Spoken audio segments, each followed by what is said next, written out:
what is the thoughts what were the thoughts that were going on inside the minds of the characters. Okay, so modern British fiction is not interested in bringing about too many characters, but it is only single or very few characters within whose minds the authors also enter and make the readers also enter in the way in such a way that we come to know what is exactly going on in the minds of the characters. Okay, so here in the last unit we were looking at the Victorian period, so and then followed the period of Edward, which ended in 1910 itself. So though when did this modern, I am on page 106. Okay, unit 3, British fiction text 106. So although it is said that modern periods began with the Great World War 1914 to 1814, although modern period, many arguments would say that modern period began with the World War One only, 1914. It is still held that we cannot, bring about these divisions in a very concrete manner, and that with the end of the 19th century also ended the Victorian period, and the first 3 decades of the 20th century, 1910, 20, and 30, has been tentatively called as modern period. So, Edwardian period, which ran up to 1910, was not very significant because it did not bring about very great change. In fact, we could call that period as a transition period from a Victorian age to modern age, and also no historical significance, or even in literature or creative writing or inputs, that there weren't much change from the Victorian period. And this modern British fiction, you all know that with the Victorian period itself, science and technology had emerged, and more of urbanization were taking place. People were moving from villages to cities, and things were happening like that. And even in this novel, Jane Eyre, and the previous novel Adam Bede, we saw how these writers were giving importance to movements like symbolism, imagism. Symbols were abound in their novels, and we also saw the emergence of the women writers. Middle class society was emerging in a wider manner. So, emergence of middle class, emergence of women writers. Women writers were scared of using their own name in order that they may not be judged fairly. So that is why George Eliot, Mary Ann Evans uses her name as George Eliot in order to be taken for fair judgment of her literary outputs. So modern British fiction was largely influenced by many scientific theories. Why they were feeling disappointed with the early theories, why they were disappointed in using why they were not happy with using realistic mode of portrayal in the novels, because of the great advancements in science and technology, especially the theory of relativity brought about by Einstein, and then Freud's interpretation of dreams. So, wherein uh, God was given so much importance in the previous periods, and creativity was given attributed to God. But then with these theories, with Darwin's theory, because of all these things, environment and other things were given importance, and there was a drastic change in the perspectives of human beings. God was almost deserted because this theory of evolution, no, it tried to say that God has no role to play here. It is because of evolution, the man had found a place on the earth, and all these things emerged. Okay, so symbols, images, etc., found an important place, and people started giving importance to form rather than content. Earlier, we were interested in knowing the story of the central character, the content of the novel.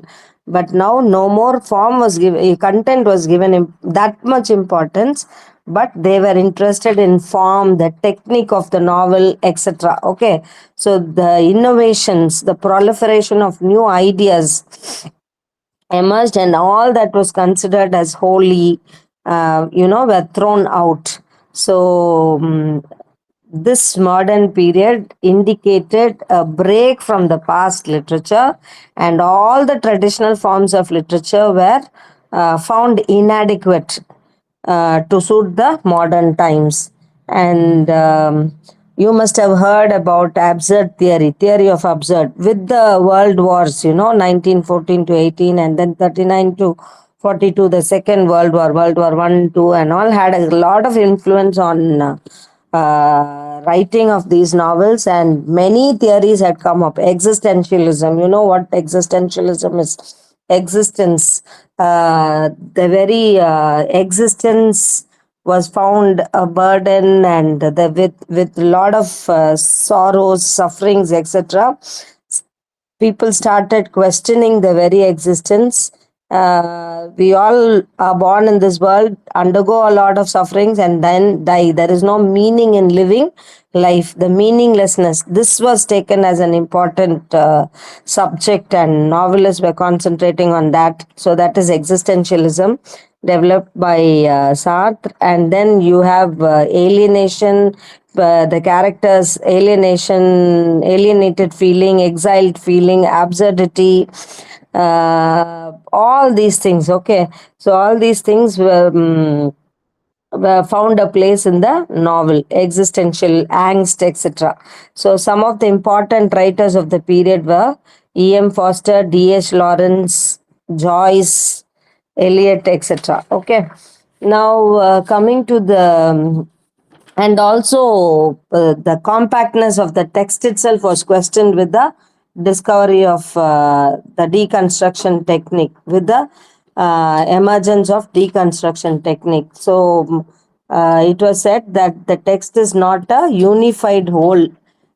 Text always can be split. Okay, so the text, earlier what happened in the realistic novels, the textbooks were open ended.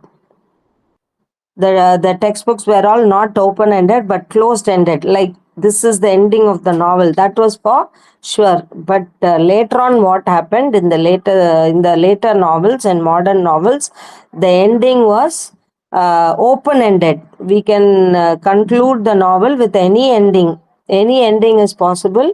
And meanings and all, like it depended on the readers, meaning depended on the readers. For example, with the theory proposed by Roland Barthes, reader response criticism. Earlier, what the author said, people were for sure telling that this is the meaning of the text. This is the story that can be brought about by the text, but because the meaning depended on the author. That was the earlier perception. But now, with the modernist theories and other things, it was said that the book is open ended, and that the author is already dead there. Meaning emerges only with the contact of the text and the reader. So, the attributions of meaning or bringing out meanings dependent on the readers, how the readers understand it. So, Derrida came out with the concepts of difference and deference. Difference, difference, or deference, deference. What do you mean by this? So, difference, whatever meaning we say is what is given in the text, is always different only. For example, the animal cat. When I say the cat is here, when I try to explain the word cat, if I show you the cat itself, you will have a better understanding. If I bring the cat in front of you and say this is a cat, you will have a better understanding. But when I say the cat is white in color or black in color, it has 2 ears, it has 4 legs, and it has this stout body and all, I keep on instead of bringing the meaning outrightly to you, instead of bringing the object outrightly to you, I only keep postponing the meanings. That is what is called as deference, deference. So instead of outrightly bringing the meanings in front of you, I only keep on postponing the meanings. Okay, so these postmodernists, the like Derrida, Roland Barthes, and all, they say author is already dead in the text. It is only with the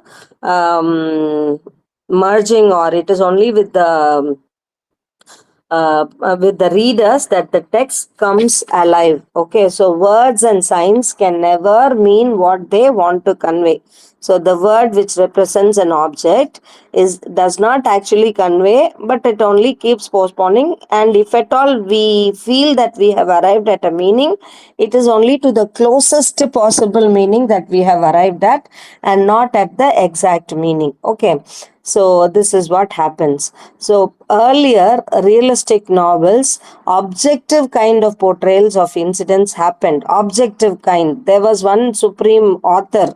There was one author, omniscient author, who seemed to be knowing everything about the characters that are there in the text. He was like a god, knowing everything about the characters and trying to interpret the characters' actions and trying to show us the story of the characters. Whereas modern fiction is not like that. Subject, it is very very subjective. Self is given importance to. Okay, modern fiction or modern writers are very subjective, and they make a subjective portrayal. Okay, so that is what is said in the said about modern fiction. I am on page 107. Very elaborate notes are given here, so it will be easy for you if you please read it. Okay, so modernism has the advantage of retrospection. I am on page 107, and it gives importance to self and subjectivism.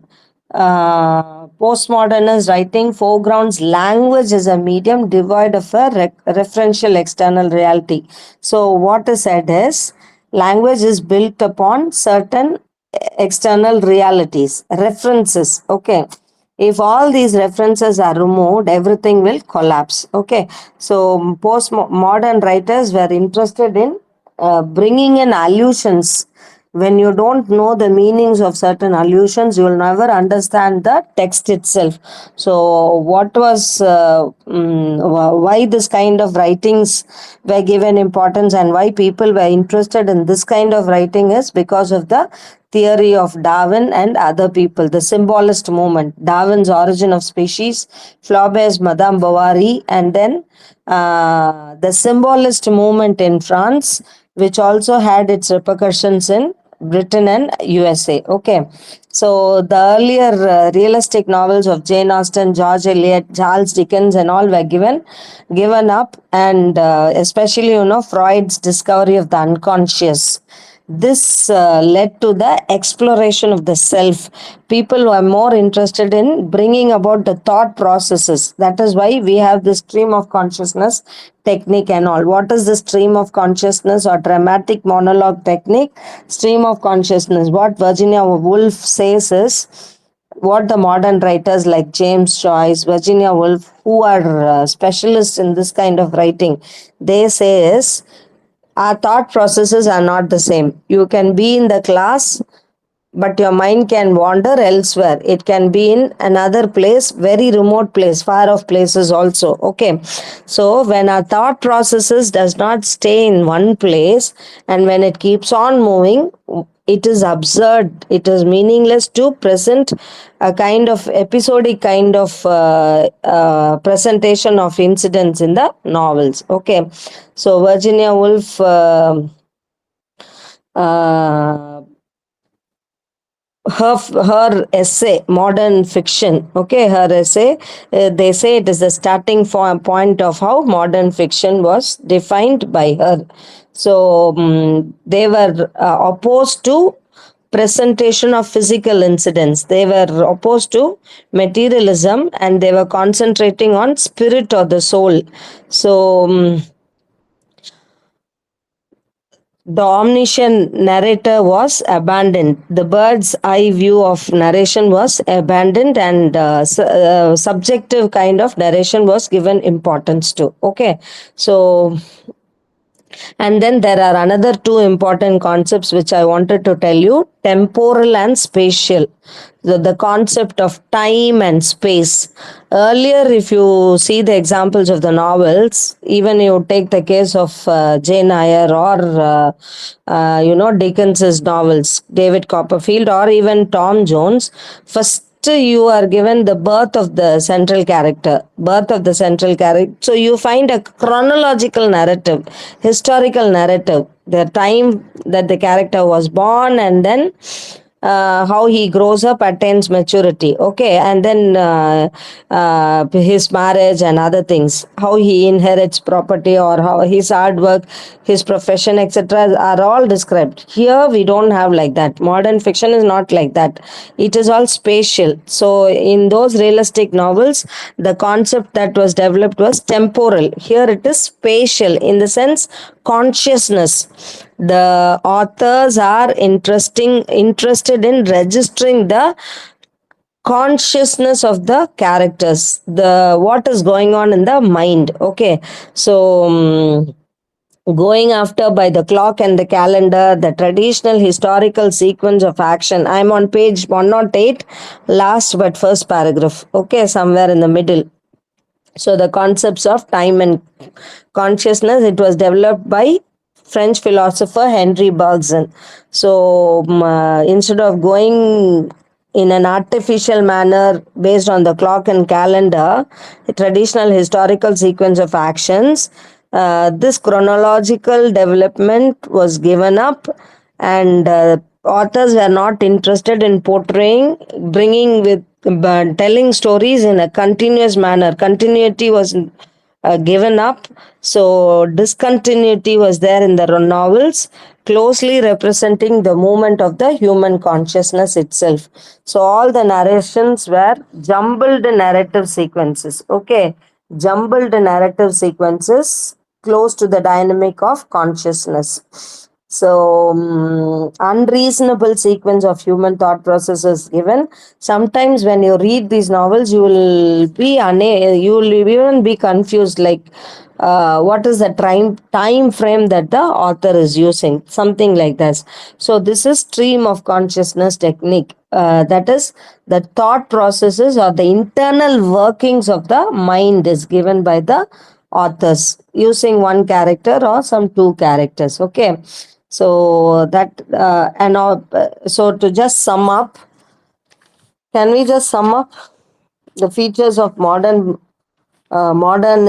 Okay, so modernism gave importance to subjectivity and individuality, and they rejected the established writing norms of conservationists and realists, and they experimented with new forms of writing. They revolted against the existing rules of traditional writing and invented free verse poetry. Okay, free verse.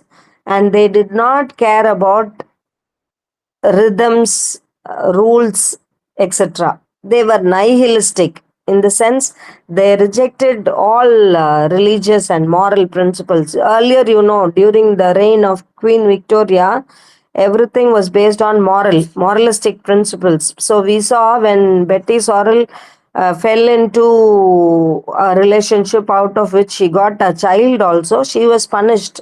So moral interference was there. But here we see that the characters do not conform to society, and they reject the cultural codes of society, the moral codes of society, but still there was no punishment and all. Okay, and these writers exhibited great doubt about the meaningfulness of life. They found life itself to be meaningless. They found that there was no certainty to life. Life itself was absurd, meaningless. And with the two world wars, urbanization, rise of capitalism, fast globalization, etc., they lost a faith in life, and they lost faith in humankind. They were disillusioned with life and they believed that life itself is meaningless and absurd. That is why, in drama, you have the theater of the absurd and all. Okay, so this was made famous by O'Neill, and they experimented with different techniques like stream of consciousness, dramatic monologue, more etc. And the journey was inwards. Instead of portraying the objective reality, they were interested in portraying the subjective reality, the thought processes, etc. And symbolism is one important feature of modernism. Symbolism, imagism, cubism, Dadaism, all these are arts, okay, which rejected the traditional way of representing things. Cubism, Dadaism, and all paintings, the traditional methods of painting flouted in and was replaced by modern things like no rules or regulations be followed for all those things. Another important feature is fragmentation. Fragmented, you have incomplete novels, you have incomplete endings, you have open endings where many interpretations are possible. You can't say that this interpretation is correct or that interpretation is correct, and you can't say that the author meant this only, okay, while writing the end. Any number of endings are possible, multiple endings are possible, fragmentations, everything is broken. We have to bring about a meaning from these fragments. Okay, so these are some of the characteristic features of modernist and postmodern. No, I can't say postmodernist, that we'll discuss at a later stage. Now, coming to the novel, D.H. Lawrence's Sons and Lovers. So, in this unit, you have two novels to study: D.H. Lawrence's Sons and Lovers and James Joyce's The Portrait of an Artist as a Young Man. Okay. So in Sons and Lovers, we have many characters. It is a domestic novel only. So the very title, earlier this was called as Paul Morrell because as just like Adam Bede or Tom Jones, the writer preferred an eponymous title only for this, Paul Morrell, but it was later that he called the novel as Sons and Lovers. So it's a very subjective and intensely personal novel. Okay. Now, DH, it is also an autobiographical novel. We can call this as an autobiographical novel. And you all know that the middle class was an upcoming class here. Okay.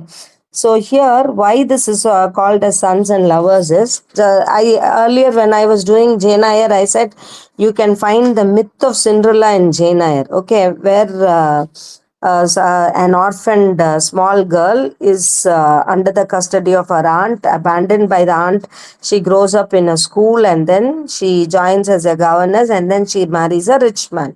Here, Sons and Lovers is based on the Oedipus complex, where the sons are more attached to the mothers to the extent that they cannot have any positive relationship with their wives or girlfriends. Okay, so the sons are seen more attached to the mothers, which stop them from having a good relationship with another woman. Okay, so this is based on Oedipus complex, and here we see that the central character is Paul Morrell. The central character is Paul Morrell, and the mother is Gertrude Coppard. Okay, the mother is Gertrude Coppard. So, to talk about the story of the mother, Gertrude Coppard's grandfather was a lace merchant. She came from an upper class family or even a middle class family. So her grandfather was a lace merchant, and then I am on page 112. Okay, I am on page 112. So their family underwent a slump in the trade, and their financial situation went down. And then Gertrude's father, who was an engineer, okay, so they were attacked by a sudden state of poverty, and so she had to marry a person who does not belong to their higher social status. She was highly attracted to one Walter Morrell in a party, and he actually belonged to the low class. Um, he was a collier. Okay, he was a collier. He was working in the colliery in the mines, and instead of using the term common term butty, he called himself as a contractor, because of which Gertrude Morrell got cheated, okay, without knowing that he was a butty in the mines. She thought that he was a contractor, and the marriage took place between the two. She was educated, whereas Walter Morrell was not educated. So it is only, and also she thought that the house that he was living in was his own house, but it was later that she learnt that it was his mother's house for which he was paying a rent. Okay, so the marriage took place on a false basis, and after the marriage, it is a 6 months after the marriage that she comes to know about him, and also he is taken up to drinking. Gertrude tried to make a teetotaler out of him, but she couldn't. Okay, so what happens? They get their children. So Gertrude is always found with a sense of superiority, okay, because of her moral righteousness, high mindedness. She constantly started accusing and humiliating Walter Morrell. And added to this, when they begot their children, so she had four children. Uh, First one is a son, William. Okay, first one is a son, William. Second one is Annie. Third one is Paul Morrell, the hero, the protagonist of this novel. And then the fourth one is Arthur. Okay, so having got four children, she started relying too much on her first son and third son. First son and second son, third child. Okay, Paul Morrell was the second son, but the third child to the couple. So she almost discarded Walter Morrell and started relying upon her children. And now William was working in London. He was working in London, and then Annie became a school teacher. Paul Morrell, again, he was working in a surgical company. And then you have Arthur, who was almost taken after, who has almost taken after the father, okay, Walter Morrell, and he became an electrician. Later he joined the army. So she was too much relying on William, because William occupied a decent position in London, and with his good earning, she was happy also. And this Paul Morrell also had a position in the surgical appliances manufacturing company at Nottingham. So Mrs. Morrell was almost happy, but what happened was, William, when in London, he fell for a girl called Lily. Lily was also not capable of any seriousness. That was a mistake that he did in life. So she was very careless and not at all serious. And before the marriage took place between the two, William spent almost all his money on Lily, and then regretted why at all they entered into this agreement. So before the marriage could take place, William's health, gradually fell, and then he developed an inflammation under his chin, which led to pneumonia, and he died. He died in London. He becomes unconscious and he dies in London. So, Mrs. Morrell, who was happy with the children bringing her to a high status with a decent job in London and all, now gets a severe blow with the death of her eldest son. She is highly upset, and because of that, she forgets to take care of the remaining children. Then with Paul Morrell is again attacked with pneumonia, and now she realizes that she should not be too much thinking about the death of her eldest son, and started taking care of Paul Morrell and brings back him to life. And it is at this stage, Paul Morrell goes to a farm called Willie Farm, which is run by Laver's family. So he goes there with his mother, and there he meets a character called Miriam, with whom he falls in love. So with Miriam, who's a very shy and defiant girl, he actually offers to teach some lessons to her, algebra and French, and because of this, they get closer. And now he falls in love with Miriam. Both Miriam and Paul Morrell fall in love with each other.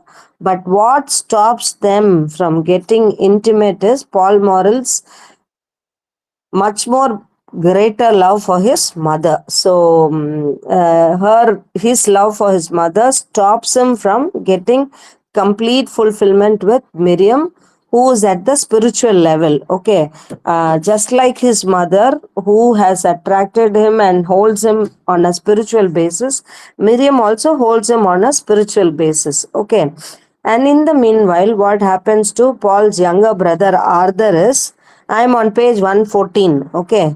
Meanwhile, what happens to his younger brother after this? He becomes an electrician who and works in Nottingham. And he is very handsome, physically strong, but like his father, he is also prone to sudden flights of temper and whimsicalities.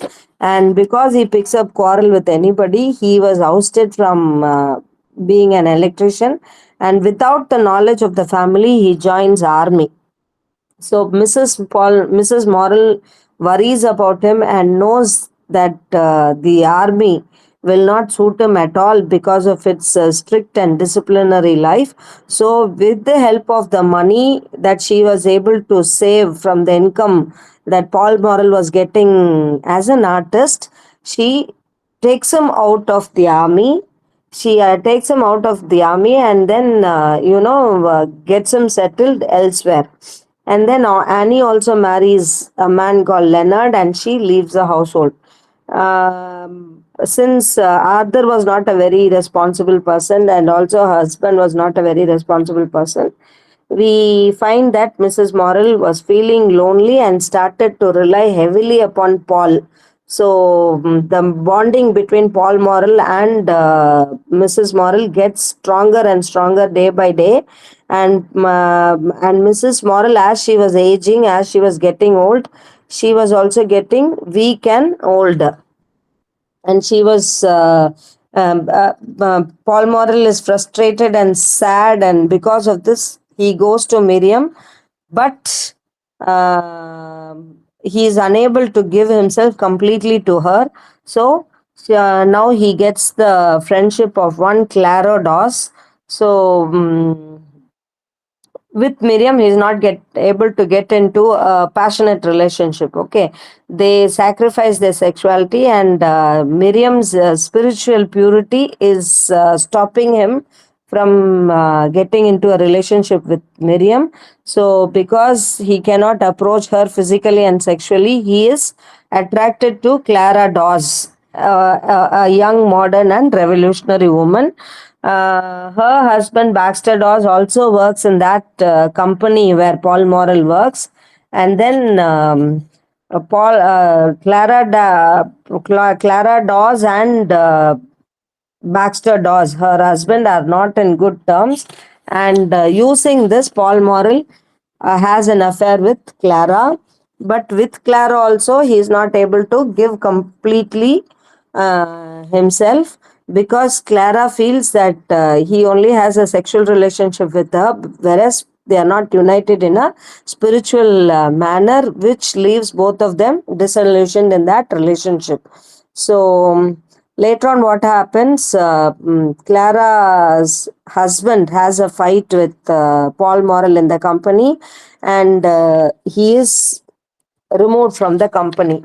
So it was Paul Morrell later on unites Clara and Dawes. Okay, I mean Clara and Baxter Dawes.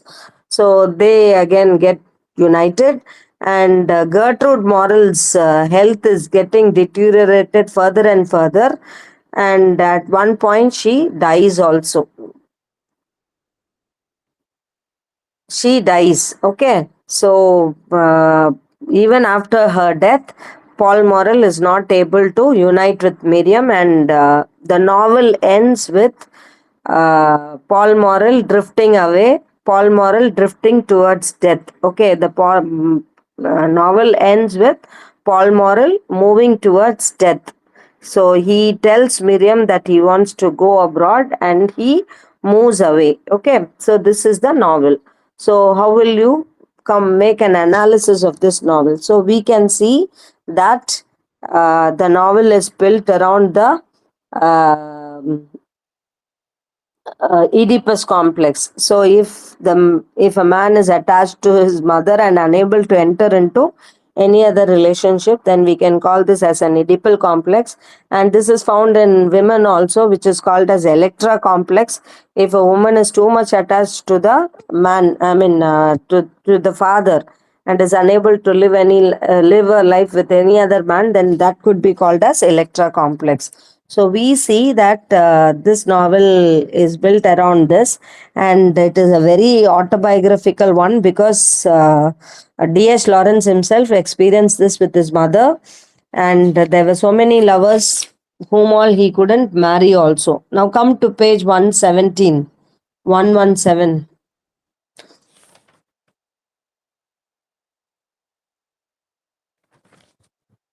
So you have the characterization, okay? You have the characterization and the autobiographical elements found in this novel.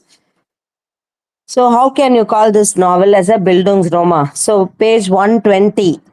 Page 120. So already we know that this we are introduced to this term Bildungsroma or education novel, novel of education. Okay, where the central character is born and then he grows up and then enters adulthood and becomes a man, how he is educated in the process of growing up. Okay, so that is that. The we can see that split personality, divided personality is also one important characteristic feature here. So what is said is, instead of calling this novel as a Bildungsroma, it can also be called as a Kunstlerroman. Spelling is Kunstlerroman. It is given on page 120 on the first paragraph, last but fourth line. Okay, so where they say if you call Sons and Lovers as Bildungsroma as an education novel, you can also call this Portrait of the Artist as a Young Man by Joyce as a Kunstlerroma. Okay, so here we see this. And now coming to the next novel, The Portrait of the Artist as a Young Man. This is written by James Joyce. So Joyce also, he's one author uh, who was doing so well with this stream of consciousness technique, where the characterization takes place from the mind, okay, mind of the central characters. So come to page 123. Page 123 in the text. So here we see that the realistic novel naturally culminated in the semi-autobiographical Bildungsroman with a single central protagonist. So here the Joyce's portrait belongs to the category of Bildungsroman, which is a German term meaning adolescence or the novel of development. So we can call this as Kunstlerroman. So this novel, Portrait of the Artist as a Young Man, is all about the central character Stephen Dedalus. I am on page 123, third paragraph. So it is based on the development of the central character Stephen Dedalus. Here also we see that Stephen Dedalus is born, his childhood is traced. So here we have the story from his childhood to maturity in 5 chapters. The novel is in 5 chapters. So just because I say that the novel is in 5 chapters, you need not think that a continuous or coherent summary of the novel can be made, because it is very difficult with his technique of stream of consciousness, with his technique of registering the thought processes of the characters. It is very difficult to bring about a storyline in the novel, but then it is possible. Okay, and if you want to find out who's narrating the novel, that is also very difficult, because although Joyce is the novel writer, although Joyce is the writer of the novel, we can find that the novel has different points of view, multiple points of view, that it can be called as being authorless. Okay, it authorless. And we see that the novel is evolving by itself. Novel is evolving on its own. The storyline is getting evolved on its own. Okay, so chapter 1 describes 123, last paragraph. Chapter 1 describes, so this Stephen Dedalus ends up as an artist. Okay, he develops himself into an artist. That is why we are calling this novel as a consular Roma. So even in exam you will be asked, how can you treat this novel as a consular Roma? What is consular Roma? Development of a child into an artist. Okay, so even as artists have extreme sensibility, they are sensitive to all the senses, sense of sight, sense of hearing, sense of smell, all these things. So we see, even as a baby, even as a child, Stephen Dedalus is aware of how he wets his bed. Okay, initially warm, and after some time the sheets get cold. So and the noise of the elders, his mother and father frequently fight over the issue of Parnell. Okay, the leader of Ireland, and the mother is a very religious person, very moralistic person. So the father was in the politics. When Parnell was a leader, Parnell commits adultery, and the mother is hates Parnell, and the father was a nationalist leader. When he was in the government with Parnell, the family enjoyed a good financial status. But with the commitment, with the adultery committed by Parnell, Parnell was pulled down in politics, and thereby the father also comes down in his position, and there is a frequent fight between the parents. And we see that Stephen Dedalus, even as a child, is very, very is very conscious about the high pitched argument between the elders at home. Okay, so the conflicting views with regard to religion and domestic space. Okay, so religion, mother is highly moralistic, religious. So we can see at the end of the novel, Stephen Dedalus is going to reject religion. Okay, he's going to reject religion. So in school also, he is having disturbing experiences. So small references to sex. Okay, so when his seniors ask him what he does before going to bed, he says he kisses his mother good night. So we see that these senior students are making fun of him. Here, his kissing his mother. Okay, so all these small physical sensations, and the it shows that he is slowly evolving into an artist. Okay, and in school he also undergoes a torture in the hands of Father Dolan. There is one Father Dolan who beats him for not completing his assignment, despite him telling that his pair of glasses has got broken, and it is because of his specs being broken that he was unable to complete the assignment. Father Dolan was exhibited much cruelty, and he beats him, but the rector reassures him that he would talk to Father Dolan. So that is chapter 1. And in chapter 2, you have Stephen going with his uncle for a walk, and the noise of the children, to which he is sensitive. So that also irritates him. And then he moves on to Clongowes Wood College, a very prestigious institution, but due to the slump in his father's financial status, he is put in a less sophisticated school. And we see that literature begins to have an influence on him, and he admires the revolutionary writer Lord Byron. And when he submits an assignment, the teacher, Mr. Tate, points out that he is heretic, unholy. Okay, so there is always an inner debate within him whether to be on the side of religion or not. And the strict and severe life of the Jesuits also does not attract him. Okay, and in chapter 2, we see that he dreams about a girl. He dreams about Mercy's a girl, and he also tries to make friends with a girl called Emma, but his relationship with Emma is based on a physical level, I mean, spiritual level. He is unable to get into a relationship because she was too spiritualistic.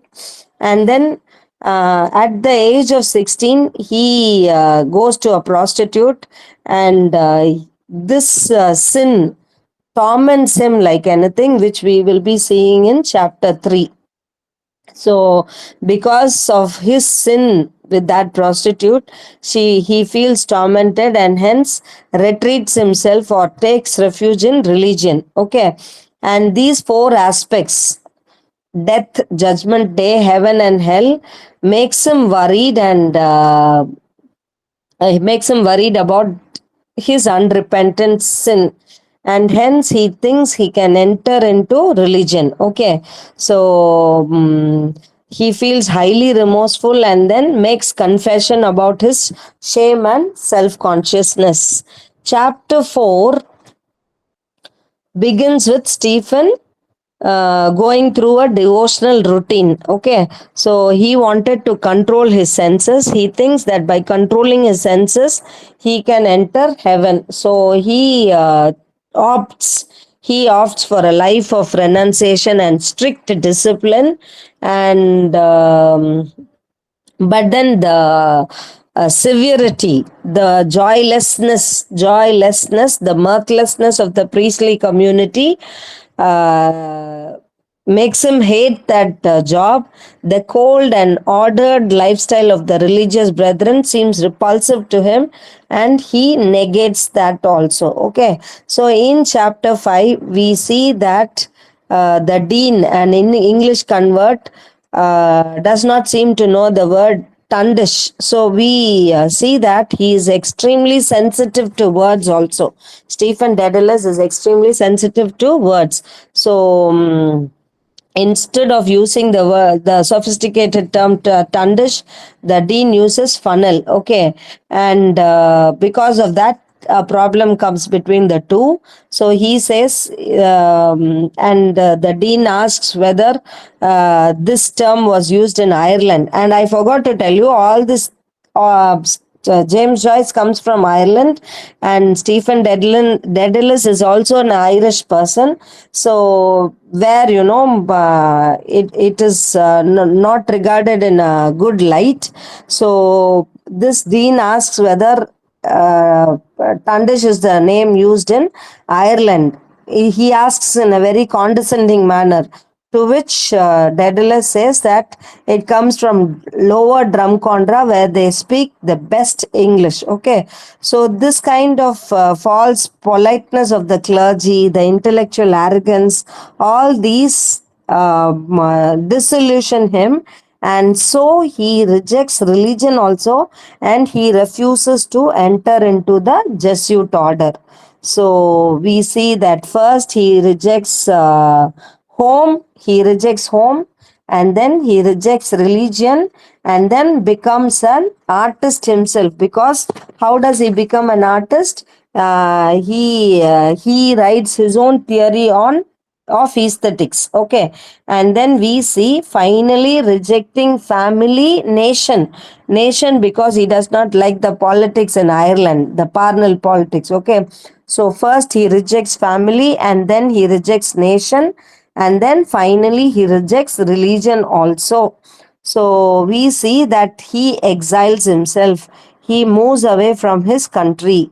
So the novel is open ended. The novel ends with an open ending. It shows Stephen Dedalus rejecting family, rejecting nation, and then rejecting religion, and has a self exile. So And now, coming to the criticism part of the novel, page 127, we see that no unified reading can be given to this novel. And on page 127, last but first paragraph, we see that the three instances where Daedalus seen to reject the option offered by the Jesuit priest, and then evolving his own aesthetic theory of Saint Thomas Aquinas, and then composing a villanelle. He composes a poem. Okay, so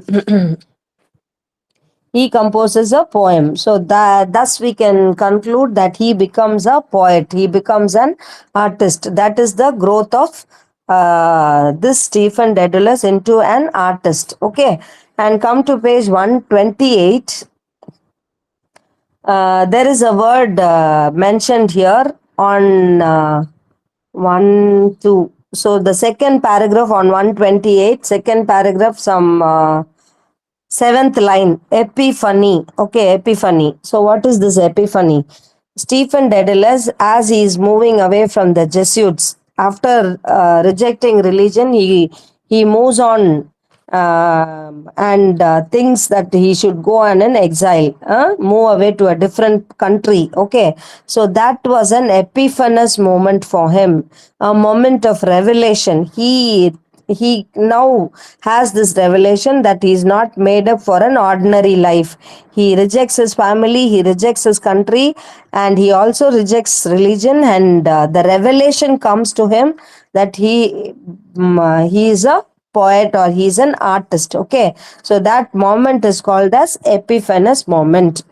And on page 128, the last paragraph, no, the last but first paragraph, where a critic praises Joyce's this novel for its technique. Okay, so the form and content are inseparable.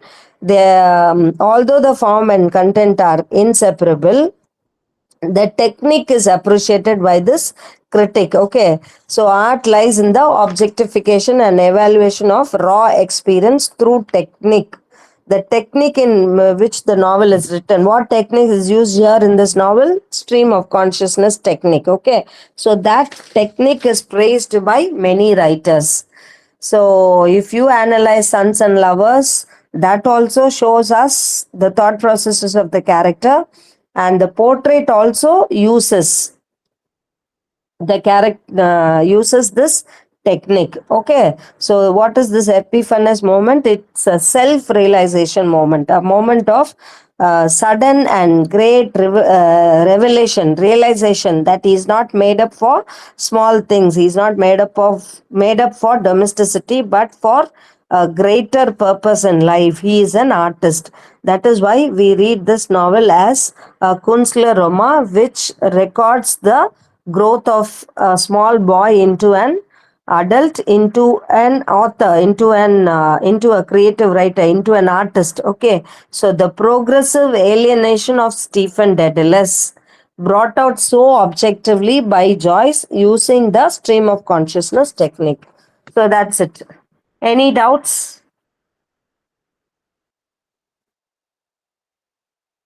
Any clarifications?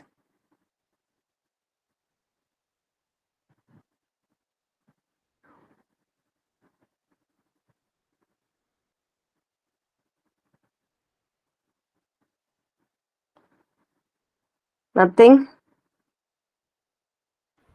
No, ma'am. Right. Everything is given in the text itself. Okay, even for modernism, the features of it, everything is given in the introduction part of unit 3. You just have to go through line by line. You give it a reading, keep a note for yourself, jot down the important points, and also create an outline of the story, and thus you can make your analysis of the novels. Okay, thank you then. Thank you. The Thank you, ma'am. technique that is used is stream of consciousness technique. STREAM, stream of consciousness, where the thought processes of the central characters are recorded in the novel. You don't have the realistic portrayal of the physical events in an episodic form. On the contrary, what is going on inside the characters, inside the minds of the characters, is registered in the novel, which is called as stream of consciousness technique. Okay. Thank you. Thank you.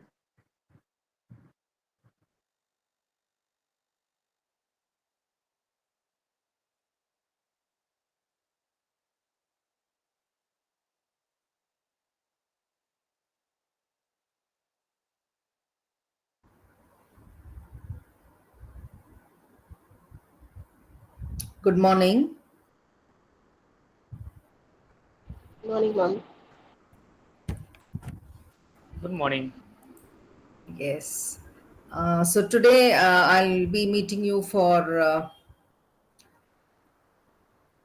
British Drama, Unit 4, GB Shaw's Pygmalion. Next session, actually, you have Unit 3 also. Unit 3, I'll be handling in the next class, that is next weekend. Today, I will do with GB Shaw's Pygmalion and Murder in the Cathedral by T.S. Eliot. So last class, if you remember, we did Origin of British Drama and then Poetics, Aristotle's Poetics, and then Sophocles' Oedipus Rex. Okay, so now coming to G.B. Shaw's Pygmalion.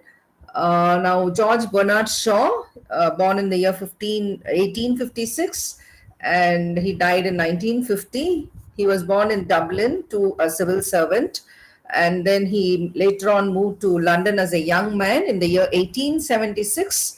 He first of all established himself as a leading music and theatre critic in the 80s and 90s, and later on he became a very prominent member of the Fabian Society, that is British socialist organization, and for which he used to compose pamphlets. He began his literary career as a novelist, and he was a fervent advocate of the new theatre of Ibsen. And he decided to write his plays in order to illustrate his criticism of the English stage. So this was the main cause of his, coming into the writing of plays. He wanted to express his criticism of the English stage through his plays. So his earliest dramas, they were rightly called as plays unpleasant and pleasant and unpleasant, plays pleasant and unpleasant, written in the year 1898. And so among these plays, you have Widowers' Houses and Mrs. Warren's Profession, which savagely attacked the social hypocrisy, while in plays like Arms and the Man and The Man of Destiny, the criticism is less fierce. His other works are Man and Superman, Back to Methuselah, sorry, his masterpiece Saint John, Caesar and Cleopatra, Androcles and the Lion, Major Barbara, The Doctor's Dilemma, and Pygmalion in the year 1912. Now, one of Shaw's greatest contributions as a modern dramatist is in establishing drama as a serious literature, negotiating publication deals for his highly popular plays in order to convince the public that the play was no less important than the novel. Okay, so that was his major aim or goal in trying to establish drama as a serious literary art form, okay, and equal to that of the novel. Now, in that way, he created the conditions for later playwrights to write seriously for the theatre. So Shaw's Pygmalion, it belongs to the genre of realist plays that deal with issues of common man, and he based his plays on classical myth, and his Pygmalion especially on the complex business of human relationships in a social world. So he was a socialist, remember, and he was very much concerned with human relationships, and that is what his play Pygmalion sought to show.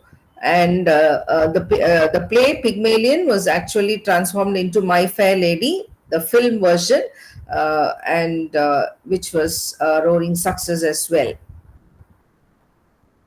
Pygmalion, it derives its name from the famous story in Ovid's Metamorphoses, in which Pygmalion, disgusted by the loose and shameful lives of the women of his era, he decides to live alone and stay single, unmarried. So, with the wondrous art, he creates a beautiful statue which is more perfect than any living woman. So, this the plot for Pygmalion is derived from the classical mythologies, especially Ovid's Metamorphosis, in which the character Pygmalion is disgusted with the shameful lives led by women of his times, and therefore he chooses to remain unmarried. And he creates a beautiful statue which is more perfect in many ways than any living woman of his times. Okay, so the more he looks upon this statue, the more deeply he falls in love with her, until he wishes that she were more than a statue. So this statue is Galatea, and he names it that way. Lovesick, Pygmalion now goes to the temple of the goddess Venus. Venus is the goddess of love, and prays that she give him a lover like a statue. Venus is touched by his love and brings Galatea to life. So when Pygmalion returns from Venus's temple and kisses his statue, he is delighted to find that she is warm and soft to touch, and they both are happy. The two old gentlemen meet in. Sorry. Yes, and here in this play, you have two characters, Professor Higgins and his friend, and these are the gentlemen who meet in the rain one night at Covent Garden.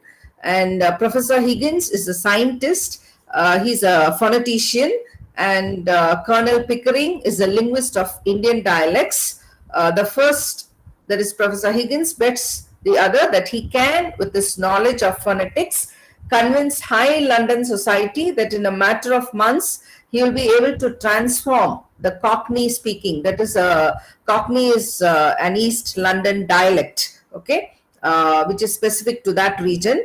And so a Cockney speaking Covent Garden flower girl, Eliza Doolittle, into a woman as poised and well spoken as a duchess. So this is the bet between the two men.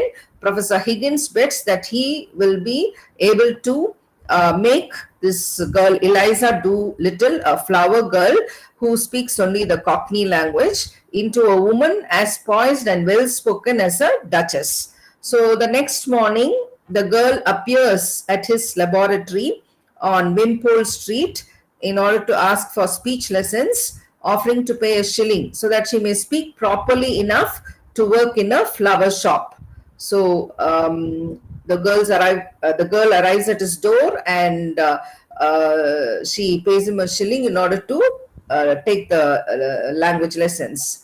So the speech lessons. So Higgins makes merciless fun of her, but is seduced by the idea of working his magic on her. So he's so carried away with the thought that he can make this girl, an ordinary flower girl, speak, proper English like a duchess.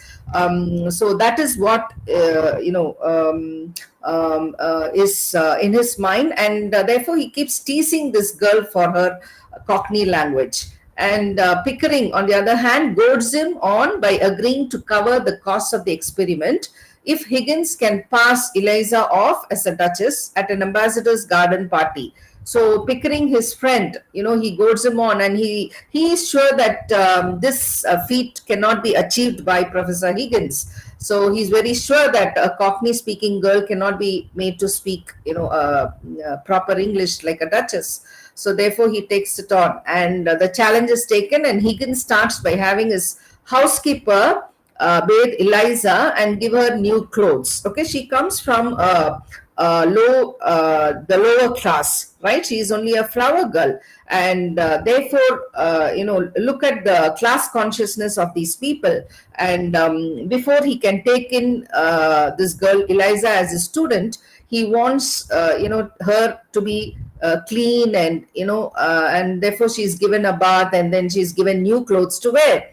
And so then Eliza's father, that is Alfred Doolittle, he comes to demand the return of his daughter, though his real intention is to hit Higgins up for some money. So, which is natural with the lower class people. Okay, so the father wants to take advantage and he wants to demand some money from Professor Higgins, and he does not really care for his daughter, but then he only wants money to see his day through. And so the professor, amused by Doolittle's unusual rhetoric, gives him £5. And on his way out, the dustman fails to recognize the now clean, pretty flower girl as his daughter. So the transformation has happened. Now the flower girl, Mr. Doolittle's daughter, is dressed properly, and she's a pretty girl. And the father, is unable to recognize his own daughter when this change has come over. So for a number of months, Higgins trains Eliza to speak properly, and two trials for Eliza follow. The first occurs at Higgins's mother's home, where Eliza is introduced to the Ainsford Hills, a trio of mother, daughter, and son. So this is the Ainsford family, and the mother, the daughter, and the son. And Higgins's mother's place, that is the setting, and Eliza is introduced to this family. So the son Freddie, he's attracted to Eliza and further taken with what he thinks is her affected small talk when she slips into Cockney. So, okay, it is only a trial and she is still under training, and Eliza has been trained for a few months by Professor Higgins. But then, in between her well-mannered speech, pops up her small talk, that is her Cockney. And Mrs. Higgins, she worries about this experiment and where this will lead to, and she's sure that it will end up in problems. And but Higgins and Pickering, they are too absorbed in their game. So it is a game of bet between the two friends, and so they do not pay heed to whatever Mrs. Higgins has to say. So therefore, they are absorbed in their own game, and they don't take heed to what she says.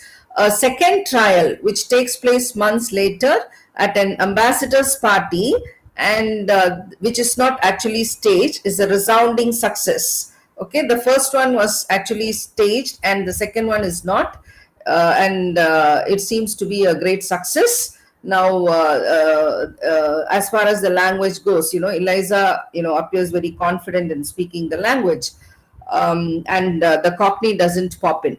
The wager is definitely won, but Higgins and Pickering. So that means what? If she is able to move amidst the elite, the upper class society, and speak in their own language, that means it is a win for Professor Higgins. So it's victory for Professor Higgins. And Pickering, now the thing is, Higgins and Pickering, they are now bored with the project, which causes Eliza to be hurt. Okay, so once they have achieved their target of making Eliza speak, the English, the language of the upper class society, they lose interest in this entire project. Okay, it is only like a game for them, and they lose interest. And as a person, Eliza gets hurt. Okay, and the way they just ignore her after that. So she's hurt, and she throws Higgins's slippers at him in a rage because she does not know what is to become of her, thereby bewildering him. Okay, so now she has changed completely, and what is to happen of her? She can't go back to her people, her own place, as a flower girl, and she's caught between these two identities, and therefore she's full of rage. And so Higgins says that he suggests that she marry somebody. Now she returns him the hired jewelry, and he accuses her of ingratitude. Now the following morning, Higgins rushes to his mother in a panic because Eliza has run away. Okay, so he's in charge of this girl, and now he finds that she has run away from him, and he's worried. On his tail is Eliza's father, so he's also searching for the daughter. Now, unhappily rich from the trust of a deceased millionaire who took at heart Higgins's recommendation that Doolittle was England's most organic, original moralist. So he seems to now end up with some good money. Eliza's father, Mr. Doolittle, and Mrs. Higgins, who has been hiding Eliza upstairs all along, chides the two of them for playing with the girl's affections. So this is Mrs. Higgins's work, that is Professor Higgins's mother, and she's keeps Eliza hiding upstairs, and she wants to teach these two people a lesson, that is Pickering and Higgins, because they have been playing with the girl's emotions. Okay, they have not been treating her like a human being, rather like an object. Okay, and so see, this is what Shaw does. On the one hand, he is talking about the class consciousness of these peoples, of the English society, and the lack of human values or human emotions, that is not found in such class consciousness. They are ruled by class consciousness alone, and so this is what he tries to highlight.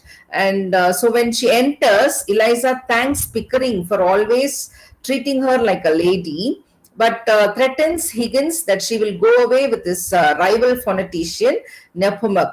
Okay, so there is this rival Professor Nepomuk, and she threatens him. She's thankful to Pickering for being very considerate towards her, and he scores with Eliza, better than Higgins. And the outraged Higgins cannot help but start to admire her. So now she threatens to go away, and slowly Higgins starts, admiring Eliza. As Eliza leaves for her father's wedding, Higgins shouts out a few errands for her to run, assuming that she will return to him at Wimpole Street. So he's overconfident that Eliza will come back to him. Eliza, who has a lovelorn sweetheart in Freddie, and the wherewithal to pass as a duchess, never makes it clear whether she will return or not. So she doesn't really respond to Professor Higgins, who thinks that she will come back to him. Now, so Shaw ends the play with this unanswered question, that is whether Eliza will return to Higgins or not, is left unanswered. Okay, in his preface to the play, that is for the plot of the play. Now, coming to the preface, Shaw writes that the figure of Henry Higgins is partly based on Alexander Melville Bell. Now, Alexander Melville Bell, he was the creator of visible speech, who was a contemporary, okay, and he was the creator of visible speech, which was used to help the deaf learn to talk. So Alexander Melville Bell, he created what is called the visible speech, which was used to help the deaf people learn to talk. Okay, and he was the father of Alexander Graham Bell. Okay, and through the concept of visible speech, Shaw hits on the two aspects of theatre that can make the greatest impression on an audience. One is sight and one is sound. Okay, so for drama, okay, drama is basically something that is written to be enacted on the stage. Okay, it is not meant for private reading. So therefore, and what matters on the stage is sight and sound. So therefore, the transformation of Eliza Doolittle is most marked and obvious on these two scales, okay, in the matter of sight and the matter of sound. Now, she was a Cockney speaking girl, but now she is totally transformed. She speaks like an upper class lady, okay, a duchess. So in regard to both these senses, Pygmalion stays faithful to the most cliched formula of the standard rags to riches stories. Okay, so a flower girl turned duchess, right? So from rags to riches story, and in this the heroine changes drastically in the most external ways. Okay, so in the most external ways, that is the language that she speaks and her appearance. Okay, so all these external level changes, transformation, that is what Shaw is hitting at. Okay, and however, while Eliza certainly changes in these blatant external ways, these changes serve as a mask for a more fundamental development of self respect that Eliza undergoes. Now, because Higgins only ever charts visible speech, it makes him liable to forget that there are other aspects to human beings that can also grow. Now, Higgins, as I told you in the beginning, he is, more, he has got a passion for his language, for his status as a professor, and then he is only worried about the visible speech, and he's not bothered about the feelings or emotions of the human beings, especially that of Eliza's. He does not look at her as a person, as a human being, rather only as an object, and he's more worried about the kind of language that she speaks, the sound that she utters. Okay, and but in the possible loss that Higgins faces in the final scene, and in its inability to recognize that loss as a possibility at all, the play makes certain. So it does not hit him, like he does not realize that it is actually a loss. That is the moment that Eliza leaves him, right? And so it doesn't occur to him that it is a loss for him. Okay, and the play makes certain that its audience sees the tension between internal and external change, and that sight and sound do not become measures of virtue, of personality, or internal worth.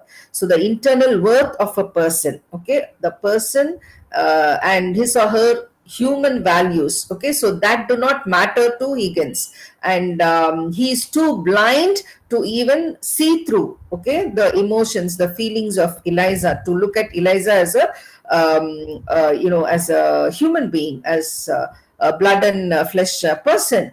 And for him, just speaking a perfect English will make the personality or the internal worth of a person is that will make a person virtuous, but that is not it. That is what Shaw is trying to prove. And so this tension between the internal and the external change, and sight and sound don't help in the measuring of a person's virtue or internal worth. Okay, so that does not make up for the personality or character of a person.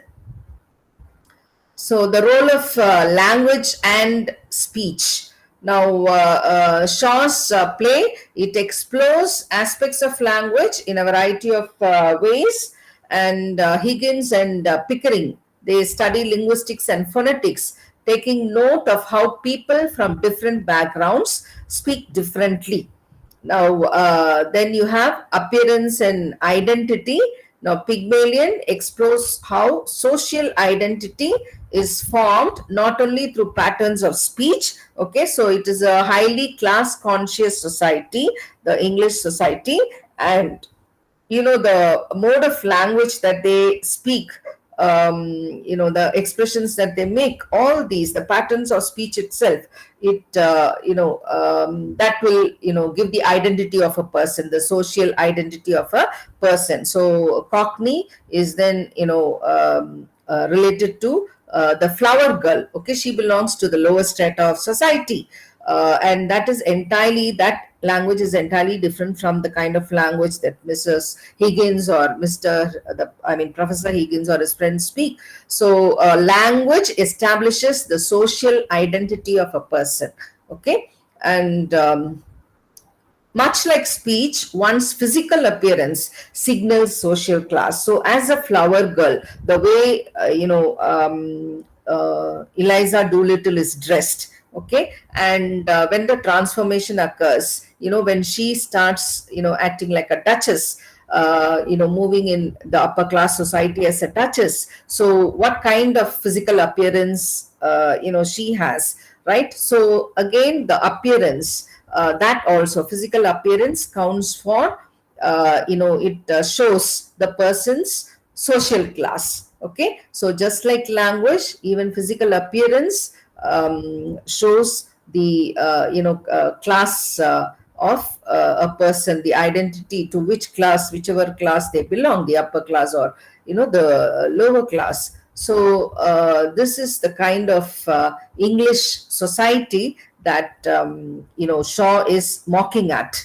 And then you have the social class and manners. Now, written in 1912, Pygmalion is actually set in the early 20th century and almost at the end of the Victorian period in England. So, among other things, this period of history was characterized by a particularly rigid social hierarchy. Okay, so if you read, even other works written during this period, especially Victorian society, Victorian age literatures, and then the beginning of the 20th century, this class consciousness is a factor that will dominate all art forms, especially literature. And the society itself was too rigid with its hierarchy, right? So just like Eliza Doolittle cannot be easily accommodated into the upper class society unless and until her appearance changes, her language changes. Do you understand? So all these have to change if she is going to be accommodated there. So it's a rigid social hierarchy is maintained, and but one that was beginning to decline as social mobility became increasingly possible.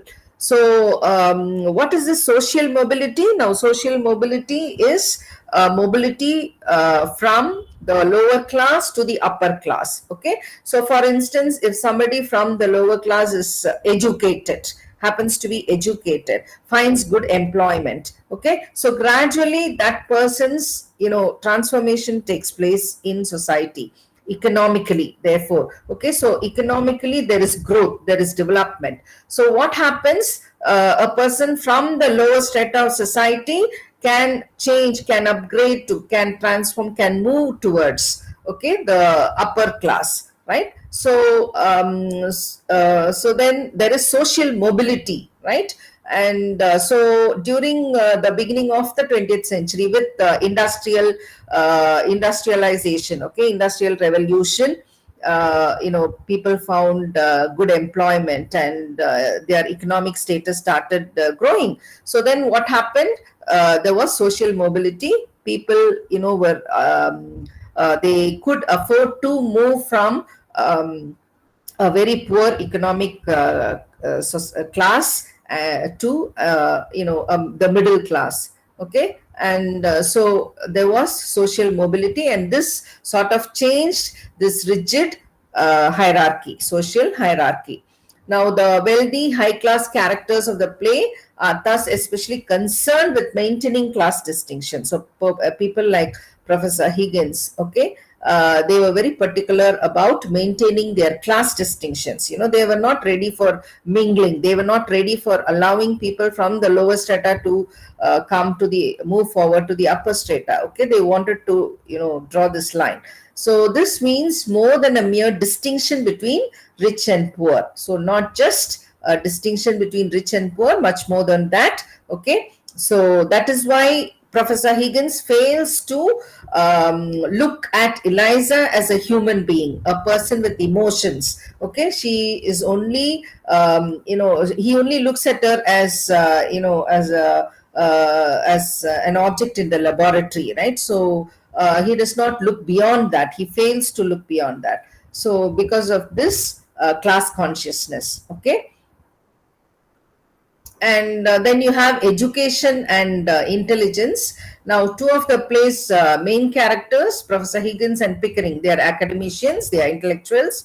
And Shaw, in some sense, he pits their intellectual intelligence against the wits of others, like Eliza. Now, Eliza is not educated, but then she has great wit, okay. And so, he plays against this sort of contrast. And early in the play, you have Eliza, who's intimidated and confused by Higgins's academic language. She's not able to follow his language, understand him, and okay. and there are a lot of comical situations that arise because of that. And yeah, so he plays this kind of intelligence as against the wit of other characters. Then you have femininity and gender roles. Now Pygmalion's perfect woman can only be attained with an artificial construct, a sculpture. So in the myth, actually, Pygmalion constructs a sculpture, makes a builds a sculpture, and that artificial, sculpture is breathed life into, right? So it is only an artificial construct that is perfect. Now, similarly, the ideal noble lady of British society in the world of Shaw's play is a kind of fake. So, if you look for a perfect lady in the English society, British society, according to Shaw, then that is only a failure. You don't have a perfect lady. Okay, it's only a fake. So, only a role that Eliza must learn to play. So, naturally, Eliza is a good human being, right? Though she does not speak the language, but she has got her own values, she has got her inner worth, okay? And so if she wants to become an upper class lady, a duchess, then she has to learn to play that role. Okay, it is artificial, and she has to reconstruct her, transform herself artificially in order to fit into that ideal noble lady. Okay, so Pygmalion can thus be seen as showing how oppressive unrealistic ideals of femininity can be. And in order to attain these ideals, Eliza has to be coached, she has to be disciplined, she has to be taught. Okay, so all these things happen. So then coming to what this visible speech is a system of phonetic symbols developed by British linguist Alexander Melville Bell in the year 1867 in order to represent the position of the speech organs in articulating sounds. Now, this representation in graphic or pictorial form of characteristics of speech as by means of sound spectrograms. Now, the system of handwritten phonetic symbols invented by Melville Bell in 1867 provided a visually comprehensible rendition of speech sounds. Remember, this was meant to enable the deaf people to, speak. Okay, so this system, visible speech system, was invented by this phonetician Alexander Melville Bell. Now, Shaw takes that just as the base, and then he develops on that idea, and he constructs the plot for his play. That, in other words, he is not. He says that speech and sound alone, are not sight and sound alone are not the important things. There is much more than that. To develop a personality and human emotions, the inner worth of a person. As in the case of Eliza Doolittle. Yes, now coming to the next play, that is of Unit 3, that is Murder in the Cathedral, written by T.S. Eliot, and this was written in the year 1935. Now, coming to the biography of the author, Thomas Stearns Eliot is considered as one of the most controversial and influential literary personalities of the 20th century. And after completing his studies, he began to write. His first efforts were largely poetic. Okay, so he made poetic creations before coming to write plays. His early volumes of poetry include Prufrock and Other Observations, published in the year 1917, and Power, published in the year 1919. Written in the post-war disillusionment, The Wasteland portrayed Eliot's beginning search for his own religious faith. So the modern world was, after the World War, it was it had lost faith, right? And life itself was fragmented. And so the modernists were sort of trying to look for some kind of order in a confused world, okay, in a chaotic world. And that is what his Wasteland is all about. And so in the year 1925, he published another volume of poems, which was entitled The Hollow Men. In 1927, he declared that he was a Catholic in religion, a classicist in literature, and a monarchist in politics. Through this work, Eliot has reintroduced the poetry form to the drama from the Shakespearean times. And this was one of, that is through Murder in the Cathedral. Okay. Now, it is poetic drama. It is called poetic drama. Okay. So, this was one of the revolutions that he single handedly accomplished. And this was not achieved by mere imitation of Shakespearean style, but by going deep into the root of dramatic imagination, which included religion, ritual, purgation, and renewal. So, all these components, religion, ritual, purgation, and renewal, these are the aspects that find in the construction of T.S. Eliot's Murder in the Cathedral. So his play Murder in the Cathedral is about a situation. It is not a story. So it is very much like the Everyman plays that were prominent theatrical forms during the early days of English drama. Okay, the Everyman play. The play also announces the arrival of plays like Beckett's Waiting for Godot, which is also about a situation and not the story. See, now T.S. Eliot, these people, people like T.S. Eliot were writing after the World War, okay, which I told you, a chaotic world. They were trying to seek some kind of an order in that world, okay. And they was talking about the situation of the modern man, the predicament of modern man, okay, with his loss of faith, with this identity that was fragmented, okay. So they're talking about a particular situation, the modern situation of man, and therefore you can't, they're not talking about a particular story as such, right? So now T.S. Eliot's plays became the model for Beckett's Waiting for Godot, which is also about a situation and not the story of a single man or woman. So it is every man's story, right? It is every man's predicament. It is every man's situation in the modern world. Okay. The play, written in verse form, that is in poetic form, treats the much celebrated martyrdom of Archbishop Thomas Becket from a different angle. So the basic plot he takes from the life of Archbishop Thomas Becket, a historical character, and he creates the play in poetic form. Okay. So the play tells that Thomas gives in to temptation of begetting sainthood and martyrdom, and thereby chooses to become a martyr to gain personal interest. Okay, so the way he wants to become a martyr, right? And he, it was for a selfish reason, and it is the temptation that wins against the suffering for God. Right, he is more than the suffering for God. He wants to become a martyr, and that is what ultimately the play is all about. And coming to the background information of the play, Thomas Becket was born in Cheapside, London in 1118. He was of, that is in the 12th century, he was of Norman descent. So that was the time that the Normans had, conquered England. So he was of Norman descent on both sides and was proud of his heritage.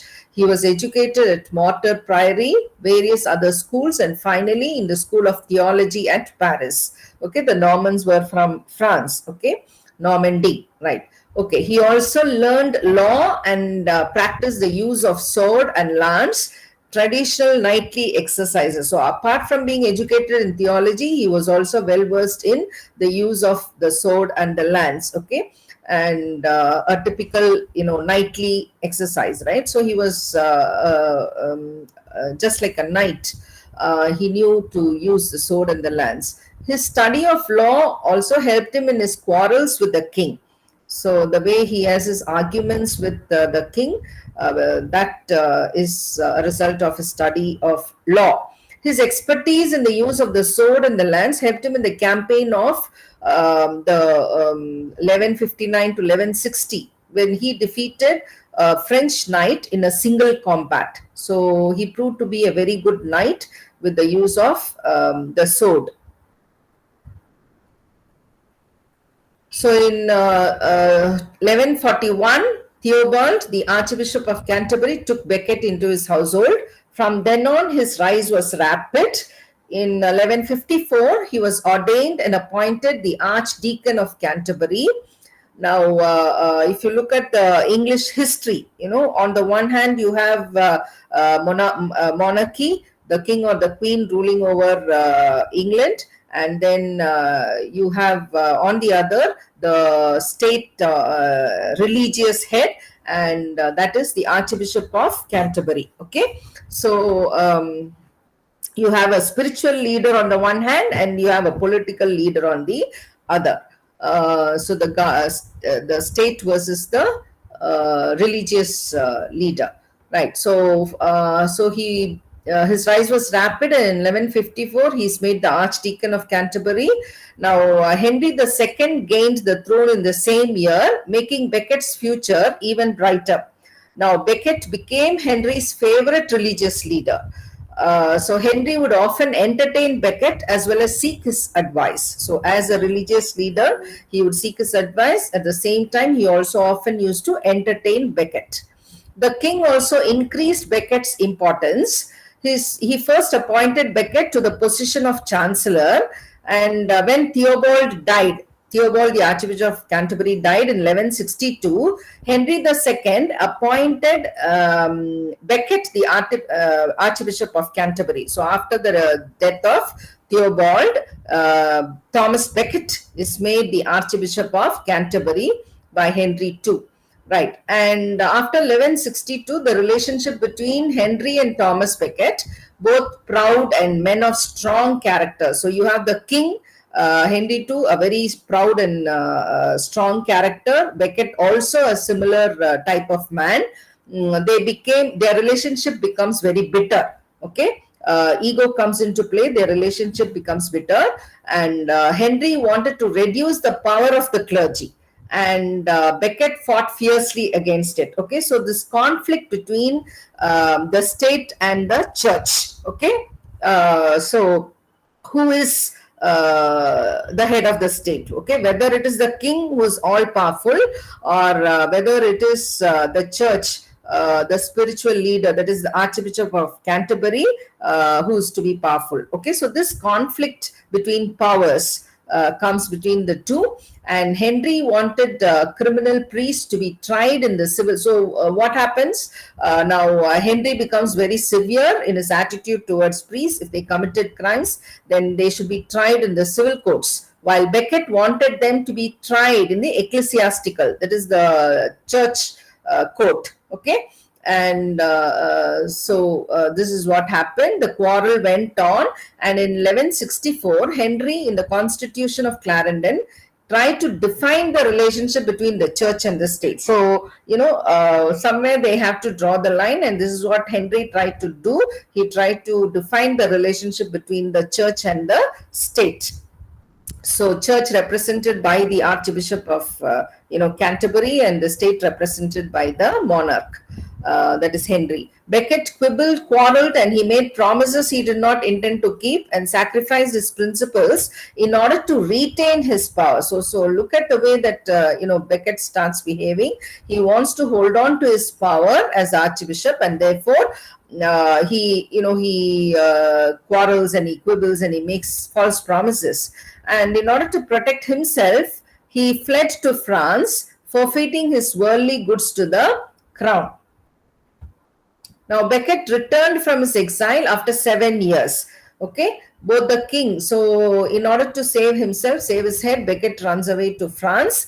And after 7 years of living in exile in France, he comes back. Both the king and Becket tried to enlist the support of the Pope against each other. Okay. So the turmoil and bitterness. Now Pope is the head of the Catholic Church, and they are trying to get the support of the Pope, both of them, for the in their turn. The turmoil and bitterness between them ended with the murder of Thomas Becket on December 29, 1170.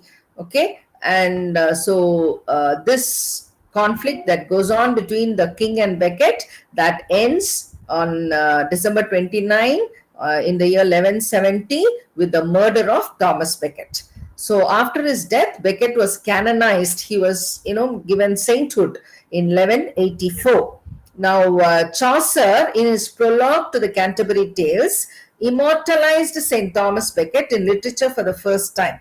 Now, that is the pilgrimage. In Canterbury Tales, there is a group of pilgrims who visit Canterbury. Okay, now, so they visit. Now, Canterbury is now immortalized. Is a place where St. Thomas Becket is immortalized. Okay, and for the first time, this is being dealt with in Chaucer's Canterbury Tales, prologue to Canterbury Tales. Now, in the first 18 lines, Chaucer mentions that at the beginning of spring, people go on pilgrimage, particularly to Canterbury, to the shrine of St. Thomas Becket. Now, the pilgrims seek to honor the holy blessed martyr who had helped them when they were sick. And now, in his play, T.S. Eliot portrays the struggle between the church and the state, as I told you, depicted in the struggle between Becket and Henry II. Okay, so this is the conflict that is represented in T.S. Eliot's play. That is the struggle between the church on the one hand, that is represented by Thomas Becket as the Archbishop of Canterbury, and Henry II as the head of the state, as the king. Okay, and this is what is being represented in the Murder in the Cathedral. Now, coming to the title of the play, the title Murder in the Cathedral references the assassination of, now this is a historical event. Okay, the assassination of Archbishop Thomas Becket in Canterbury Cathedral in the year 1170 at the behest of King Henry II of England, who is also a subject of the play. So it is the murder of Thomas Becket happened only because of the conspiracy that was ordered by King Henry II. Now, he is the person, the king, who's responsible for executing this murder. Okay, he is the one who plans and executes. So it is at the behest of the king that Archbishop is murdered in the Canterbury Cathedral. Now, the conflict between the two men arises over disagreement regarding the power of the English government versus that of the Catholic Church. And so that is where this title comes from, Murder in the Cathedral. Okay, it refers to the murder of Archbishop Thomas Becket.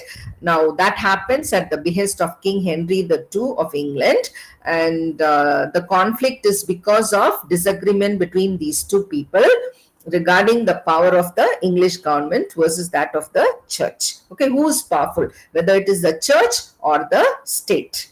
Right. Now, coming to the setting of the play is set in two locations. In part one, the scene is the Archbishop's Hall on December 2nd, 1170, and the second part happens in the cathedral on December 29th, 1170, as they existed in medieval England.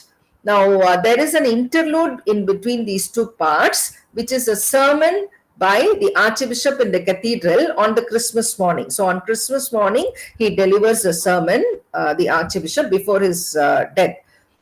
So, the play opens at the point of Becket's arrival in Canterbury. Remember, I told you Becket, for fear of his life, he goes away to France. Okay, he's on exile to France. After 7 years, he comes back to England, and the story of T.S. Eliot's, okay, the plot of T.S. Eliot's Murder in the Cathedral begins with that. Okay, with the arrival of Thomas Becket to England. Okay, to Canterbury. And so the play opens at the point of Becket's arrival in Canterbury at Christmas time after 7 years of sojourn in France. So after 7 years of exile, he comes back to Canterbury. That is the point where T.S. Eliot's Murder in the Cathedral begins. So part one, the play is divided into two parts, and the first part, you have now T.S. Eliot's is a poetic drama, and he follows the classical methodology of constructing the play, and most of the narrative, the story, the development of the plot comes to us through the chorus. Okay, the chorus is a character in the classics, in the classical drama. So here, in this modern play, T.S. Eliot uses the chorus to express, to tell us the development of the plot.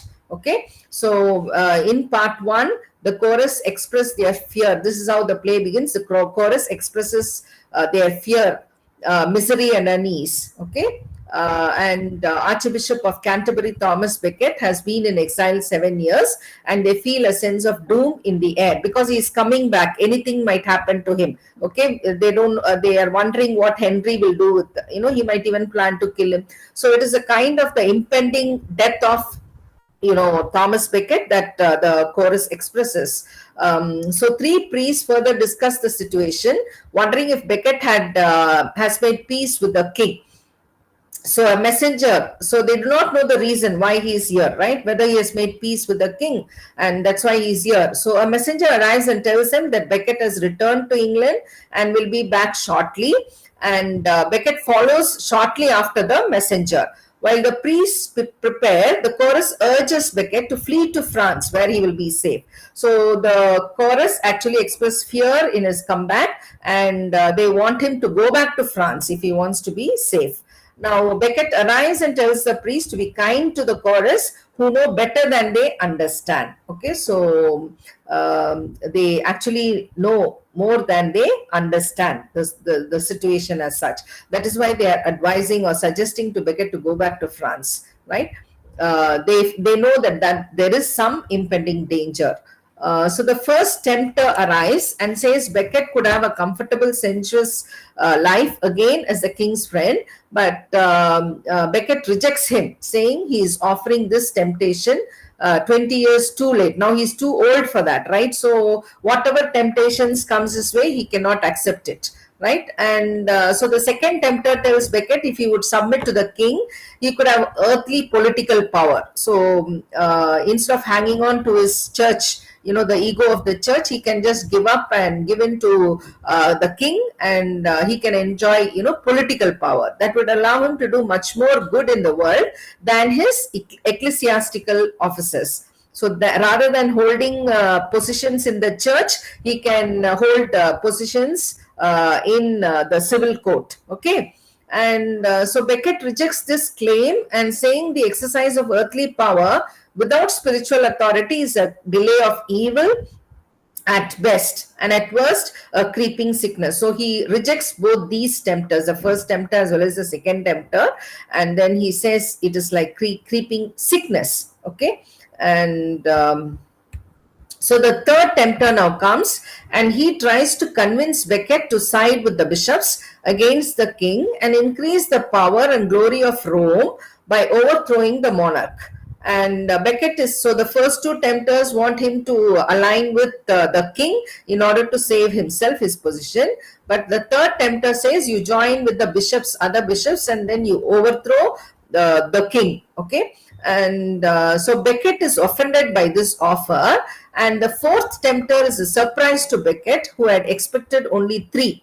The fourth tempter seems to have a supernatural ability to perceive Becket's inner thoughts and fears, as well as events in the future.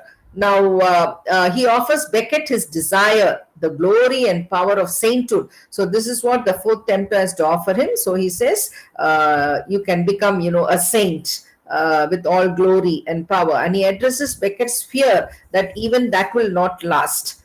Becket is shaken by the revelation that you are seeking the right action for reasons of selfishness and pride. So he wanted glory and power of sainthood, Becket, right? So it is actually more. It shows more of his selfish nature and the pride that he has in his spirituality. And then you have the interlude.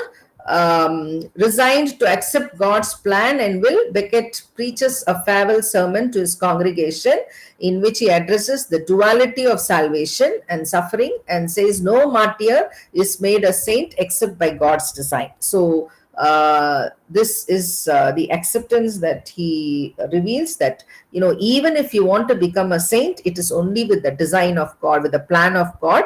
Without the plan or the divine design, nobody can become a saint, even a saint.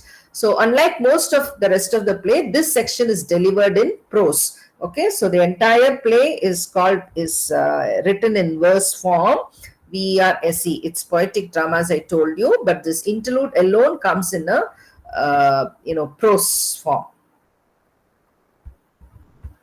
Now, coming to part 2 of the play, the chorus reiterates their fear and foreboding as 4 knights enter and demand to speak to Becket, claiming they have come by order of the king. When the priests try to offer them hospitality, they react with threats. Now Becket arrives and the knights accuse him of betraying the king and demand he recant his excommunications. Now when he does not, they declare their intent to murder him.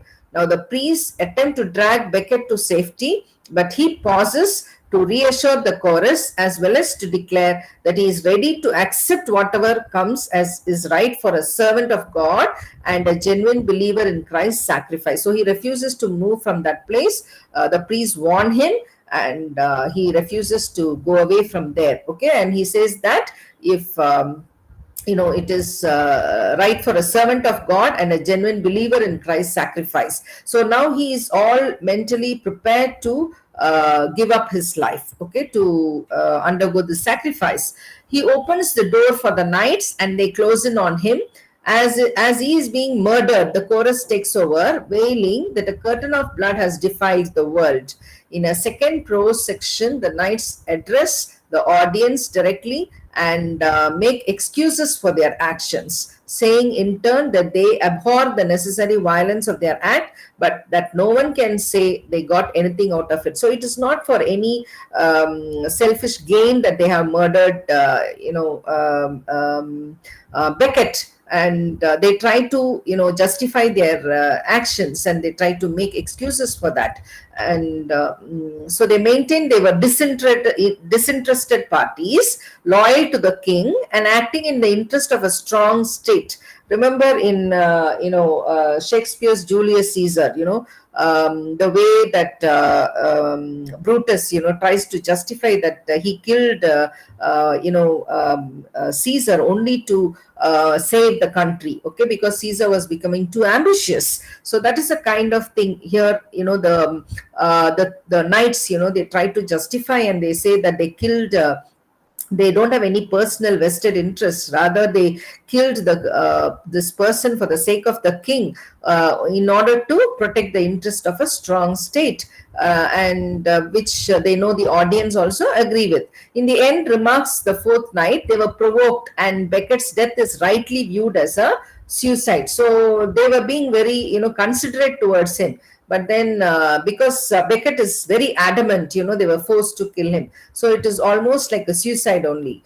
They order the audience to disperse and make no trouble. The priests eulogize Becket, but acknowledge that Canterbury has received a saint. So now what happens is, now that he has given up his life, Thomas Becket has given up his life for the state. Now he has become a saint. Okay, so the church has now received a saint. The chorus prays, apologizing to God that they are more afraid of temporal and earthly injustice than they are of God's power and love. They acknowledge their part in the state of the world because of it. They ask for God to forgive them and Becket to bless them. So now that Becket is dead and almost a saint, they seek his blessings, and that is how the play ends. Now coming to the symbols that are used in the play, the wheel. Multiple characters mention the wheel. There is a wheel of time, which is generally understood to be the wheel of fortune, which turns eternally for as long as time progresses, sometimes bringing good, sometimes evil. Okay, so but outside now, wheel is not a constant thing, it keeps rotating. So when it keeps rotating, times keep changing, the wheel of time. Okay, so sometimes it brings in good, sometimes it brings in evil, but outside the control of human actors. So human beings are not responsible for that.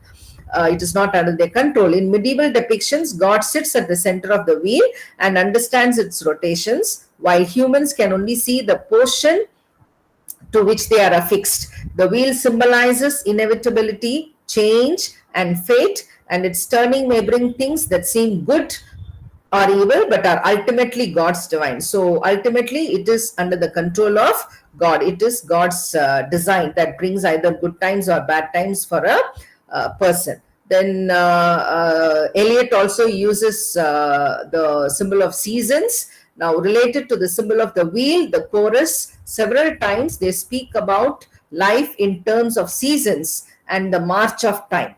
Now, in contrast to the wheel, the seasons symbolize the passing of time as viewed and understood from a human perspective or earthly orientation.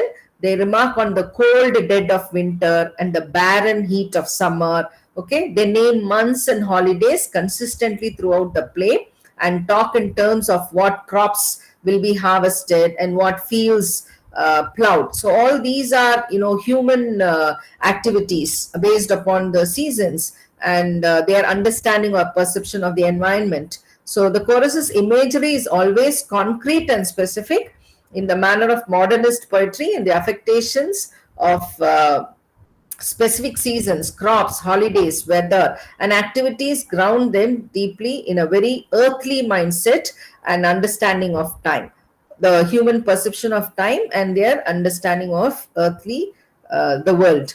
Because of their earthly concerns, the chorus, although they love Becket and fear God, is never able to completely comprehend the mystery of his martyrdom.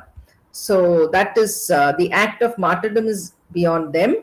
And so there are various themes in the plays. You have God's plan or God's design. Now throughout the play, the question of how much control a human being has over his own destiny, okay, surfaces multiple times. Now Thomas Becket and the priest, they allude to the wheel of time which spins and brings good or evil out of control of the humans. And Becket even talks about how things that seem evil at first, because they are part of God's divine plan, will be softened in retrospect or so entangled with good that one is difficult to tell one from the other. The ideal state for a Christian within the context of the play is perfect submission to God's will.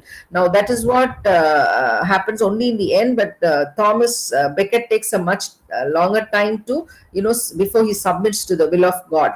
And the readiness to accept whatever it brings is part of the grand design of the benevolent deity. Now, the chorus, comprising the poor women of Canterbury and representing the audience, struggle most with the submission, and throughout the play, although they have no power to affect their situation, they suffer and fear. So they don't have any control over their situation. These poor women of Canterbury, they can only stand by and watch, whatever is happening. And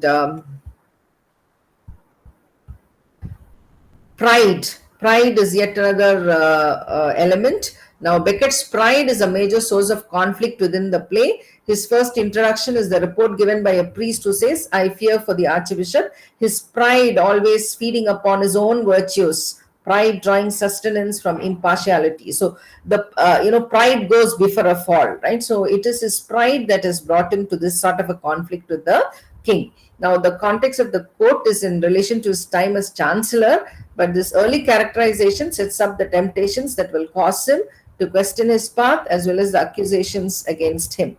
Thomas Becket takes pride in his goodness as a priest.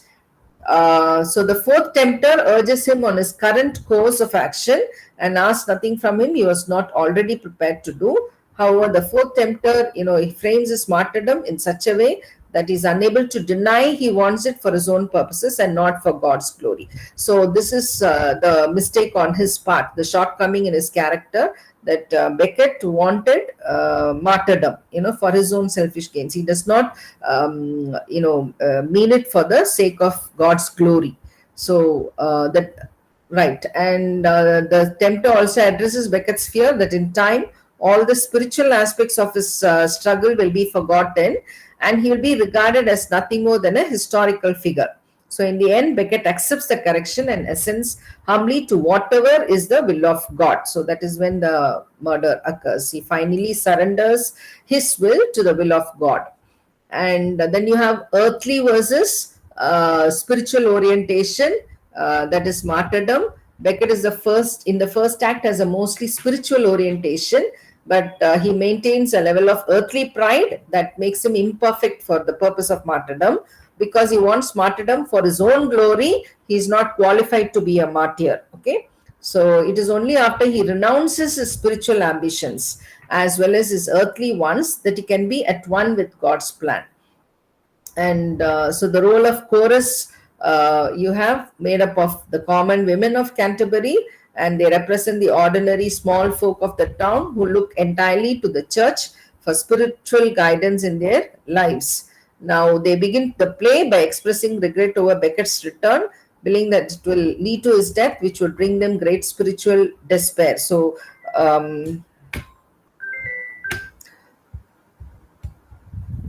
yeah, the last part. Now they claim to have been living and partly living. This is an expression that the chorus in the play keep repeating: living and partly living. During his 7 year absence, that is Beckett's 7 year absence, they would be more content to go on living in such a tolerably ordinary everyday state of dissatisfaction than risk facing the overwhelming spiritual ruin which they think Beckett's death would bring about. The chorus therefore begins the play in direct opposition to the priest's excitement about Beckett's return. They do not want him to come back. Ultimately, the chorus's fear is realized. Beckett is indeed murdered, and while they come to understand his death as fated by God, the chorus nonetheless sees it as a personal tragedy. Now, they do not see it from a spiritual, impersonal distance like the priests eventually do. Maddened by the death of their spiritual leader, the chorus ends the play desperately crying out that environment around them be cleaned of the dark energies which have intruded into their lives. So, this is the role of the chorus throughout the play. They have been used to heighten the situation, the murder of Beckett, the purpose of the murder, and the situation of the people of Canterbury. Okay, and with this, I think we come to the end of the play.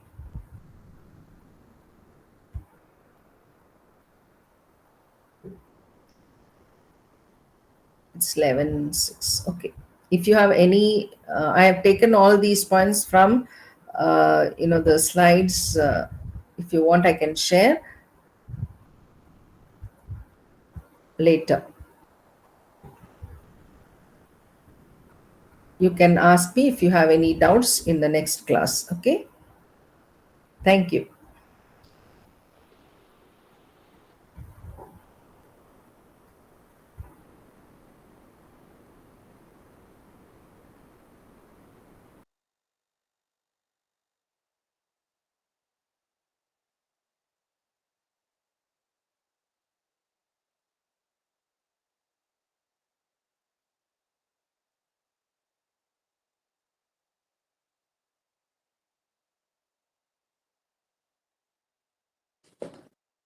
Good morning. Time for British poetry now. Hope all of you are having the textbooks with you. Do you all have the textbook with you? Because we are not doing anything which is not outside the text, okay? And we have very self explanatory texts where it is very important for you to have a reading of the poems. Also, you know about the authors, okay?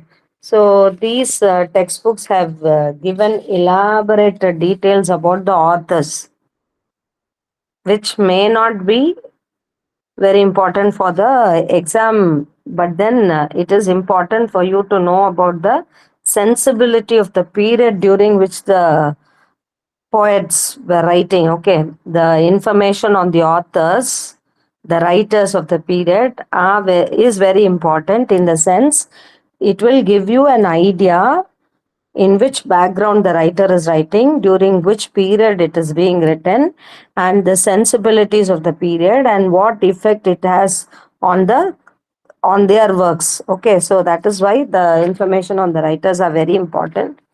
And as it was given in British fiction. Okay, so we have done a few classes in British fiction and now it is poetry. So, as it was given in fiction and poetry, you should first of all know about the sensibilities of the period. So, here in British poetry, Unit 1 and Unit 2 have been completed by us, and we saw the sonnets of Shakespeare and John Donne's poem, The Metaphysicals and the Neoclassis in Unit 1. In Unit 2, we were looking at the Romanticists, okay, Keats, Shelley, Wordsworth, Coleridge, and Blake, and all. So we were also looking at the background in which the poets were writing. Now in Unit 3, we'll go to the period of Victoria, Victorianism.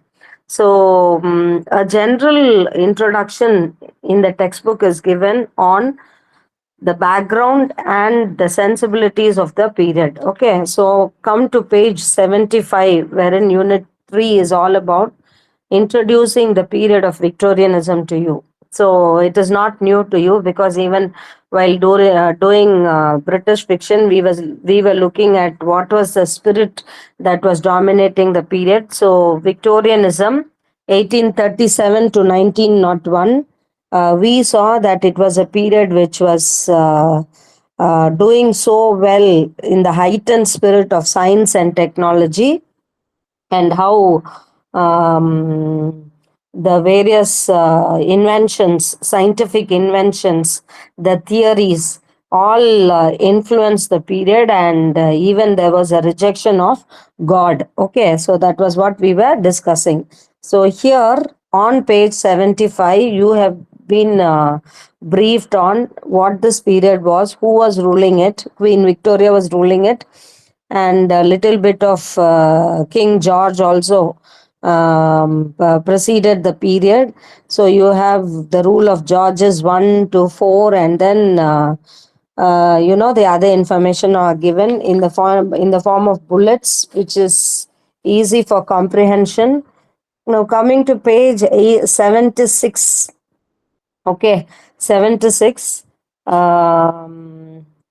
talks about the Georgian era under the rule of King George III, okay, which was followed by regency in England. What is this regency? Regency, okay. So it arises from the word regent, which means a group or person selected to look after the affairs of the kingdom when a king is ill, unable to rule. When a king is either ill or absent from the kingdom, another person takes care of the kingdom. So he will be called as Prince Regent. So during this Prince Regent's period, it was a corrupt period, it is said, and since he himself, George IV himself, was conveying a lack of purpose and morality to the intellectual and aristocratic classes. However, with the coming back of Queen Victoria, order was back in the kingdom. Okay, so these information are given to us on pages 75, 76. And interestingly, we are introduced to another term also, Luddite movement. So what is this Luddite movement?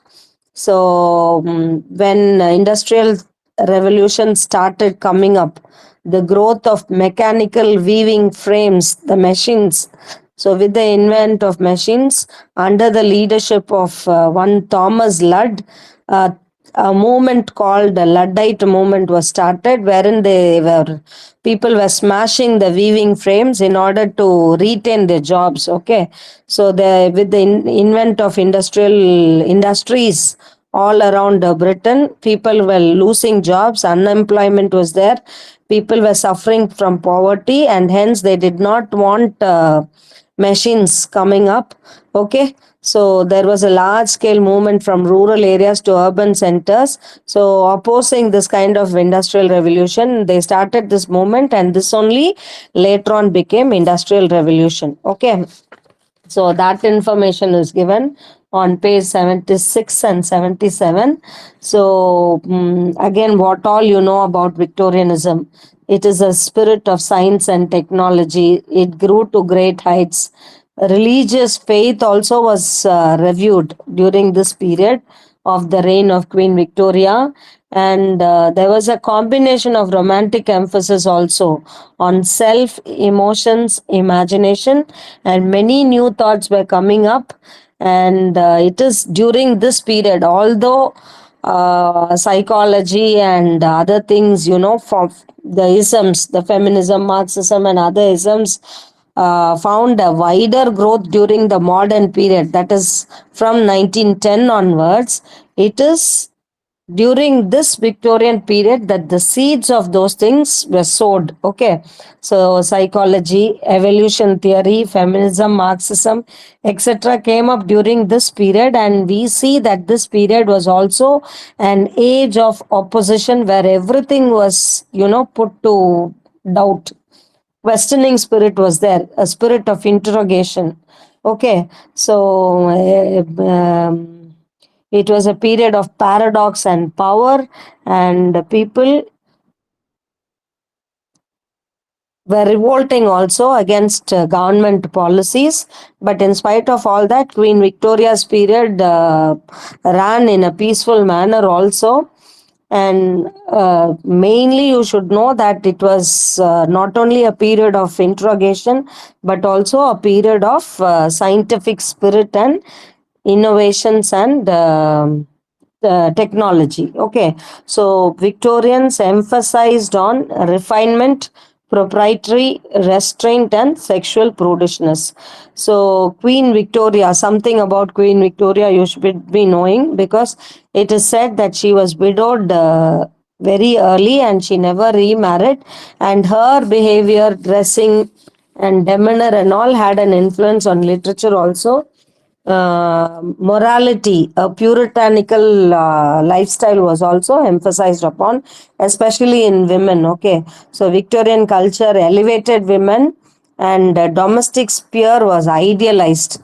The Victorians had a very strong moral code, and they opposed debauchery, which they saw as traditional aristocratic behavior. And it was a period of middle classes. There was an immense growth in the middle classes. Okay, even the aristocratic people hated the upcoming of the middle classes. So Victorian period was very liberal, progressive, and sexually and morally it was an age of the middle classes. All these are given on page 78, so you can just have a reading of this. It is very self-explanatory, nothing difficult to understand. Okay, so you should just know that the Victorian period saw the real birth of the middle classes as a force in politics and social structure. That is why, we see Jane Eyre emerging as a very strong lady, and Dickens' stories also show, bring about the problems of the then society, child labor, and other things. So it got reflected in literature in general. Okay, both poetry also mentions about all these aspects. Fiction also, the novels also bring about all these aspects. Okay, and then on page 79 you are given a short note on the 80s and 90s and how art and literature got developed during these periods. Okay, so you also have the period pre-Raphaelite movement, which was made famous by D.G. Rossetti, Dante Gabriel Rossetti. And particularly the symbolist movement, which began in France, influenced many parts of the Western world. Okay, so the symbolist movement, naturalistic, imagist movement, all these found it found its beginnings during the Victorian period. And on page 81, you are given something about the status of women during this period. Okay, so initially it was believed that domesticity is the period for sphere for women, but and femininity was emphasized upon, and the family's progress and development also depended on women in the domestic sphere. Marital stability, domestic virtue, and all were given importance to, and that is why, if you have read Jane Austen's novels, you would see how the novel revolved around women, especially the women in the domestic sphere at home. Okay, and so a reading of this would be easy only for you. Okay, pages 81 and 82. Women were excluded from membership in scientific organizations and most occupations, and Freud's theory, especially, okay, Freud's theory of sexuality portrayed women as inferior beings who unconsciously envied men, and because of this, they were destined to lead unhappy lives. So, that also, Freud's theory also had a great influence on literature. And there was a growing spirit of nationalism. There was a growing spirit of nationalism. People were getting nationalistic, and there were so many civil wars, World War One, World War Two. All these had an effect on literature. So some of the other things that came up during this period of Victorianism is nationalism, Marxism, Darwinism. Let us see what this Marxism is, which is given on page 83. So Karl Marx. Why are we reading all these things instead of directly going to poetry? Because poetry has all these things inbuilt in it. Okay, in the sense, the poets have put all these things in their poems. When you analyze poems, when you read poems, you will see the influence of Marx. You will see how nationalistic thoughts are put in their poems, how they try to find happiness, peace, tranquility in the midst of all these political turmoils. That is why a background study of all these are given to you. So there is nothing wrong in knowing all these things. Okay. So Karl Marx's period 1818 to 83. So we see how he was deeply involved in radical politics, and how the German authorities put him into exile, and he had to go from country to country. So he had been to France, he had been to London, and then he came into contact with another figure, Frederick Engels, and together they came out with Communist Manifesto, a political document in 50 pages. So it was one of the most influential political document in modern European history. And on page 83, you are given the basic principles of Marxism. Okay, so what is this Marxism? There are basic stages through which civilization is moving, and mankind's struggle to satisfy their physical and material needs is at the heart of all history. So, all people are equal. Okay, everybody's needs should be catered to, everybody's physical and material needs should be catered to. So, how to do this? Agricultural, industrial phases determine the society's structure, values, and ideas. We have the superstructures also. What are these superstructures? Religions, cultural codes, and philosophical beliefs like nationalism, liberalism, etc. There is a basic conflict in all history between means of production and those who labor for them. Okay, there are people who toil hard, work hard, and bring about, produce things, and they labor for them, but the fruits of their labor is enjoyed by a different group of people. So there is always a fight between these two groups, factory owners and workers, between the producers and who enjoy the benefit of the production. Okay, so all these have its influence on the social history, social change in any country. Okay, so by the 19th century, the struggle between the bourgeois, middle class, and proletariat workers. So there, even if you read novels or poems, you can find this conflict or fight exhibited in the works of art. So the triumph of capitalism, the rich people's triumph, that also was a reason for civil war and all, sharpening the struggle with the poor people, since a growing concentration of wealth in the hands of the owners would increase the size of the unpropertied proletariats. So we see what struggles the poor people and the proletariats, the middle class people, were undergoing. So Marxist thought caught fire in the 1840s and played a very strong role in 1848 revolt. Now, on page 84, you also have something said about science. So, with the scientific thoughts getting sharpened, with the innovations, inventions, technological progress in science and other fields, the thought of God, the importance given to religion were also slowly getting ousted out, especially with The Origin of Species by Charles Darwin in 1859. That is another important influence during the Victorian period.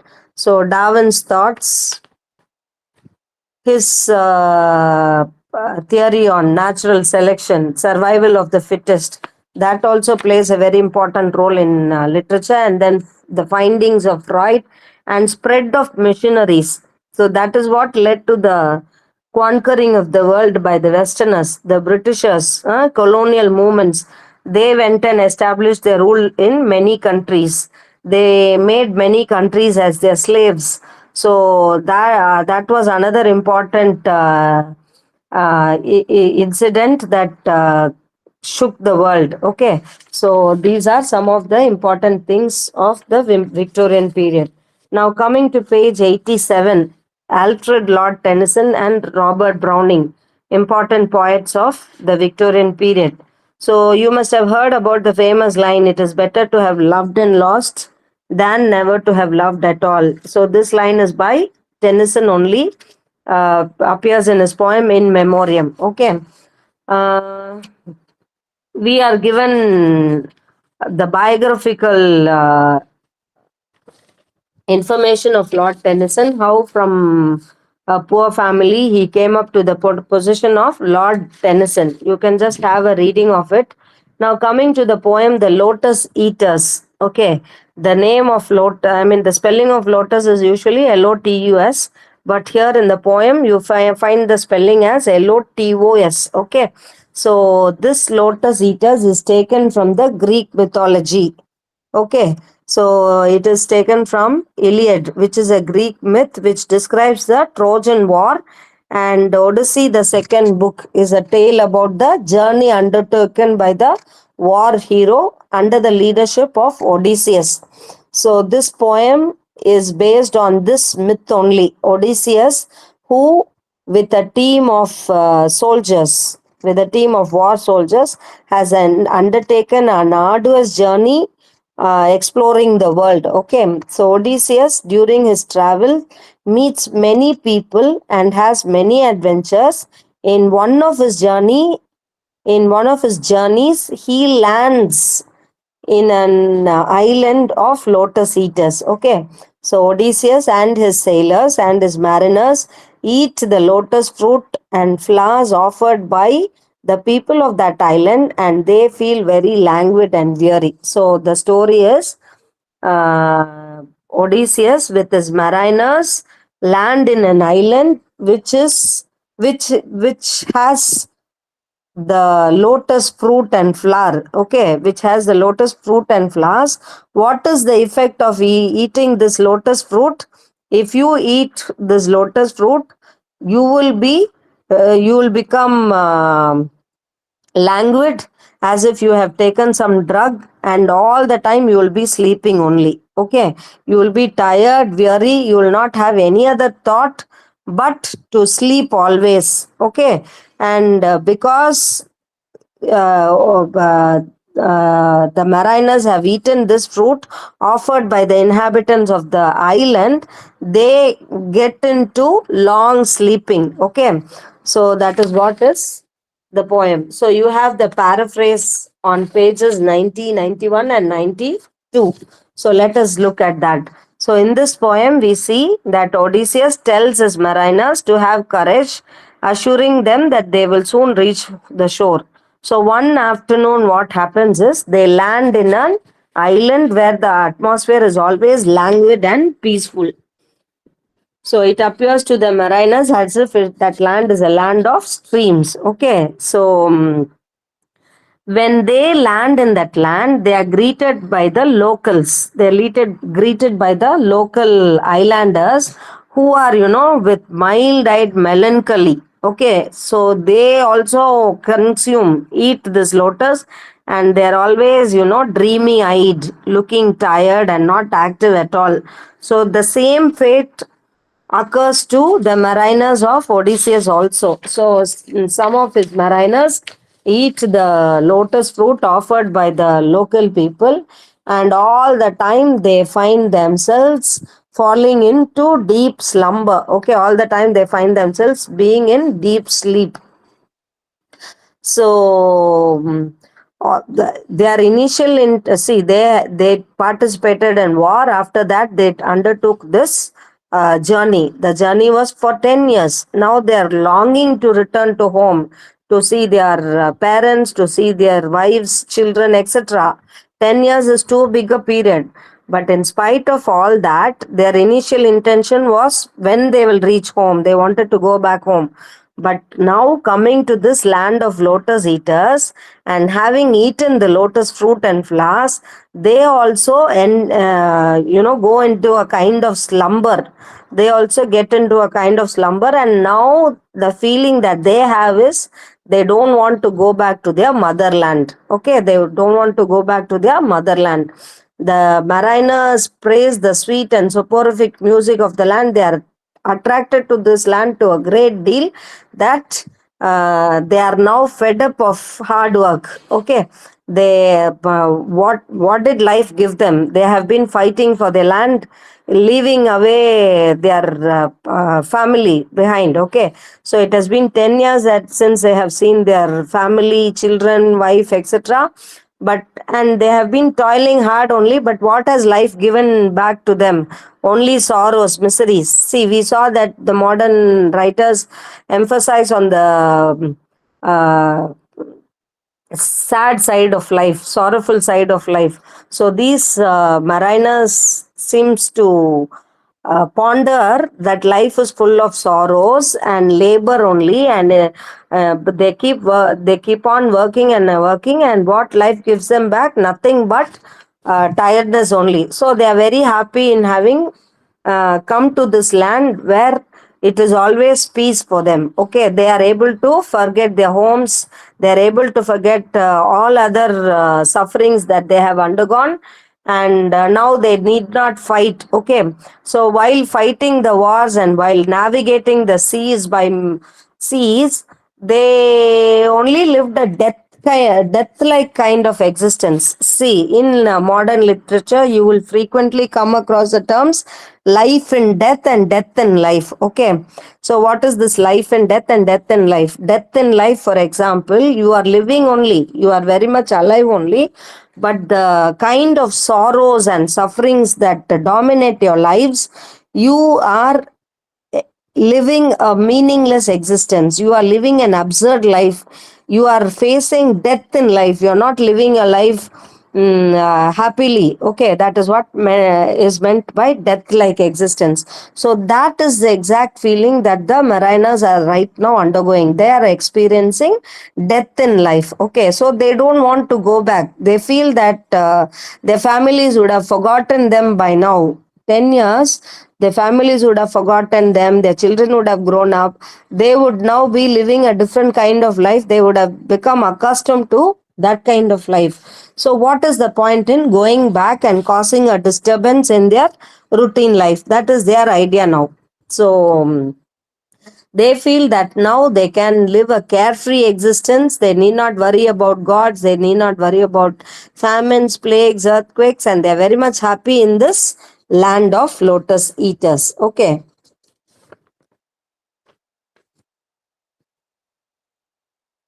So we see that the poem is divided into two parts. On page 92, I am okay, last two stanzas.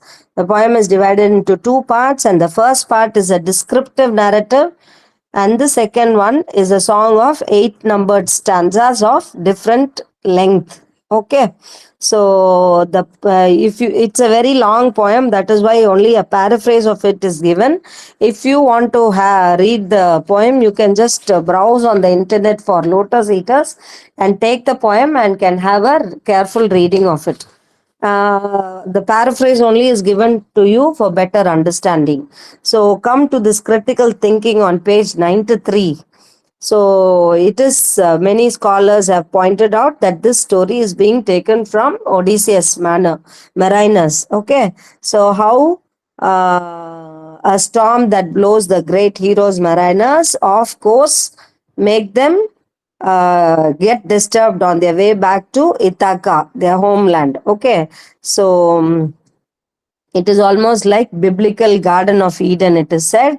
And Tennyson has provided a very tempting and seductive vision of life, free from hard work and toil. See, life is full of sorrows, life is full of sadness, and it also has joy, bliss, and at the same time you have to work hard in life. Okay, is there anybody who doesn't work hard in life? They have to. So a life without toil is unimaginable, it can't be done. So Tennyson provides a situation where these mariners, people who have worked hard, people who have took part in war, are get landed up accidentally in this land of lotus eaters and have forgotten all their sorrows and sadness, and they don't want to go back to it. So the leader Odysseus is finding it a hard job to make them travel back to their homeland. Okay, so uh, the second stanza, where the mariners express the irony of the fact that man, who though is at the height of evolution chart, see, we have made so much advancements in science and technology. Although we are the supreme creature on this universe, on this earth, we are only made to toil and labor all the days of his life. So, work without hope is what many writers are lamenting about, and it is this that is taken as the theme of the poem in Lotus Eaters. Okay, so the reader is left with ambivalent feelings about the mariner's argument for lethargy and indolence. These two words are very important for any analysis of this poem. Okay, lethargy and indolence, being lazy, feeling lazy, and all the time, the sleep overtaking your lives. Okay, so this is a very disturbing view. So the conclusion is, although, even though we all share the longing for a carefree and relaxed existence, we cannot go on with such kind of carefree life. Okay, so that is what is said in this poem. And now coming to Browning's poem, My Last Duchess. Again, a brief note on the poet's life and works are given. So Browning is especially noted for his dramatic monologue. So what is this dramatic monologue? There will be two characters, one or more characters in the poem, and one character alone will be talking, revealing his inner self, whereas the other character will be silent in the poem. Okay, so dramatic monologue is a technique that is used in poetry where the one character will be talking and revealing the true self, inner self, and there will be another silent listener in the poem. So on pages 80, 95 and 96 are given the autobiography, I mean the biographical details of the poet, and also the background in which this poem is written. You can have a reading, it is easy to understand only how Browning came to write this poem. Okay.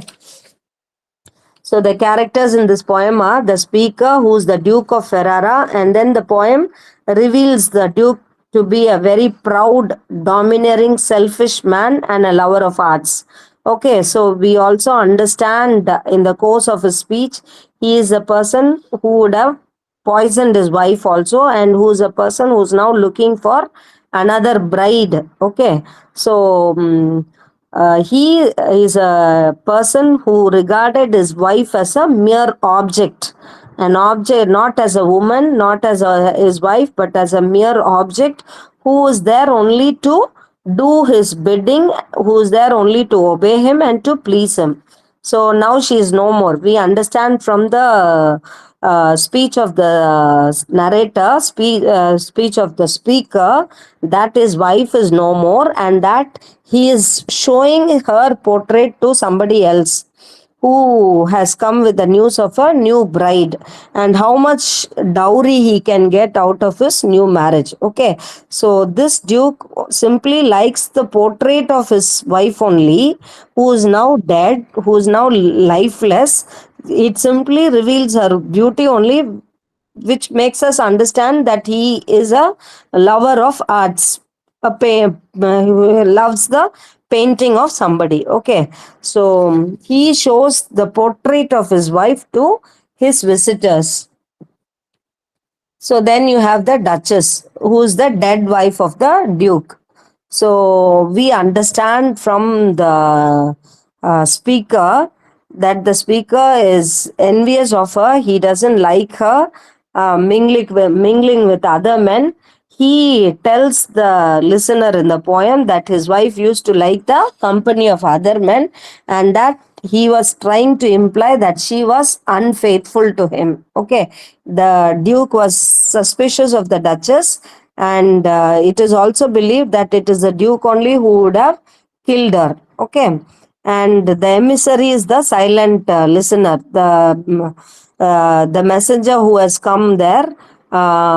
He simply listens to this, the speech of Duke Ferrara, okay, who tells him about the last Duchess. And you have Count of Tyrol, who is going to be the future father-in-law of the Duke. So the messenger tells him that the Duke of Tyrol is willing to give him a lot of dowry in order to get his daughter married to him. Okay, so the rhyme scheme is given to you. You can just have a reading of it. Now, coming to page 99, you can understand that the theme of the poem is about the arrogant, selfish mindset of the proud Renaissance Duke. Okay, who does not respect women at all. So just because he was suspicious of the Duchess, that she loves the company of other men and that she was unfaithful, he has killed her. Okay, so we can see that the then practice of the Victorian society, how much dowries were taken. So that also is brought in here. So the Duke is seen as revealing himself consciously or unconsciously that he was a possessive husband who regarded his wife as a mere object, as a possession to be proud of. Okay, and he openly and straightforwardly tells, remarks in many places that he is the person who would have murdered his wife. So we can see that Browning is trying to bring about that fact, but does not openly confesses this. Okay, so this is all about the story that is there within the poem, and in a number of techniques like asides and all, we can understand the real notion of the Duke, that it is the Duke who has killed the wife but and is willing to marry again, and is, a corrupt fellow. Okay, so this technique, dramatic monologue technique, is used to present the facts about this Duke and Duchess in this poem. Now, coming to Matthew Arnold, which is given on page 102. Matthew Arnold's poem, The Dover Beach. Okay, so again, you have the life and works of Arnold. Arnold is also a religious poet, and his immense faith in God and religion is brought about in this poem also. You on pages 102, 103, and 4, autobiographical, the biographical details about the author is given. So, since this is a small poem, it's a short poem, the poem itself is given to us on 105. So, if you could read the poem, you will understand. It is written in simple language only. Okay, so we can call Matthew Arnold as also a transition poet. He's neither completely modern nor completely a Victorian period, but a transition period poet. Okay, so see the language. The sea is calm tonight, and the tide is full, while the moon lies fair upon the straits of the French coast. The light gleams and is gone, but the cliffs of England. So, written in very simple language. Come to the last, come to the, which stanza shall I say? The last but first bullet on page 105. The sea of faith. You can, as you read the poem, you can be sensitive to the similes and metaphors that are given there. What are similes and metaphors? Comparisons. Okay, so see, he calls faith as a sea. The sea of faith was once encircled round earth's shore and lay like the folds of a bright girdle, but now I can only hear the sea's melancholy long withdrawing roar. So we can see that he has brought in the myths from Greek and Roman myths also are brought into the poem. Okay, so we can see that this poem is his address to his wife. Okay, come to page 106. How can we understand that this poem is an address to his wife? 106, the first stanza. Now, love, let us be true to one another, for the world, which seems to lie before us like a land of dreams, so different, so beautiful, has got neither joy, nor love, nor light, nor certitude, nor peace, nor help for pain. Underline those lines, okay, because very important. It is exhibiting the sentiments of the period. So these lines are exhibiting the sentiments of the period. He says that we are all now living in a world which is joyless. It does not have joy. It does not have love. With the advancements of science and technology, with the modern people having lost faith in God, having lost faith in kindness, having lost faith in most of the human sentiments. Okay, so how can life be led? So that is why if we see here that he is inviting his lover to the window from which he is enjoying the sight of the sea. So he is calling his wife or the lover to come near him, where he is standing nearby the window and telling her that we are all living in a world which is bereft of joy, love, light, certitude, certainty, okay, and peace. But we are filled with pain only. Okay, there is no hope also. So, living in such a place, last three lines actually. How are we human beings living on this earth? We are here as if we are living on a darkling plain, swept with confused alarms of struggle and flight, where ignorant armies clash by night. So, what are these three lines trying to say? We are all as if living in a dark plain where the enemies are fighting, where the soldiers belonging to two different countries are fighting, In the darkness, they don't know whether they are killing their own people or they are killing their enemies. You understand? We are all living on this earth as if we are living in darkness, where we don't know whether we are killing our own friends or our enemies. We are all so very confused. So this world does not have any certainty, peace, hope, etc. So that is what Matthew Arnold's poem is trying to emphasize upon. Okay, so the theme here is human struggle and private grief. So he is trying to tell his wife, so when we are living in a world which is full of sorrows and sufferings, let us be faithful to one another. Okay, that is what he's trying to tell here. The world is not a calm world, tranquil world, but it is full of despair, melancholy. So in this world, this world is full of loneliness. Every human being is engulfed with a sense of fear, sense of loss, sense of uncertainty, and come to page 107. So, in this world of insecurity, in this world of transience of natural feeling, let us take resort in nature. Okay. So, this poem is about the quest for meaning in life. All these modern writers emphasize on the fact of meaninglessness and uncertainty in life.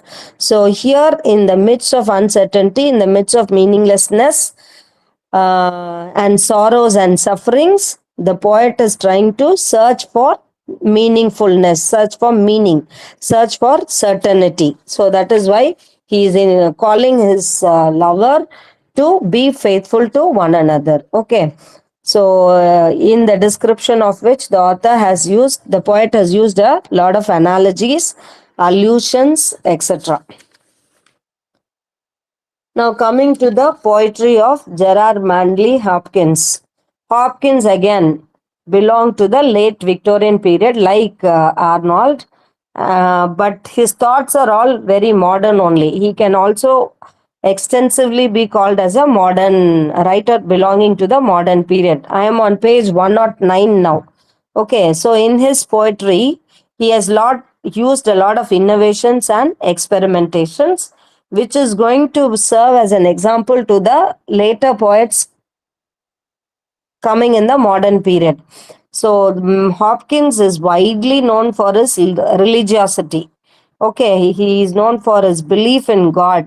Every time modern people, the people belonging to the Victorian era, they were talking about science and technology, advancements in science, and they were trying to completely oust out God. But what Hopkins emphasizes is on the presence of God. He says that it is with the presence of God, with God's power, with God's power felt throughout the universe and earth, that man is able to achieve all these things. So he is not ready to completely throw away God, but he believes that God, it is with God's presence that human beings are able to achieve so much in life. Okay, so Hopkins began a quest within himself. So he also converted himself to Catholicism and wanted to become a Jesuit priest. And this Wreck of Deutschland is a very big poem that he had written in 1876. And he also has written a number of sonnets, which are also called as sonnets of desolation or terrible sonnets, which was exhibiting his spiritual anguish, the pain that he was feeling spiritually. Okay, and we can see that most of Hopkins' poems are religious in nature. He did not do away with God as the writers of his period were doing, because of the influence of the theory of Darwin and Freud, etc. Okay, so on page 111, you have the religious background given, found in Hopkins' poetry. Okay, so all his poems have religion, nature, inner anguish, the sufferings, all these are found in his poem. That is what his themes are. The poetry The themes in his poetry are pertaining to all these things, okay? Religion, nature, etc. He hates the way man was plundering nature, man was exploiting nature. He hates the way that man was moving away from nature. In his view of nature, the world is like a text written by God. So he expresses himself completely, and human beings should not do away with God, was what he was trying to emphasize upon. Okay, so he sees the Victorian period's environmental degradation as something connected to the spiritual crisis of the age. So man's indifference to the destruction of natural and religious order is lamented by him. He hates the way man was uh, uh, moving away from God and nature. So he saw the scientific and technological advancements of the period as evidence of God's deliberate hand on human beings' existence. Okay, so and what are some of the innovations that he has made in his poetry? So, from exam point of view, you could be asked like this also. Okay, so you could be asked to make a comment on Hopkins's innovations in poetry, Hopkins's religious affiliation in what are the religious affiliation or sentiments that are found in Hopkins's poetry, to which you will have to bring about all these aspects. And one of the poetical techniques, the poetical innovations that Hopkins has made is the concept of inscape. So, what is this inscape? Inscape means unique inner nature of a person or an object. So, Hopkins trying to bring about the unique inner uniqueness that is found in an object in his work of art. The uniqueness, okay, that is what is emphasized here. So he sees the world itself as a kind of network integrated with the divine law and design. So there is nothing in this world that exists without the help of God. And Hopkins is also famous for inventing sprung rhythm. Usually, one kind of rhythm or syllable thing only will be followed in poetry, but here he uses his freedom in bringing about accented syllables, unaccented syllables, etc. So Hopkins is famous for having invented sprung rhythm. Okay, so. Another uniqueness of Hopkins is constant chiming. Okay, the musical quality of his poetry. So this he has borrowed from Welsh poetry and has made use of it in his poetry, and his unconventional use of grammar and sentence structure also makes reading his poetry difficult. Actually, reading his poetry is difficult because of his unconventional grammar and sentence structure, and he is also famous for his neologisms and archaisms. He is fond of coining new words and bringing them in his poetry, and he is also fond of using archaisms, old fashioned words being used in his poetry. So the poem that is prescribed for us here is God's Grandeur, the grandness of God. Okay, so the world is charged, so it is a sonnet, it is in the form of sonnet, 14 lines, and octave and sestet. So here the world is charged with the grandeur of God, which will shine like a flame from shook foil. It gathers together greatness. Why do men then now not break his rod? By his, he is meaning God. Okay, so generations have trod and all is smeared with tear, trade and smeared with toil, all wears man's smudge and shares man's smell. So he goes on, talking about the glory of God only. Okay, so you can read the poem that is given on page 112. It is again not the original poem, but a paraphrase only. So we can see that his poem is divided into octave that consists of 8 lines and sestet that consists of 6 lines. Okay, so the first 4 lines describes the natural world through which God's presence is there. In spite of so many technological advancements, science, and new innovations, experimentations, God's presence is definitely felt in the natural world. That is what he is trying to bring about in this poem. He is giving proof for God's presence.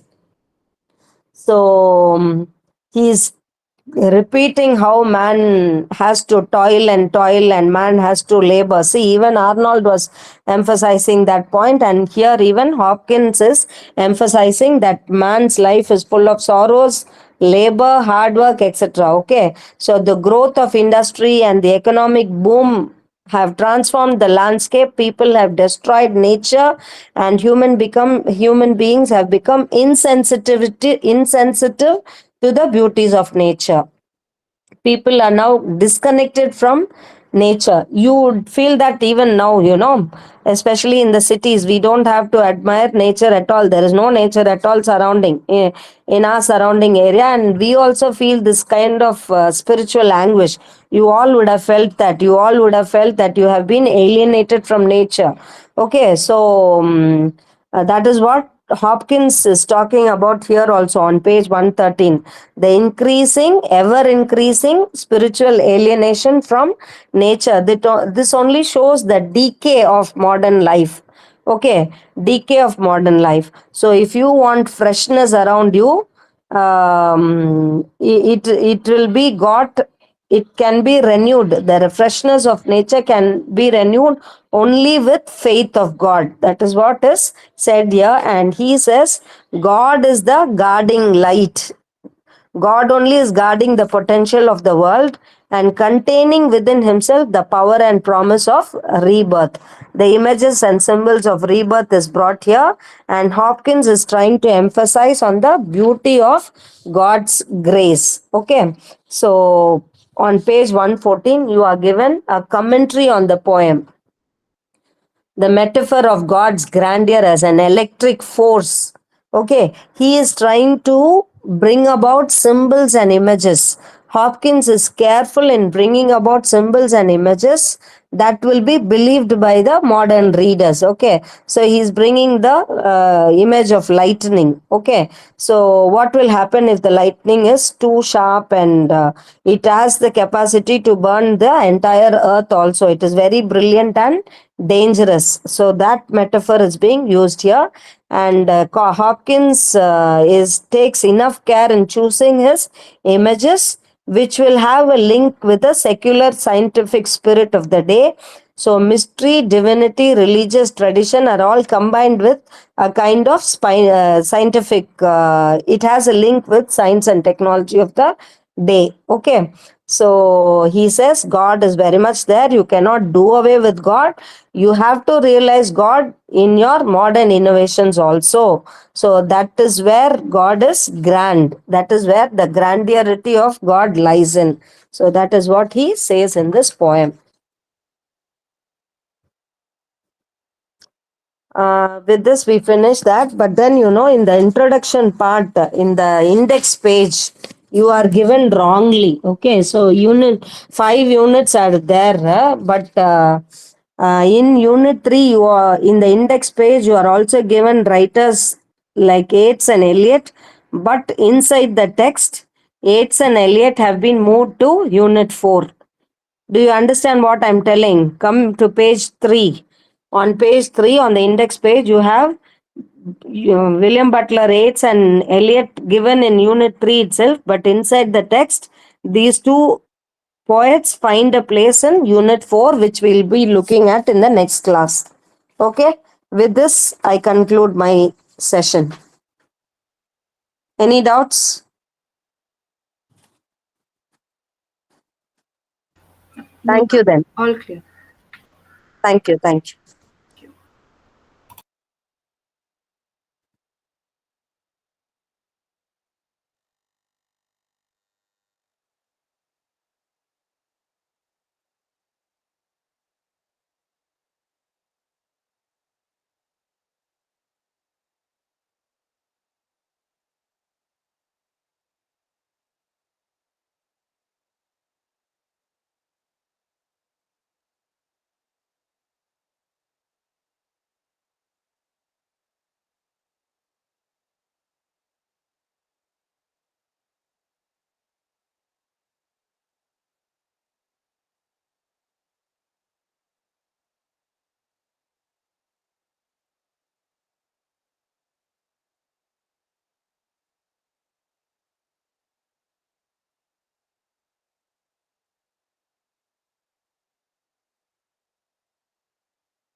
Good afternoon, students.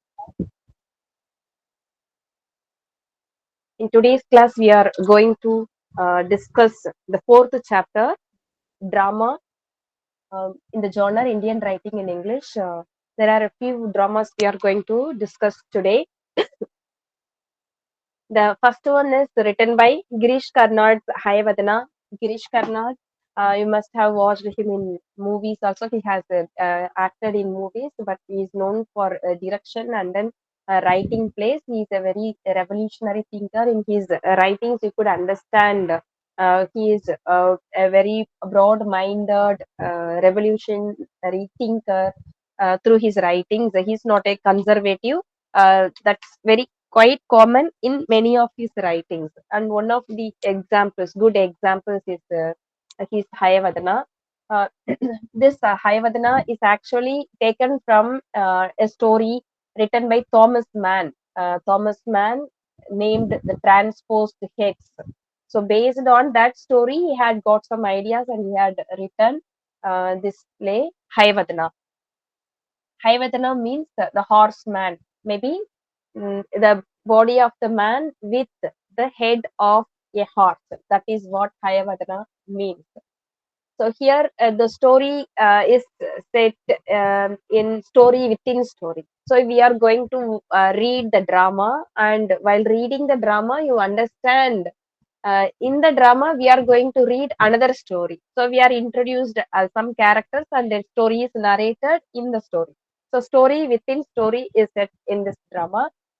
So the first plot has Bhagavata, who is singing actually invocation song, who is seeking the blessings of Lord Ganesha, and by with the musicians, he sings to praise Lord Ganesha. And it is actually believed in Hinduism that Lord Ganesha is the embodiment of everything. Actually, when you look at the structure of Ganesha, you can understand the physical body of Ganesha resembles the human body, except the head. The head of Ganesha resembles an elephant. So, elephant headed Ganesha, elephant headed human being.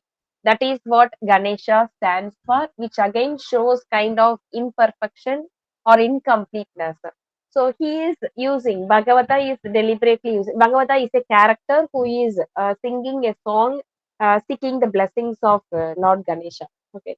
So he is seeking blessings from Lord Ganesha, and then he is going to narrate a story. A kind of drama is going to begin.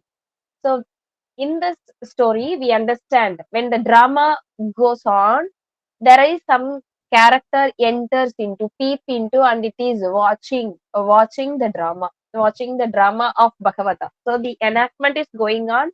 Bhagavata is one of the actor, a performer who is singing a song before the play begins, and we understand a new spectator enters into the scene and then observes, and to a shock, it seems to be the horse-headed man who is standing there, and also the man speaks. The horse-headed man speaks. The character Hayavadana speaks in the story.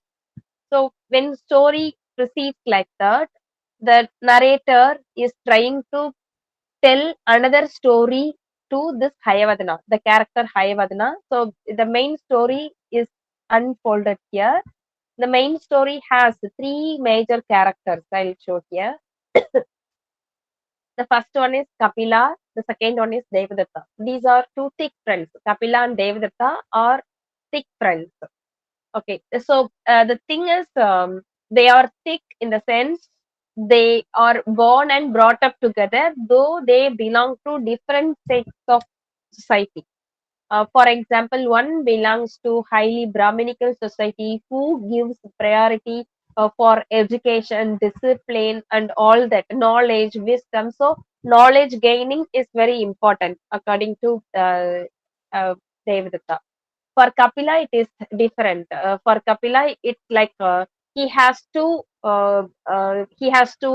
work hard. Um, uh, he has to strive hard. He has to involve his body physically to attain money or something like that. So one has to physically spend time to attain their life, and the other one has to mentally strain. So one strives hard with the books, the other one strives hard with the tools and weapons, and he symbolizes a hard labor. So these are the two friends we come across. Like these two friends are compared to that of Lava and Kusha. The Lava and Kusha are the twins we get from Rama. Rama's kids, Lava and Kusha, they are twins. Otherwise, they can be compared. Kapila and Devadatta can be compared to that of Rama and Lakshmana. Why these comparison? Because they are inseparable. They are always together. But there is another entry here. Batmini. Batmini is a beautiful girl, and Kapila happens to look at her, and then he falls in love with Batmini. So now and Batmini,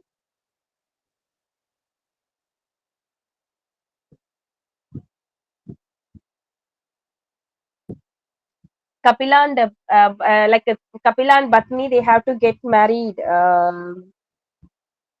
Married. Sorry, Devadatta and Batmini have to get married, and so Kapila is going to help. Right, so that.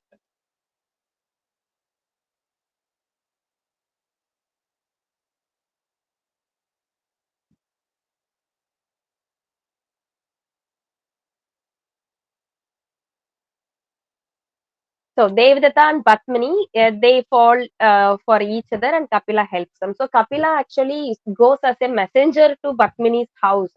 Without knowing who is Kapila or who is Devadatta, he arranges the marriage between Devadatta and Padmini.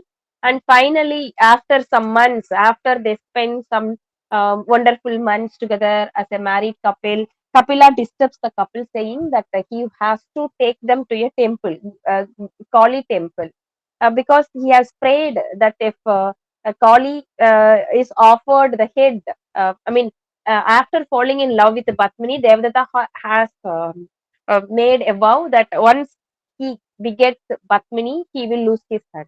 So if Padmini is got in the name of marriage, Devadatta was ready to lose his head, to offer his head to Kali. That was the thing he has agreed to the goddess. So after the marriage, now Devadatta remembers that he has to offer his head to the goddess. But Batmani is shocked to know that, but yet we cannot get away from the duties once it is devoted to the gods. Otherwise, they will curse you. So all these three, Devadatta, Batmani, and Kapila, they team up together and go. And on the journey, you understand that Batmani is actually pregnant. And apart from that, we understand there is a connection between Kapila and Padmini. Actually, Padmini is attracted towards Kapila. Actually, Padmini is not interested towards Devadatta's body or Devadatta's knowledge or wisdom. Instead, Padmini is attracted towards Kapila's physique, the body, the muscular body. She's very much attracted towards that. So, Devadatta also understands this when he tries to notice the conversation between Padmini and Kapila. Anyway, on the journey, Devadatta goes to the temple and he makes them to wait, and then enters into the temple and he chops his head off. And then Kapila, though Padmini insists Kapila to go and find Devadatta, Kapila goes and searches Devadatta and finds that his head is chopped off in front of goddess Kali. Kapila is shocked, and then instead of going and telling Padmini what happened, he has no courage to report this to Padmini. So he also takes the sword and chops his head off. Padmini, so he was waiting in the court. It was in the dense forest. The temple is in the dense forest. She was waiting in the forest for a while, and then she decides that she has to go and search these two friends. When she enters into the temple, she understands both are killed. So now she is going to cut her head off, saying, Goddess Kali, you please take my head also, because without my husband, I cannot live. So she is also trying to chop off her head. So now Goddess Kali asks her to stop, and then she doesn't allow Padmini to cut her head off. Instead, she gives an offer. Maybe you can arrange it. You can arrange the heads of both the bodies. I can make them alive. I can bring them back to life. So now Batmini commits a mistake. It is not deliberately done, but she has committed a mistake. The mistake is she has exchanged the heads of the bodies. She has fixed the Kapila's head with Devadatta's body and Devadatta's head with Kapila's body. And once they become alive, the transfixion is creating a great confusion. The confusion happens because Kapila, uh, hereafter, one's head will be counted as the entire body. For example, if Devadatta's body holds Kapila's head, I will tell him as the Kapila. So only the face identify one's body. So hereafter I will count the body of Devdatta and the face of Kapila as Kapila, and vice versa. So Devdatta's face and Kapila's body will be counted as Devdatta. Now Batmini is confused. Now she doesn't know what to think about. To think about Batmini, she doesn't know because uh, her confusion is she has lived with a body, whether she has to choose the body. She is loved by someone's mind, so whether she has to choose the body of the husband or the head of the husband, this is the confusion.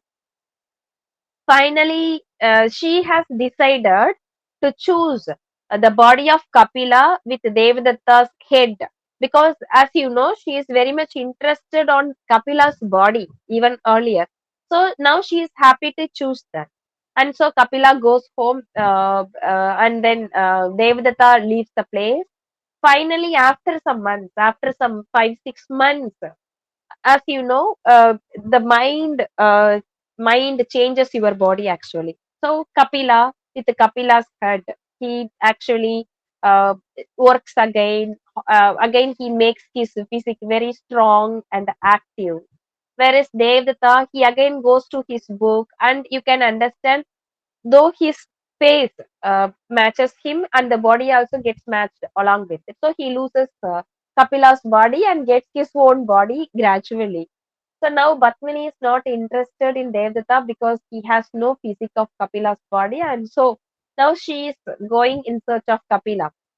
Now Devdatta, Kapila, and Padmini, the confusion here. The story actually stops abruptly without knowing what to know, because Padmini is totally confused. She doesn't want to cheat the husband, as well as she's not satisfied with what Kapila has. She actually wants to choose Kapila as her husband. At the same time, she doesn't want to cheat her husband. So the total disappointment and confusion. So this is how the story ends. And now Haryavardhana is questioned. So you are getting this body. So the beginning of the story we have Bhagavata, right? So Bhagavata story is listened, and then Haryavardhana is questioned. So who are you? So how you identify yourself? Whether the body is identified with the mind, or the mind is identified with the body. So that kind of a philosophical turn is discussed uh, in this drama. So that is the story of Hayavadana, which means actually the transposed heads. Transposed heads means the heads are changed accidentally, and it has changed life of the two people. So this story is told to Hayavadana. The confusion created after this.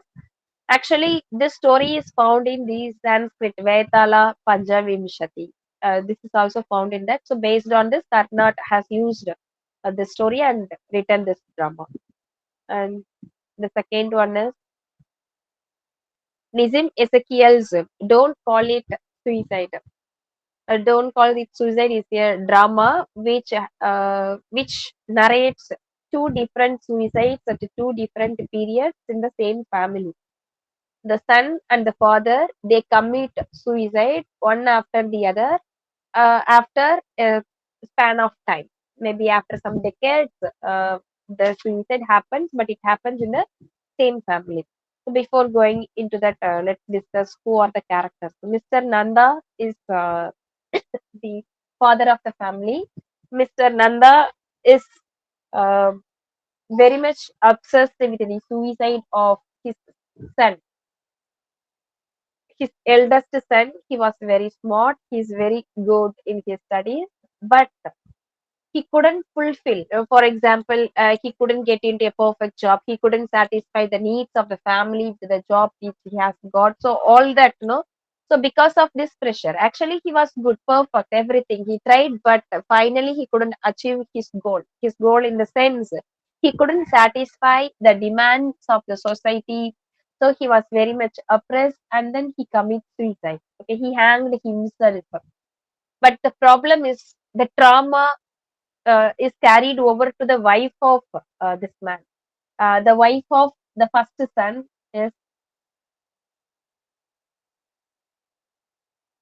Mita. So Mita is the first daughter-in-law of Nanda. Mita is the first daughter-in-law of Nanda. And after losing her husband at the younger age, she has no moral support in the family. For example, the mother-in-law, Mrs. Nanda never treats Mita as a human being, first of all. And even the brother-in-law, her husband's younger brother, Hari also doesn't treat Mita in a good manner. Not only Hari, even Malati. Malati is the second daughter-in-law of the family. So overall, we understand Mita is not treated well. She is exploited in the family. For example, she is asked to do all the domestic chores in the family, and she is not given enough space. So Mita is ill treated in the family. That is one thing which is haunting Mr. Nanda. Mr. Nanda is hurt because he doesn't want his son to be killed. So he couldn't accept, first of all, his son's death. The other family members, including Mita, the wife of the victim, the wife is also getting along with that suicide, but Mr. Nanda, the father, couldn't accept the suicide of his son. Even after 14 years of his son's death, he has been thinking about it. He couldn't accept. He feels that there is no justice done on his suicide. He cannot accept it as an accident or homicide, a suicide. How? Because he believes that his son deserves to live in this society, but unfortunately, he committed suicide. So this is what he believes. Actually, he is also not happy with the family members. For example, the wife doesn't treat the daughter-in-law Mita, even though the husband is absent in the house. So that is also there, and everyone is getting into normalcy, including the brother-in-law, the mother, even the wife. Mita sometimes comes back to normalcy, but Mr. Nanda couldn't come back.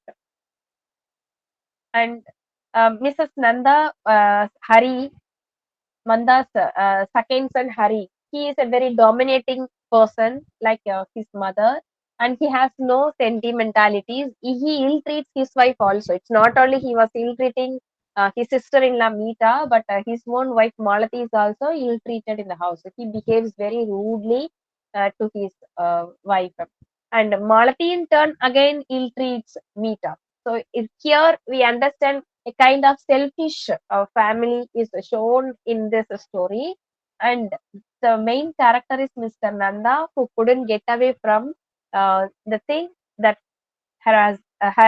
his son is committed suicide.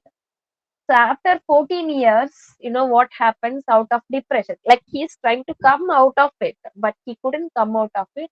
Finally, he kills himself. He takes pills, medicine, tablets, extra, and then he kills himself. He commits suicide. So this is the second suicide that happens in the family. Actually, this suicide shatters the entire family because he was the pillar of the family. Nanda remained as the pillar of the family even after his own son's death. Though he was depressed, he managed everything. Once Mr. Nanda commits suicide, the family is entirely disturbed. For instance, the mother-in-law, that is Mrs. Nanda, after losing her own husband, she now understands the pain of her daughter-in-law. Now she is very kind towards Meeta. So now Meeta is very kind towards the mother-in-law. So now we understand after the second suicide, the family is sentimental, emotional, and then they are connected to each other. Though this talks about the family, the drama talks about the family, the actual theme of the story is about the society, because the demands of the society, the expectations of the society has made Mr. Nanda's son, elder son, to commit suicide. So that was the theme in this poem. It's not like committing suicide, but how the society forces someone, some individual, to think upon from its point of view and pushes someone to kill oneself. So that is the theme of the drama. Okay. I think we have read already Nizim Ezekiel's poem. We were talking about, I was supporting Nizim Ezekiel when he was giving sarcastic comments on the English spoken by the Indians in his poems. So he deliberately used a wrong way of uh, using English by the Indians in his poems, I told. So it's not like that was the only theme of Nizim Ezekiel. Actually, Nizim Ezekiel focused on the Indianness in his writings.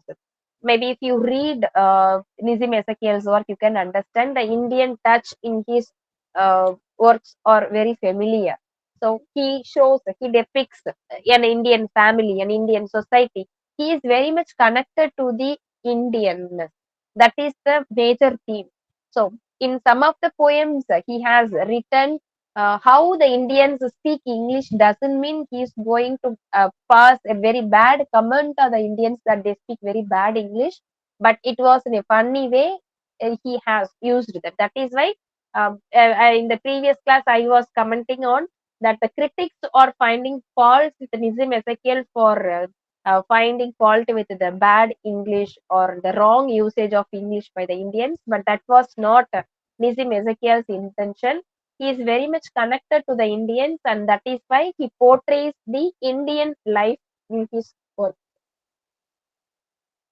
Okay, and next I move on to the next drama, Dina Mehta's Brides Are Not for Burning. This in these types of incidents are nowadays not common, we can say, but earlier it was very common. Even in my younger days, I used to observe such incidents that happen. Like usually, when the daughters-in-law are in the kitchen, the gas stove bursts or the kerosene stove bursts, and then it burns the daughter-in-law alive.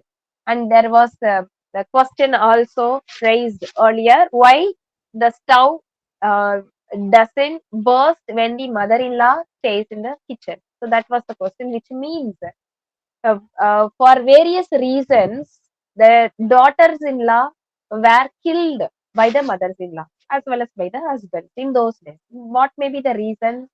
The reasons may vary from like dowry.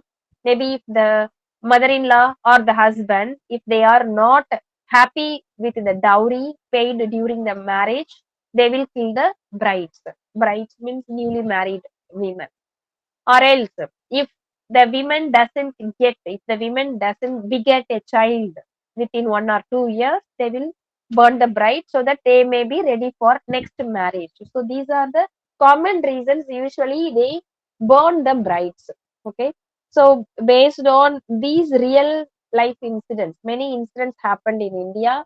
Based on real incidents, Dina Mehta has brought this theme in her drama, Brides Are Not for Burning. So this family, Gujarati family, has such a girl, a daughter, who is sent off in the name of marriage to another family, and she was burnt there. She was burnt alive, but it was told that it was a suicide. So this cooked up stories you can see in many places. Here, Lakshmi is the character we are going to talk about. Lakshmi is the bride who was burnt alive. So Lakshmi was married to Vinod. This was an arranged marriage. And as you know, as you guess, Lakshmi has got some dowry, but the family is not okay with the dowry which they have got. And as usual, they have another problem. Lakshmi didn't beget a child as soon as she got married. So she was called as a sterile woman. A sterile woman is a woman who cannot beget a child, who is unfit to beget a child. Only those women are called as sterile women. So even nowadays, we may have such types of cases, but it doesn't mean for that we have to burn the bride, for that we have to kill the brides. Okay, so nowadays, who will give the certificates? The physicians, the doctors will give the certificates that particular women may not be fit for begetting a child. But you can see in many cases, like miracle, even after the doctors tell that the particular women cannot beget a child, sometimes they beget a child, they become pregnant. Okay, so here, without all these, just in case if a woman doesn't get beget a child, or if a woman doesn't become pregnant, they claim that the woman is sterile, and then they will use it as an unpaid servant. You know what is an unpaid servant is for? Servants usually they do their jobs, course, all the jobs, menial jobs in the house, and they will be paid some younger amount, maybe sometimes food, sometimes you pay very lesser amount, because they are doing or helping you in the kitchen or in the household work. But if you are married to a family, and if you don't have a kid for 5 years, you will be treated as an unpaid servant. They will treat you as a servant, but they will not pay you. They will not pay you because you are part of the family, and they will never treat you as a part of the family, but they will treat you as a servant, maybe sometimes worse than a servant. So here, after 5 years, somehow it happens that Lakshmi is Lakshmi becomes pregnant or something. But the thing is, they were asking for money, dowry. They also asking for dowry. So see here, Desai's family is very off to with a normal dowry that her father manages to give her. It's very difficult for the father to manage money. Okay, because he has to arrange other daughters' marriages too with his meager income. So it's not easy to give away all the money when the groom is asked. So that is another thing. Actually, she was burned to death in the kitchen, but it was entered in the record that it was an accident, fire accident. Sometimes it happens, no, in the kitchen, we may face some fire accident. So in the register, it was recorded that it was a fire accident, not as a suicide.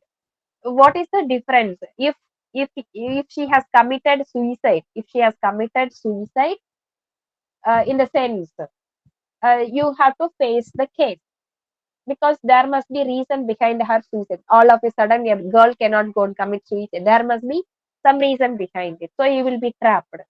But if you claim it is an accident, nobody's intention was to kill her, you can get away from the case. Legally, you are free to do that. But sometimes, instead of saying suicide, sometimes they deliberately kill. Okay, they deliberately kill and then they claim it as an accident. Here it is like she is forced to commit suicide. She is forced to commit suicide. Sometimes they don't force her to commit suicide, but they sometimes kill her by locking her in the kitchen. Okay, so all this happened in India. But the protagonist, the main character comes here is Malini. Malini is the younger sister of Lakshmi. Malini is the only person who cannot accept the reason behind Lakshmi's death, because the father is very convinced. The father of Lakshmi and Malini, he is very convinced about the death. Even the mother is very convinced. Even the brother is convinced, because the brother was given some amount from the insurance. So everybody was convinced and okay with the reason given for the death, except Malini, because Malini was a young student revolutionary, and he wanted to fight for justice. Okay, so she feels attracted towards an extremist Roy. So she was Malini is attracted towards an extremist Roy, and she had some political connections, and she wanted to um, proceed the case, and so she files the case, and so she digs up the case. So the thing is, she undergoes the investigation process. She begins the investigation. She talks to people, one after the other, and she finds that it is a murder. It is not a suicide. So she goes to the place, to the spot, and then he talks. She talks to talks to the people over there, and she finds, and then her doubts are confirmed.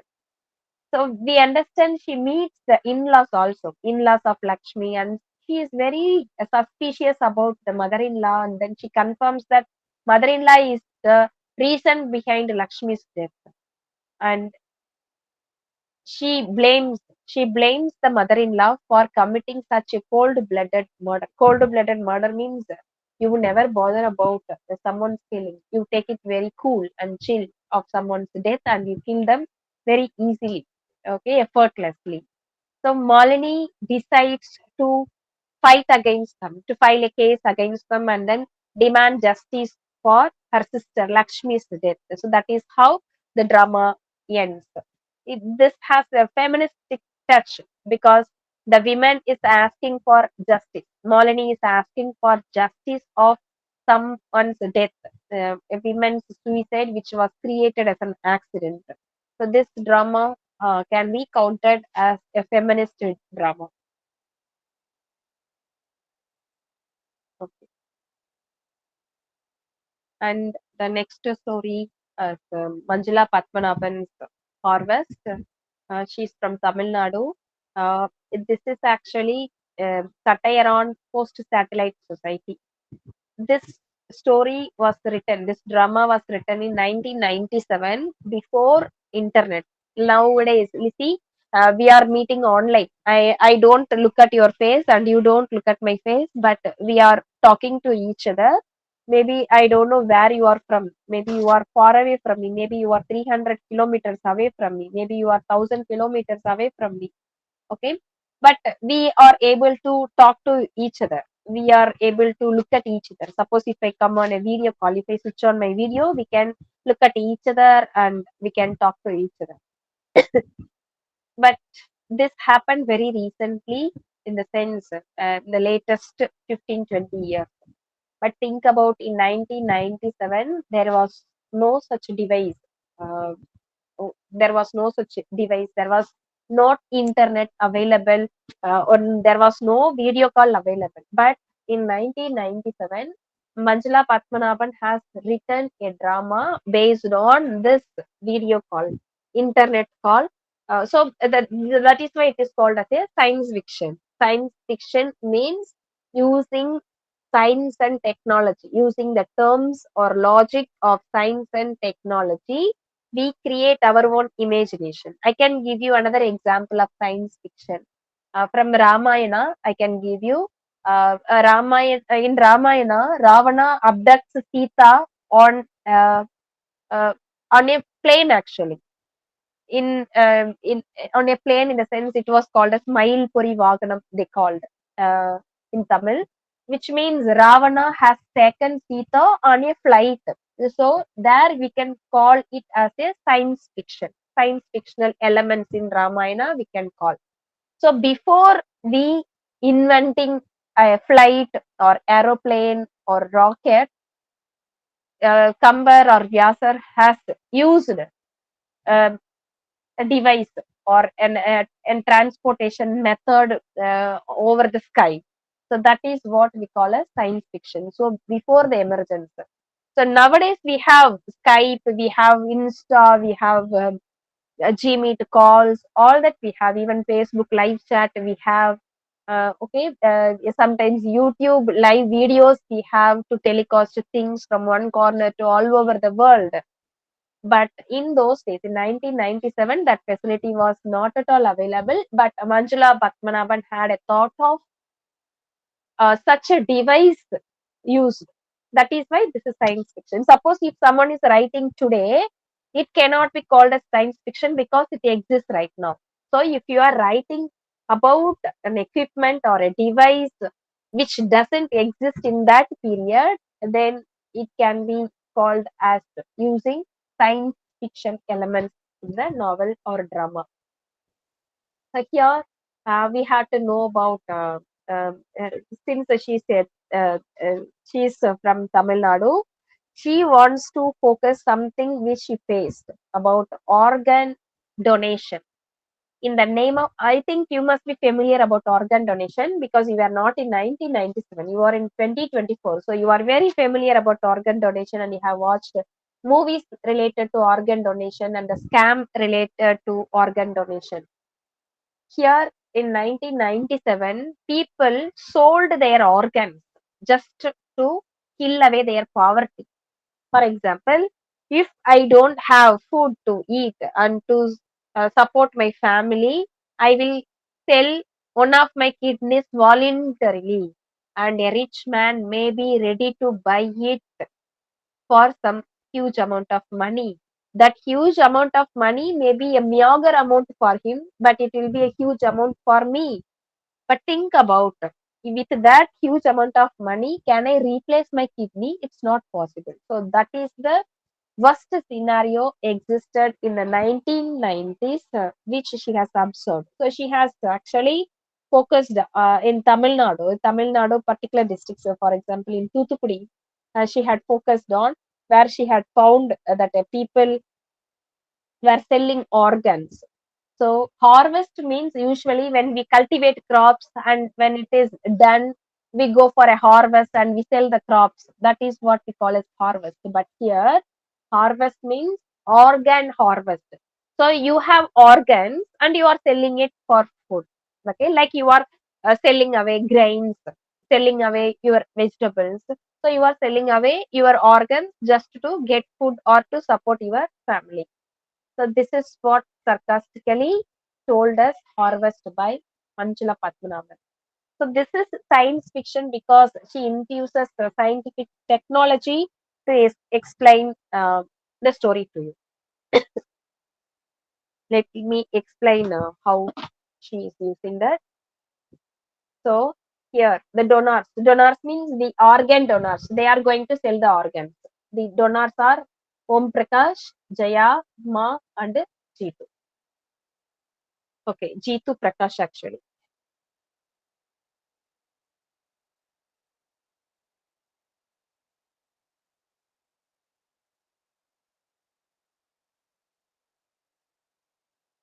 Same.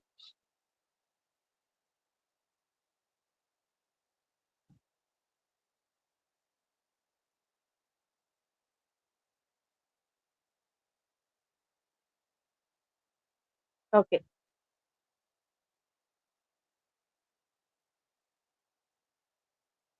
So here we see a poor family. Maybe once the drama begins, you see they are wearing worn out cotton cloths, the faded, almost washed for many times, and they are wearing such kind of cotton cloths. And then the chapel they wear, the furniture they had, the utensils they had in the kitchen, everything shows that they are very poor. That is how the drama begins.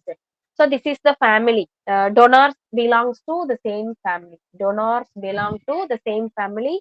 As you know, Ma is the mother of the family. Ma is the mother of the family, and mother has Om Prakash and Jitu Prakash, two sons. Om Prakash is married. Jaya is her wife. Uh, I will take this so that you can better understand.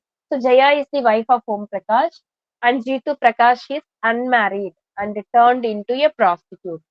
He turned into a prostitute just because he has to face poverty and he doesn't want to face it, so he doesn't get a job. That is the reason.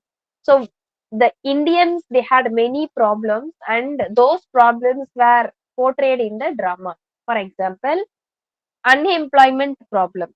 Actually, Om Prakash was working as a clerk office in an office, and then later he was chucked out of that office. Now he is jobless. There is no job, and he was the only breadwinner of the family. And if he has lost his job, how can they manage? It's very difficult to run the family. So that is the situation. So unemployment is the reason behind this organ donation. It's not organ donation, organ selling, we can call it. Okay. So this Om Prakash, he goes for an interview and comes back telling, sharing the happy news to his wife Jaya and his mother that he has got his job. He doesn't tell the nature of his job. He doesn't tell where he has got the job. Mother is very happy. After some time, he he gets some knocking sound from the door. When he opens, we see people, securities kind of people enters into the house and they are fixing the house. Only then gradually we are told, the readers are told through Jaya and Om Prakash that Om Prakash had attended an interview to donate his organ. Who are the receivers? They are English people, the foreigners. They never even meet you. They come on the video call. Video call, they cannot, they you cannot see them, but they can see you. So they fix a camera kind of device to you. It will be blinking all the time with a light, red light on it. So whenever the red light blink, you can understand that someone is watching you, someone is hearing you, all that. So Ginny is actually the main character, a lady character, actually a white lady who is controlling over this family. So she fixes the camera through her workers. So these workers, they come and fix the camera. Also, they also fix a toilet in the room. Actually, it is a one roomed house. One roomed house means they have bedroom, hall, kitchen, everything in the single room, because it is a very small house. The apartments, all the rooms, all the houses in the apartment, the building has only one room, and it is the house of the family. Okay, so the entire apartment has only one toilet, and they have to stand in a queue, and then they have to use it. Ginny, when she comes to know about it, she is very much shocked, and then she fixes a toilet in the room. In the room, in the sense, in the house. Why does she take care of all this? Because Ginny doesn't want Om Prakash to become sick, and Ginny doesn't want Om Prakash to go out because she is going to utilize his organ. And it is not clear which organ he is going to use, which organ she is going to use. They never tell whether they are going to pluck your eyes. They never tell whether they are going to remove your pancreas or your kidneys. So it is not clear. So during the interview, they check you completely. The biological fitness is completely checked, and you are physically fit. You will be chosen as a donor, and you will be under surveillance. Under surveillance for 24 hours. You are not supposed to get out of the house. You are not permitted to leave the house. Okay. So Om Prakash, it's a kind of house arrest. So you should stay. And in this scene, you can understand Jitu Prakash is missing. Why is he missing? Once he had chosen prostitution as his job, nobody in the family accepts Jitu Prakash except Jaya. Jaya secretly meets Jitu because they have a secret affair. Jaya and Jitu, they have a secret affair. So she meets him secretly. Just a minute.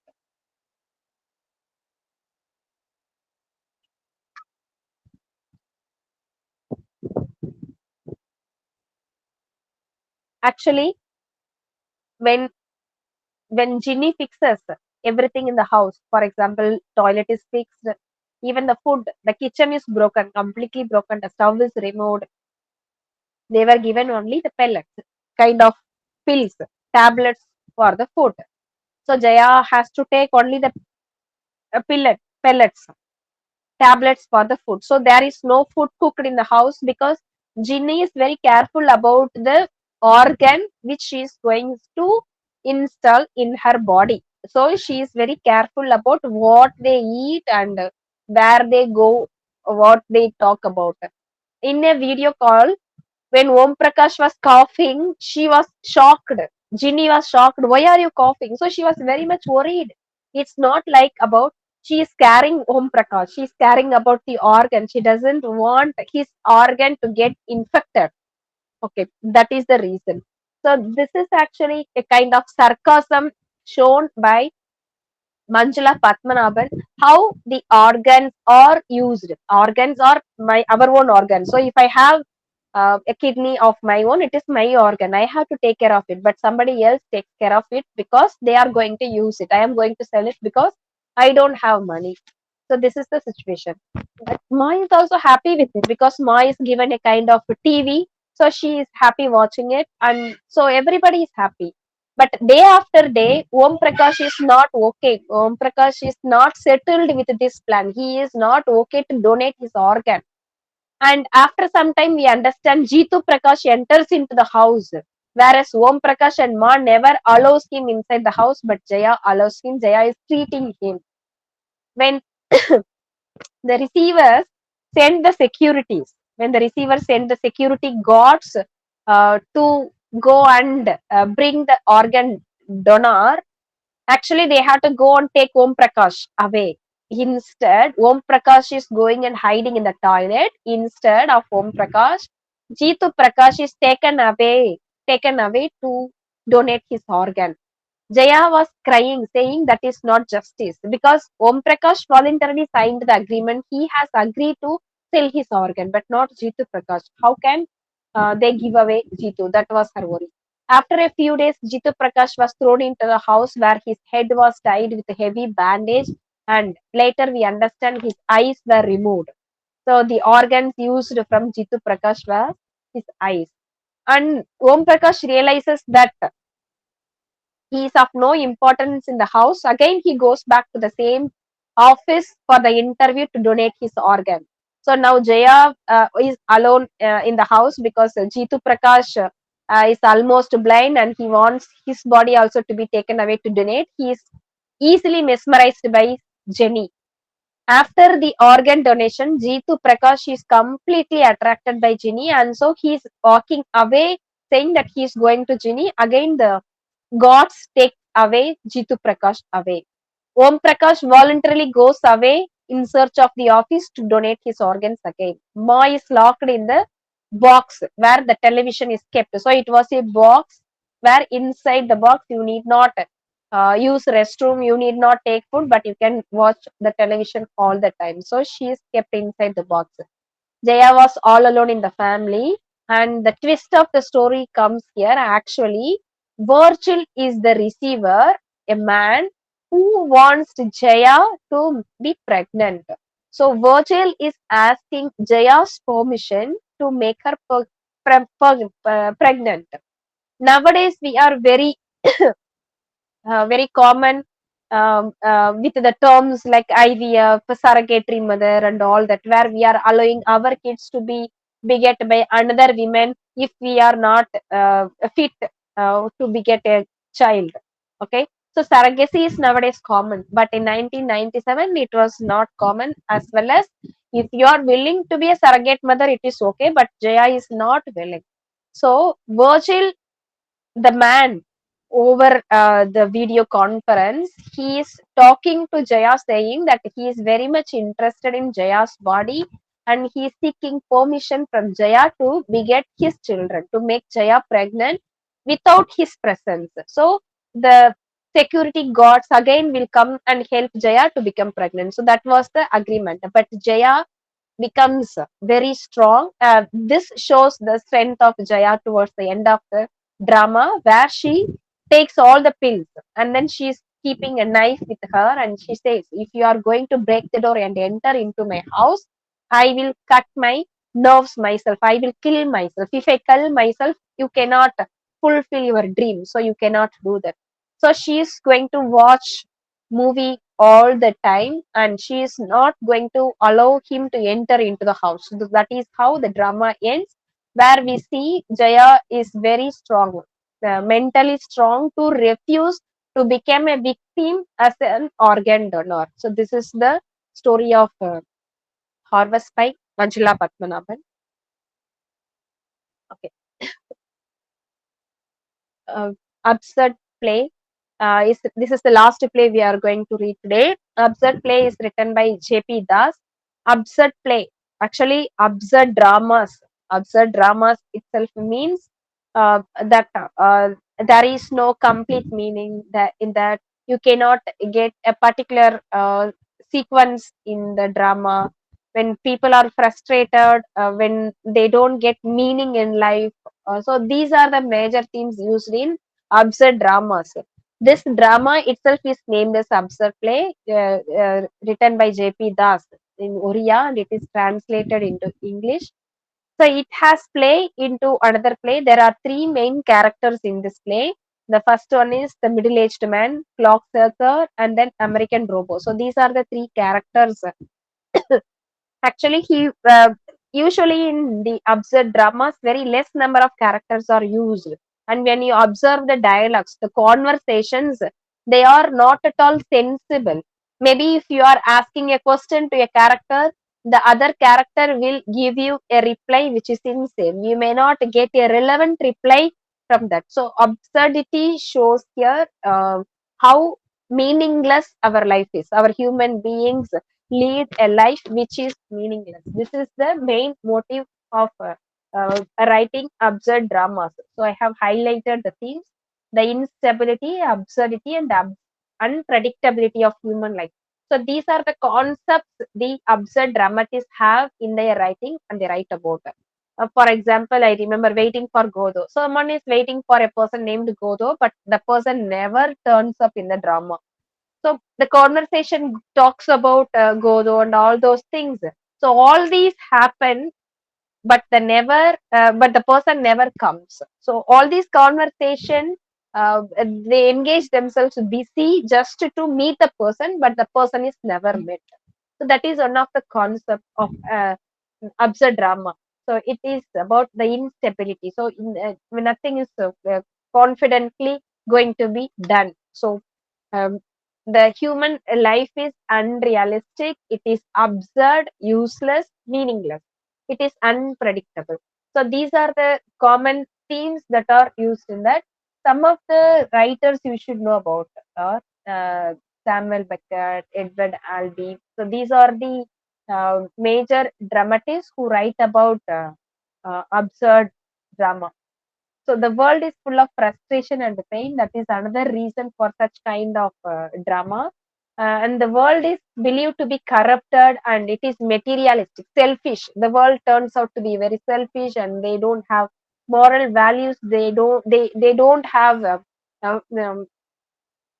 compassion towards others. So all these are the reasons behind such absurd drama. So people have lost hope in the world and they are ready for their dead end, the doomsday. The world is gonna end and they are waiting for that. So these are the dramatic techniques used in this drama, and this is quite common in most of the absurd dramas, and it is found in J.P. Das absurd play also. So with this, I wind up today's class. If you have any questions, you can ask me.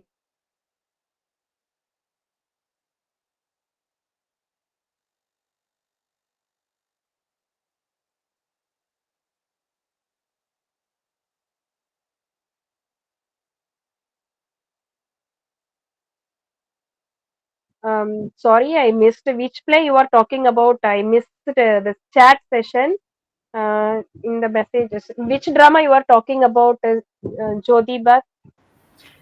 Yes, ma'am. Actually, it was this absurd play, but it seems to be there in the unit 5. Okay, okay. No problem. Okay, thank you. Any other doubt?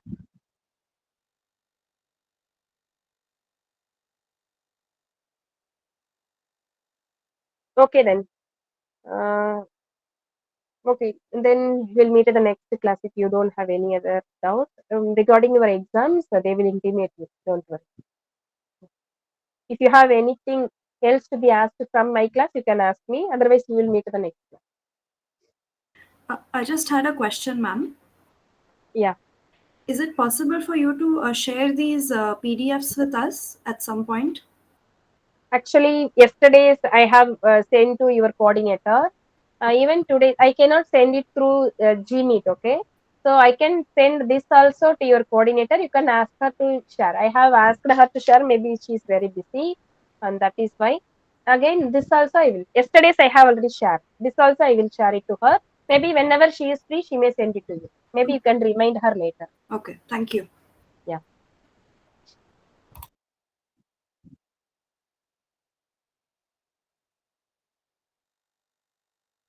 Okay, then see you all.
Good afternoon, everyone. I hope I'm audible now.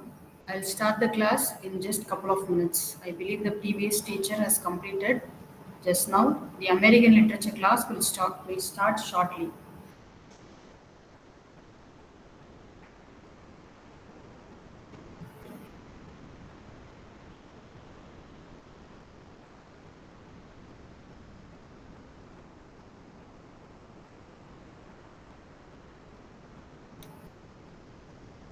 Um, just a minute. Just a minute. Um, Actually, I have sent the asked notes to the concerned mail ID. Someone has sent a mail ID shama8001 at gmail.com. I have sent all the 5 units to this mail ID.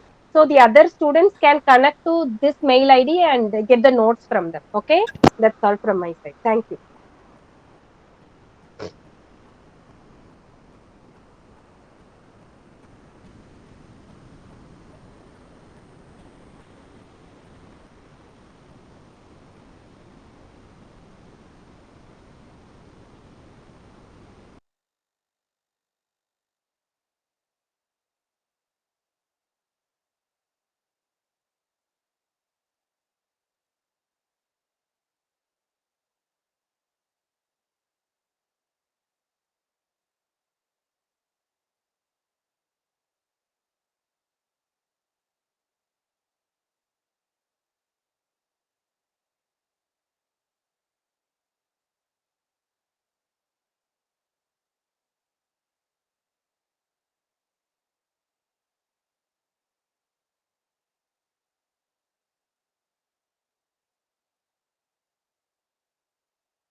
So before we really start our class, I wanted to show you something.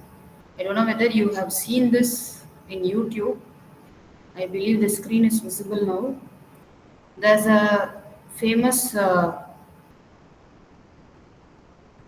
study support website called Spark Notes. And in this particular thing, you could see here, I will also post a link in the group, okay? You could see some topics for your syllabus which are there as video, okay? These animated kind of learning, will help you in understanding the concept better. Something told in the form of images, something told in the form of pictures, always they have a lasting impact in our mind, right? It creates an impact in our mind. So you have two of your famous novels, that is Huckleberry Finn and Scarlet Letter here. You can watch them and you can also like understand the concepts in a much better manner. For that matter, all these videos, if you watch, like there are 6 videos, it takes hardly half an hour or so. You will get a real good idea about American literature, I would put it. So this is something I wanted to show you. Okay, I will pin this also so that somebody who is coming late also will get an idea of it. One more thing I want to show you. Just a second.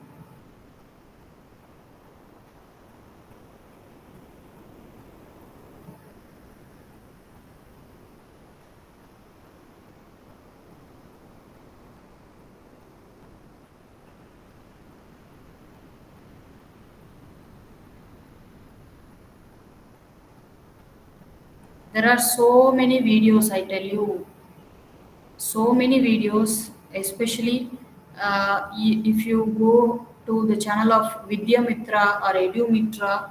These are all channels by the Ministry of Human Resource Development, wherein they have subject experts talking on the topics, okay, giving you some very very detailed analysis of topics, etc. This will really help you to understand the topics in a much better manner, in an easy manner. I don't know how many of you know this particular website. Is anybody familiar with this website, by the way? EPG Padashala. Has anyone heard this before? So you can raise your hand so that I will also get to know. No, ma'am, not heard about it. You have not heard it. Okay, fine. Again, I have very bad network. Maybe the place where I am in, network is really dwindling. All right. So this EPG Padashala, we have these many subjects, but we are going to focus only on English. You go to English. I hope that in the screen you can see. Okay. I hope you can see the screen now. The subject English I have clicked. You go to paper. You have nearly 16 papers. Under each paper you have 35 papers, I mean topics. And most of these topics, I tell you, they are all the topics. Actually, to put it, I am not in any WhatsApp group or anything. The PDF, the PPT which I'm using, right, for teaching you, that I will share in the last class. That is one thing from my side I wanted to clarify. I did this in the very beginning itself. I will be sharing that particular thing in the end. And apart from that, I will also, I'm like this, I'm telling you some support material. Support material in the sense, these things will really help you to understand the topics much better. I won't say they are notes. They are topics or ideas which actually tell things in a simplified manner. All right, that would be the words I would tell. So if you go to this EPG Padashala, they will be giving you, you for example, here we have American literature, right? There are nearly 35 topics in American literature. So complete history, Scarlet Letter is again here. Then Huckleberry Finn is here. You have Emily Dickinson, Walt Whitman poems, and you have Henry James. Okay, all these people are all there. Maybe some writers' works, what you study for your in what is prescribed in your syllabus, you find a direct reflection here. Some actually, like, kind of, similarity will be there. If you take for example James Baldwin, you have some other work of James Baldwin. Eugene O'Neill, some other play you are having. And Faulkner's, you are having Light in August, but here Sound and Fury. And yeah, Hemingway. But these modules will really help you to understand or give you a very thorough background of American literature as such.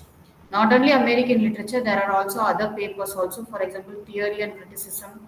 Then you have ELT, you have phonetics, you have British literature, you have post-colonial new literatures. All those things you can also have an idea. And remember, always I tell this even to any learner I'm encountering, learning doesn't stop. Okay, it's only your passion for learning which makes you to move onward. Maybe some of you might be here advanced aged learners, which means maybe for some reason they could not continue their learning for some point in their life. Maybe they would have resumed it. Never mind. You are doing your learning. When you are doing it, be very focused, be very much motivated. That will help you really to understand the topics much, much better. All right, we will slowly start today's class. So actually, I go by the syllabi. I don't have the material, unfortunately. The so-called study materials I don't have. I was given what are the novels are there, maybe short stories, etc. What is there? I was given that syllabus page. That's it. And with that idea, some I have written my own kind of material. Some I have like taken from some external sources for which I have given also the citations. You go to those websites and you can also have a thorough understanding of the topic.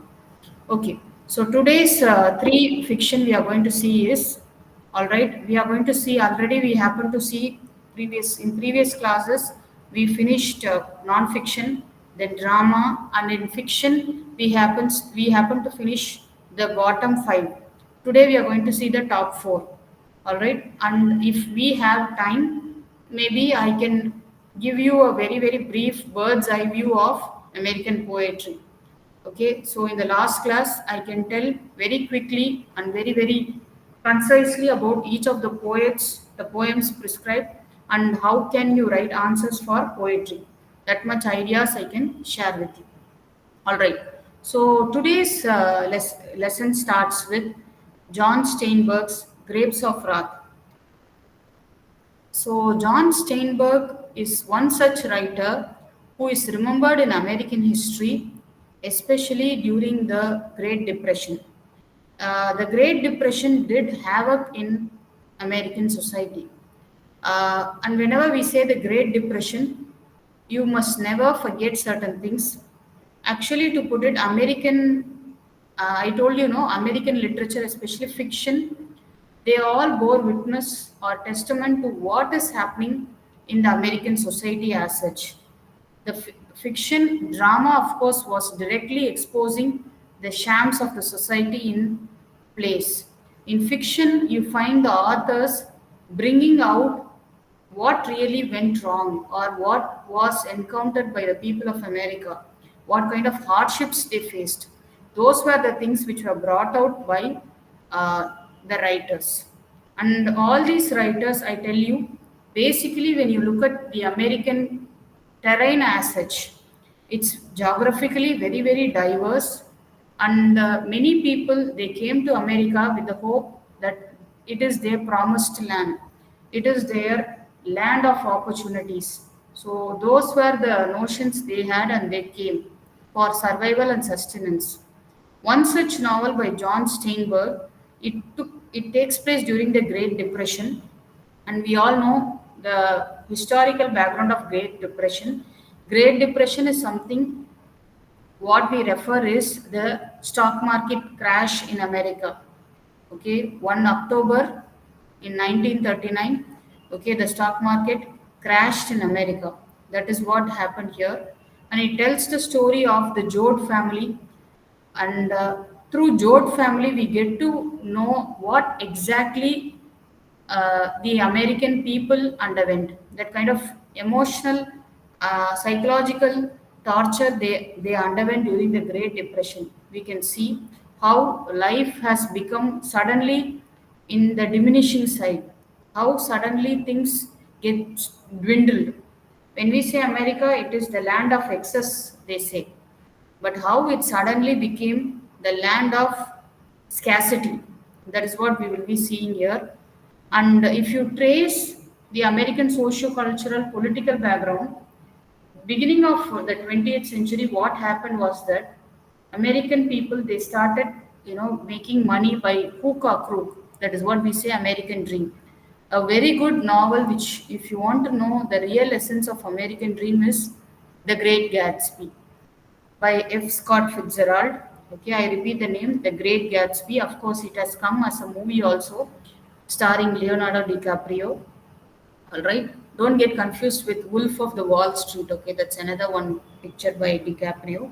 So you see in Great Gatsby, the protagonist Gatsby, J. Gatsby, he wanted to come up in life by hook or crook, and he does something very, very suspicious, malicious, and how he climbs the social ladder just to win the heart of his beloved Daisy. Okay, so that is a very, very candid and a very raw portrayal of the so-called agony of the American dream. What happens because of the pursuit of American dream, what really happens, we get to see that in this particular novel. Maybe after that we had the First World War. Of course, after the First World War, America started booming in economy. Okay, there was what was called as boom in economy, and all this spiraling up. There's a famous proverb. You will be knowing this proverb: "Pride comes before fall." So, as a nation, before crumbling or before shattering to millions of pieces, what happened in the American society is that they were reaching the pinnacle of glory. They were reaching, Himalayan heights, we would put it that way. And this stock market crash was a brutal blow to the average American on the streets. Okay, and this was later on brought all right, or this was set right by the so-called Great Deal by FDR, Franklin D. Roosevelt. And then came the Second World War, and from then onwards, America started training, especially during the Second World War, the dropping of atom bombs, and later the Space War and Cold War, the Vietnam War, one by one, like started making America to look like the big daddy of the capitalist world, capitalist Western world, to put it that way. So here is the story of Great Depression of the Jode family. So they leave Oklahoma to California in search of a better life, better opportunities. And you get to know a term here called the Dust Bowl. All right, the Dust Bowl. That is something you should be knowing.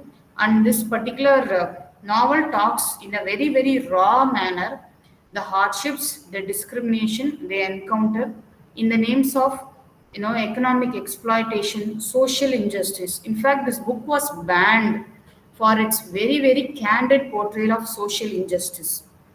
Okay, we are living in such times. Even now, social injustice prevails, unfortunately. Despite of so much of advancement in the modern lives, in our modern lives, we are still unfortunately grounded in the name of injustice. Okay, that is happening, and environmental devastation. This novel actually was banned in the American libraries, but still, this novel serves as a testament to the indomitable spirit of the Americans. Okay, we can see it in that way. So, what are the major themes you come across in this particular novel? Poverty, resilience, and solidarity among the dispossessed. These are the things you see. And I told you the term dust bowl, right? So how these people really, help each other. They have their own coping mechanisms, and how they really survive and struggle these tested times. That is something this particular novel exposes, and it is known for its social consciousness, especially no matter what happens, human human beings must stand one to one. And for that reason only, this novel was given the Pulitzer Prize in 1940. And of course, this novel was seen or still perceived to be a classic, but still it was censored. Still, it was condemned for its raw and naked portrayal. So, what is the setting of the novel? Oklahoma and California. The timeline is basically Great Depression. Okay, you find the story, the entire depression seen through the eyes, seen through the life of the Joad family. Tom Joad, who returns home from prison to find his family displaced by economic hardships and the Dust Bowl. And what are all, somebody who comes from the prison and suddenly finds his family members missing. Okay, we would have seen in some pictures also, which is a disturbing factor, startling factor, and how he really fights the system. We get first-hand experience to this particular novel. So another thing I told you, social injustice, the so-called fight between the working class and the ruled class. Okay, how the ruled class is ill-treating the lower classes. We get to see this, and how they are exploited mercilessly, slavishly, how they are treated. We get to see that. And of course, I told you the themes of the novel. Okay, so you find one thing interesting thing you find in this particular novel is the resilience, the indomitable spirit of human beings. Okay, and also again, this is a critique against a failure of capitalism and American dream. You see that, and one examination centric point of view, the important thing would be the symbolism in the title. Is derived from a song called the Battle Hymn of the Republic, and symbolizes both the anger and the endurance. It not only shows, sometimes in life, maybe a lesson of philosophy. I am very young from my age point of view to share this, but there might be advanced learners here in terms of experiences called life. But still, let me share something. Sometimes, no, I heard this particular saying from some people whom I look up to. Maybe God is testing you because He is only making you stronger. Okay, God is really testing you just to show how strong you are. Okay, that is what maybe the underlying message of this particular story, I would say. You find Tom Joad at one point totally loses hope in finding his family. Okay. Yes, this particular, there are a couple of novels not there in the study material as such. I got this complaint some time ago also. But I told the syllabi, what they gave me, it is there in the syllabi. So I'm going by the syllabi. I don't know what about the study material. All right, that much I can tell you. I hope I clarified your question. So this is there, and here the dust also signifies what? Despair and destruction. So we say whenever we say dust, it means what? Something which is not clean, something which is not in an appropriate manner, in a proper manner, etc. And the land here, Of course, the land is the nurturer of life. Uh, we still fight for land in present day situations. Also, it is seen in both way. It is used at the same time. It is abused, okay, and also misused. This is there. So, what about Steinberg's style? This particular novel, right? It has different things blended together. Steinberg, in a very, very what can he? The language is quite simple, straightforward, but somewhere when you read it, you find as if the anger within. Okay, the title itself has that word wrath. Wrath means extreme anger. The anger which was felt not only by Steinberg but by the fellow Americans of the period, especially during the Great Depression. So how vocal Steinberg has become. You can see when you read some passages here, especially when he talks about the so-called an image which is given to a person who comes out of prison. He would have got reformed. He would have become a changed person. But still that stigma hangs around the head, right? Oh, he's a person who went to the prison. He's a jailbird. We say that, right? So that kind of social commentary we see, very hard hitting social commentary you see in this particular story. And of course, I told you the story was banned for the simple reason it was very, very vocal in articulating the raw, naked truth. So, coming on to the next story, we have next, I believe, three novels. These three novels, actually, I tell you what, they are very special in terms of race. Okay, Ralph Ellison's Invisible Man. Next, Toni Morrison's Beloved. Then you have the third one, Alice Walker's Color Purple. So these three novels, let me tell you, they are very, very important, not only for maybe examination point of view, but as such in American literature, if you take fiction in American literature, these three novels, they are something very special. They are hailed as classics. Of course, all the novels prescribed for you are all hailed as classics. But all these three novels, let me tell you, they have their own position and veneration among the readers of American literature. Okay, maybe in our country we have MA English, General English, okay, which means what we read British, Commonwealth, Indian, American, etc. There are courses. Some time ago, I think so, there was an MA degree exclusive for American literature. If my memory is right, some 20 years ago or so, it was there. And I have heard people saying that if they are going to have American fiction, the fiction written by the white people is something totally different from the fiction written by the colored people. Colored people here essentially means the African Americans and other ethnicity people. Okay, I told you the very notion of salad bowl, mosaic, right, of America. How different components add in a salad. You have an oil, you have a salad dressing, you have salt, you have a sweet element, you have a sour element. All those things are mixed together to give you a wonderful bowl of salad. So that particular notion is so very well seen in American literature, let me tell you. The first novel in colored we are going to see is Ralph Ellison's The Invisible Man. The Invisible Man, the very title itself is very, startling, you see. Here is a man who wants to become invisible or who is treated invisible by the society. Some time ago, okay, this might sound little digressing from our study or lectures, but it's always good to compare something and read so that we understand. Some time ago, there's an OTT platform called Apple. The Apple company, they have their own OTT platform. They happen to produce a web series called Roar, ROAR, Roar.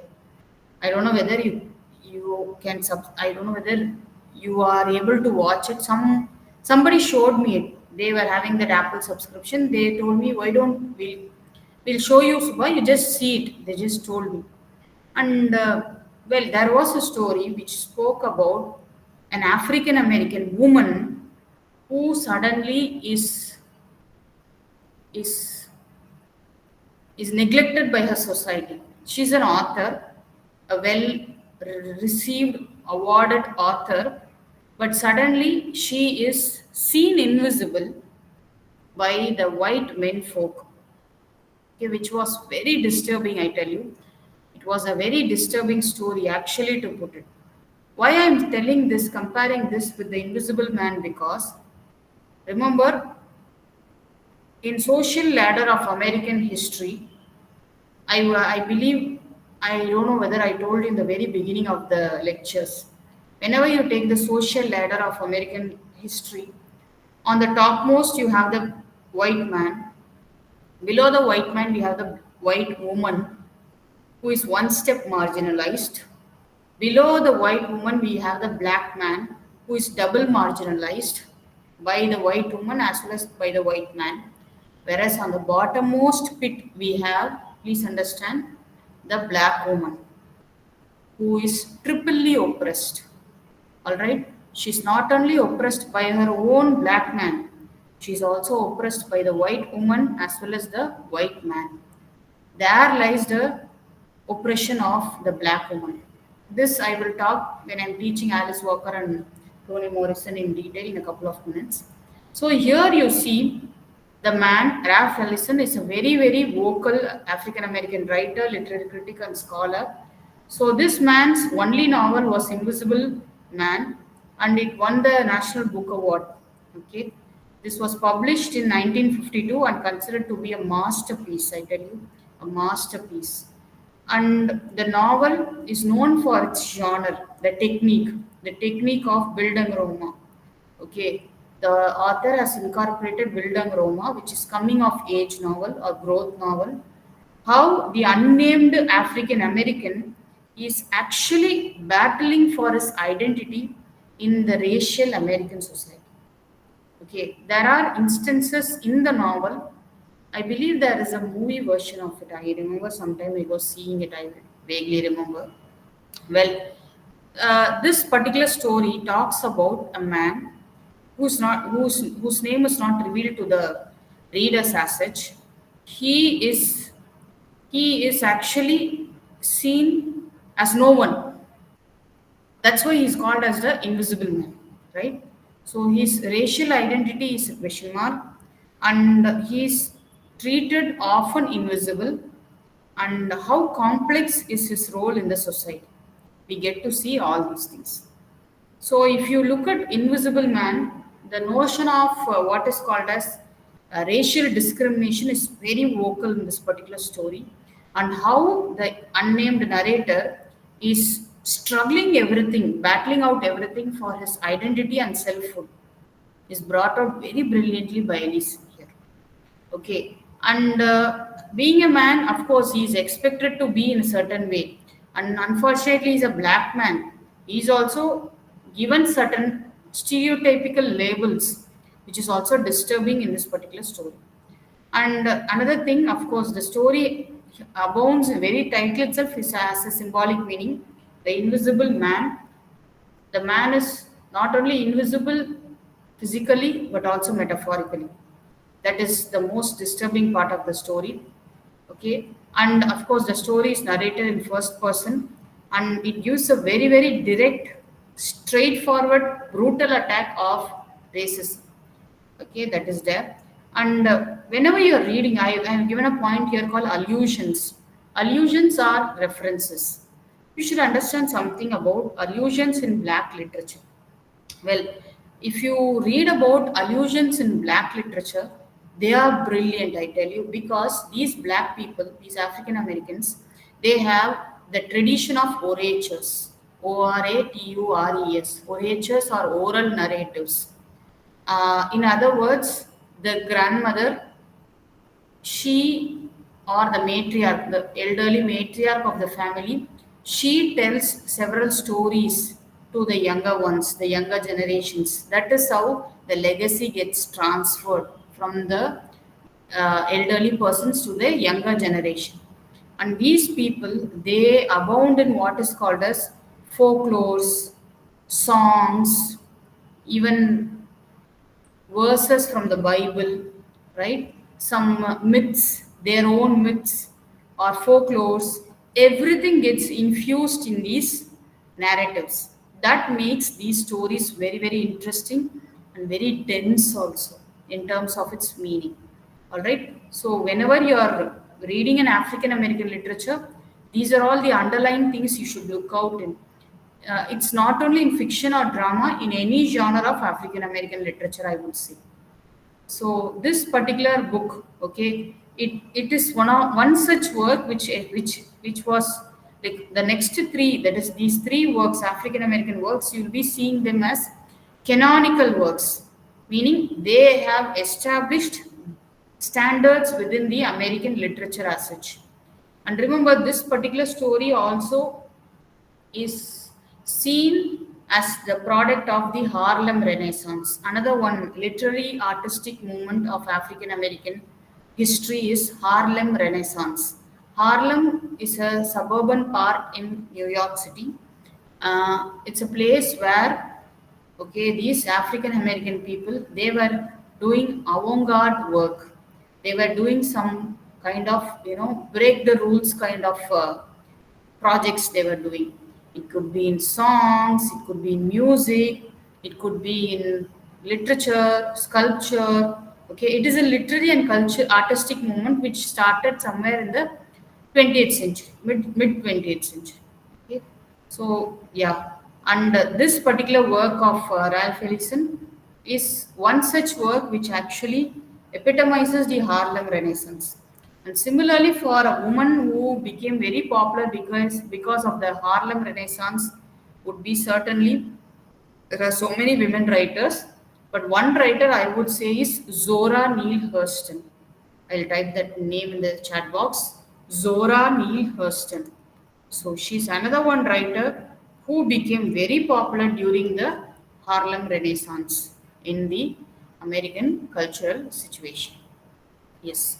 The next important African American work you are going to see is Alice Walker's Color Purple.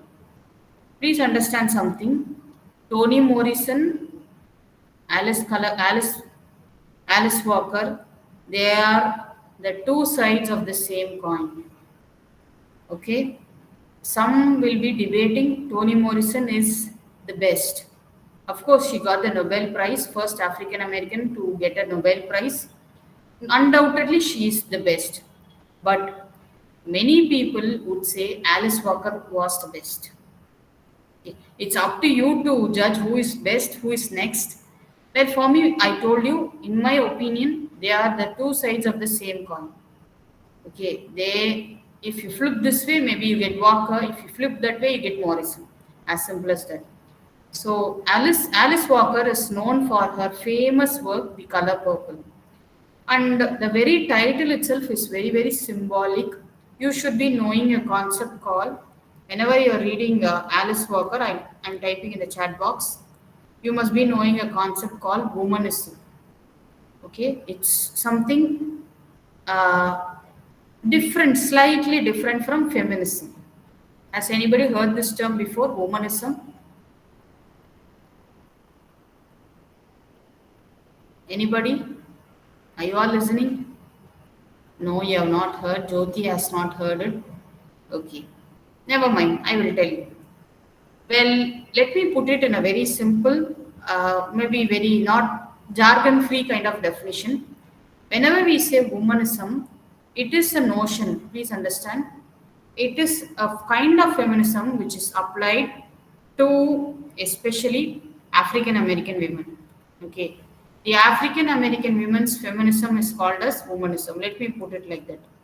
Okay, and this was a concept which was propagated by or coined by Alice Walker. All right, so this is seen as a social political movement that emerged as a, I won't say the mainstream feminism was not focusing on the African American woman, the hardships of African American woman. Remember the social ladder? The white woman problem, she may not be knowing what is to face in the hands of race. Of course, on sexual lines, she was oppressed, she was suppressed, she was tortured, she was undergoing her own struggles. But what about racial oppression? She would have not experienced it being a white woman. Whereas the African American women, they would have faced battles on racial grounds. Therefore, Alice Walker wanted to bring out what was called as a term which actually spoke about the oppressions of African American women in her book, which she wrote in the year 1983, called, okay, I am typing in the chat box, In Search of Our Mother's Gardens, Womanist Prose.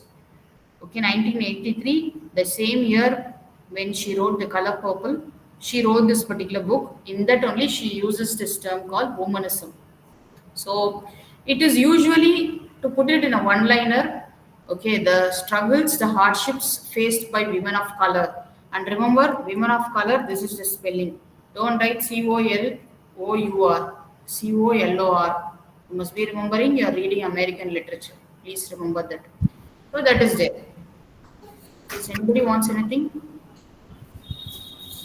Ma'am, I want to ask where we get a paper. I don't get you, Preeti. What is it? Ma'am, I want to ask you where we get a paper from online sites, so we can after some time we have exams, so that's why I want to What ask you. paper? What paper? Exams paper, previous papers. You mean answer sheets? Answer sheets Yes. won't be kept alive, right? Okay, ma'am. How can they post the answer sheets, right? It is something No, very no, no, ma'am. confidential. I got the books from Pondicherry University, and I want questions paper. Okay, question papers. Yes. Actually, previous question papers are there in the website itself. Maybe in the Okay. last class, I will just show you. There, I remember seeing couple of question papers. Okay, which can be a good model for you. All right. Yes. Yes, Okay, ma'am. And exam will be when will be exam conducted? you can contact the DDE. Okay, ma'am. They will tell you. Okay, ma'am. Thank you, ma'am. Okay. So if you look at, you see here, well, I am given a material.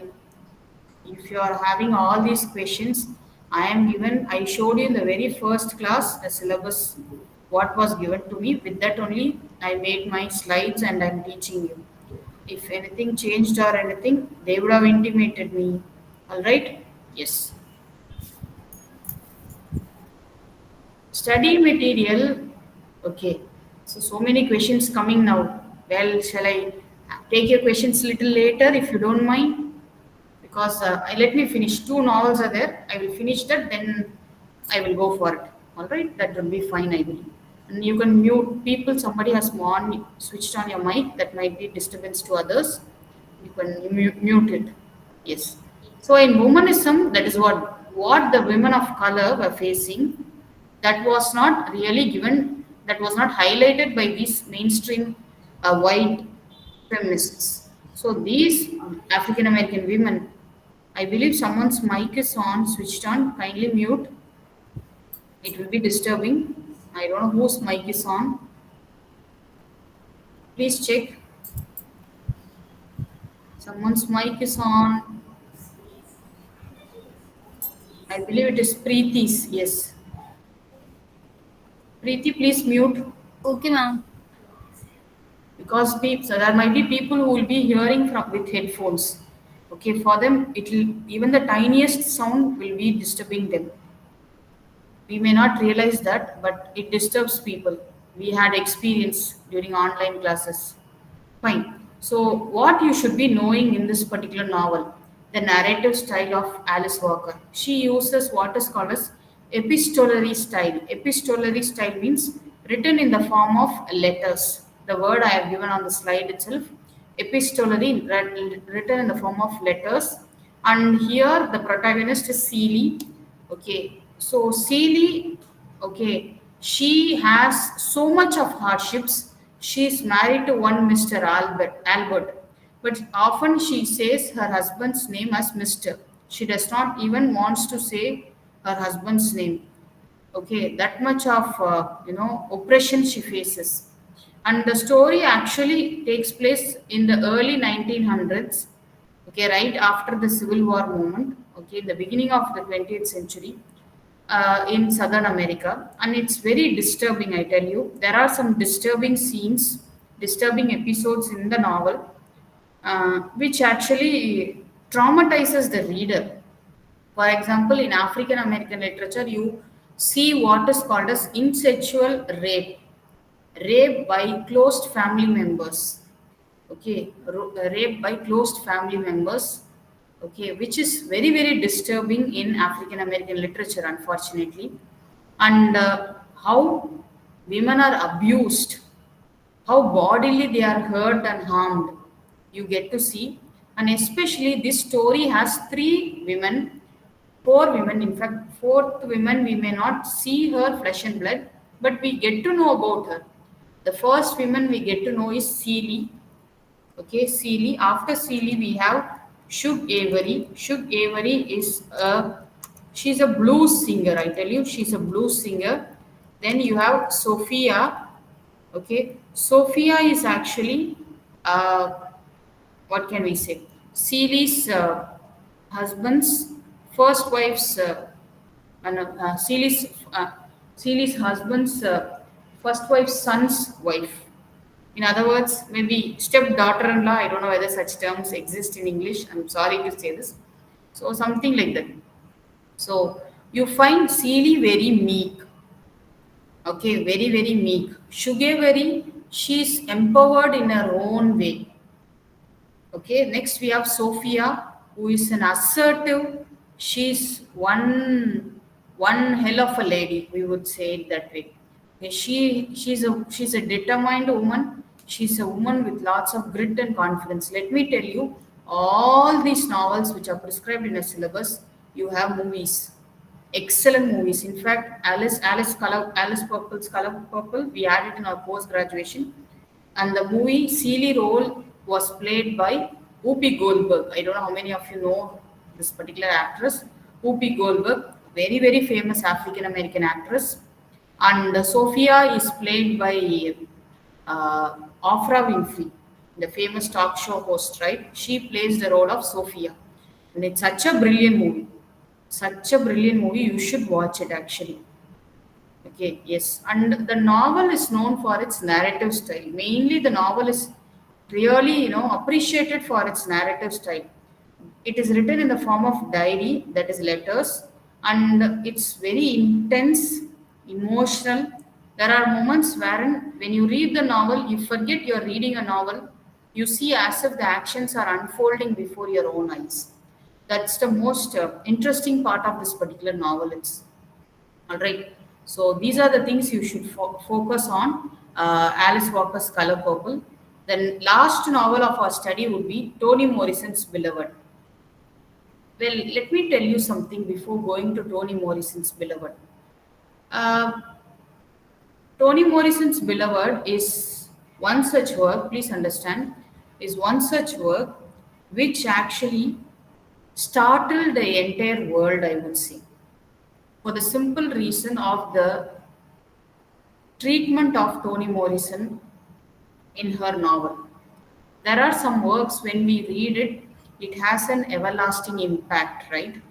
The residue it carries is something very heavy, is something very disturbing also. At the same time, it is not something okay. Yes, we have read the novel, we can go do our work, we can go back to our routine. This novel is not such work. This is a novel which talks about how slavery was so brutal in America, how slavery created permanent scars in the collective unconsciousness of African American folks. We get to see that. And the novel is known for its magical realism also, and multiplicity of voices, which is a characteristic feature of postmodern literature. All right, yes. So, post Civil War is the time period. You find a mother. Speaking of mother, today it is Mother's Day, right? So, you find a mother. She kills her own child brutally. You know what reason the mother gives in this particular novel? She gives the reason, I don't want my child to undergo the drudgery of slavery. I don't want my child to undergo the pains and tortures of slavery. So I want to kill the child. She tells that. If you happen to read about African American testimonials or narratives, their family is actually plucked and they are scattered, they are dispersed. Just imagine an African American man, his wife, they have 5 children, for example. Maybe the last children is an infant. Okay, it's an infant. The husband will be somewhere. The wife will be taken and posted in, she's taken as a slave in some other farm. And the other 4 children, they will all be dispersed in 4 different directions. So that much of pain they would have underwent, and them as a family, they may not have their family time or whatsoever. That is very, very hard hittingly portrayed by these African American writers. When you read these things, you find it very disturbing. So, how slavery really shattered their life. This particular novel is the best example, I would say, and it talks about how how Seth, the mother who kills the baby, right, is actually, she often gets some kind of nightmarish visions of the dead baby coming and haunting the mother, which makes Seth to cry out in the middle of the night. When you read those things, you find it very, very traumatizing, very disturbing. All right. So I don't know which question you have asked us. Can this novel be considered autobiographical? Actually, Toni Morrison stories, all Toni Morrison stories, especially African American literature, these are all stories. They talk about things which maybe would have happened to them. They would have experienced it firsthand, or they would have heard from their own relatives, their maybe grandmothers or grand aunts or aunts in the family, something like that. So it is something what they hear from their own generation of women. They actually try to pin it out. That makes these African American narratives very disturbing and traumatizing. Always understand, being learners of literature, this was told to me by my teachers actually, interestingly.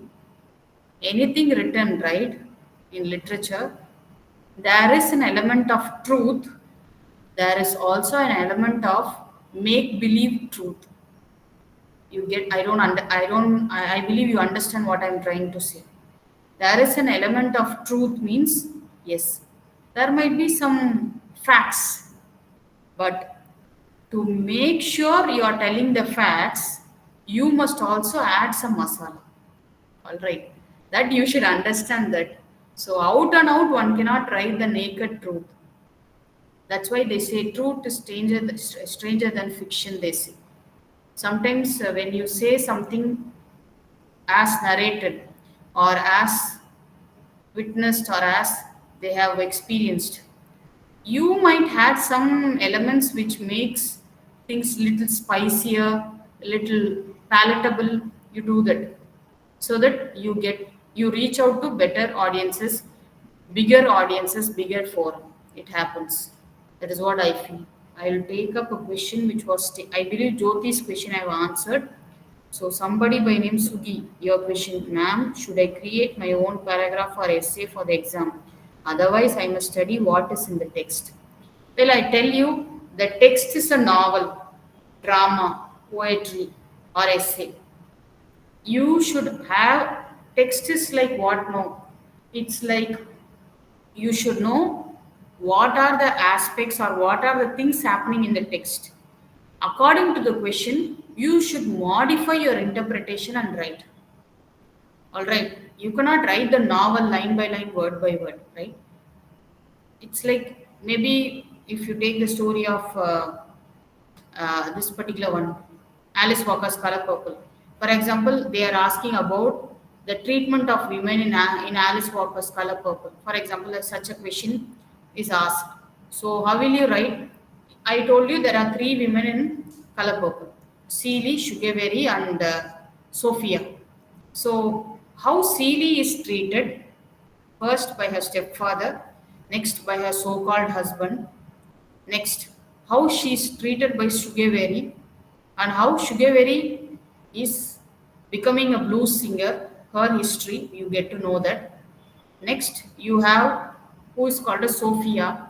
How Sophia is treated, how she treats the men. That's an interesting story. So Sophia actually, she's she's shown as a thug person. You know who a thug is? A kind of a roguish, a ruffian-like kind of temperament she has. At one point in the story, she even attacks her own husband. Okay, she beats him like anything. That's very disturbing. And seeing that Celie, gets scared because she's such a meek person, and she develops some kind of audacity seeing Sophia. Okay, so actually, to put it, question papers are there in the DD website itself. You can go have a look at it. Okay, and I don't know whether I have time. Wait, let me see whether I can find, because my network is very bad. So I don't know whether I can go to the DD website and show.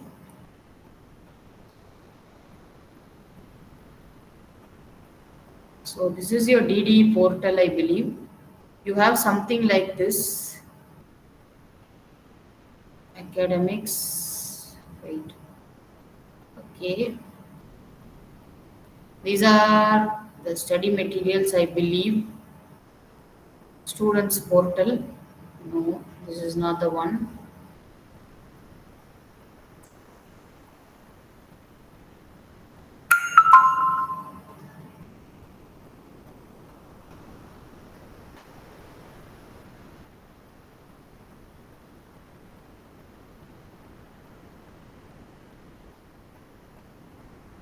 No, not this.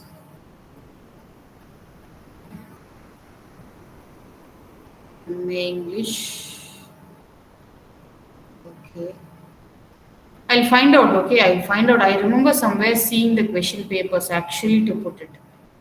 Okay, I am not very sure where I saw it. When maybe the old website, I don't know. You can ask the DD people actually. Okay, so exam dates, etc. You can ask them.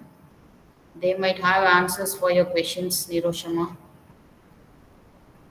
Okay, if there are no further questions or clarifications, we will see in the next class. Shall we? Okay, somebody is messaging here. Student support service, we can find question papers.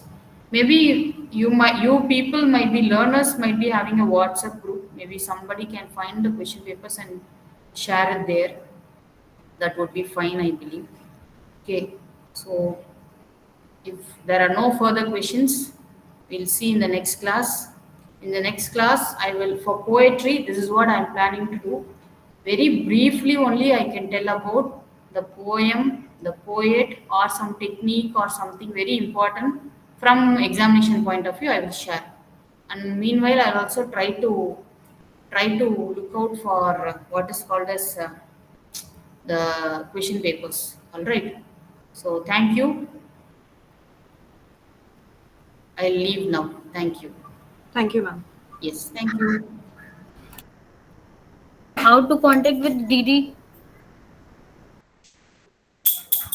Ma'am, how to contact with DD? So I can get the questions paper.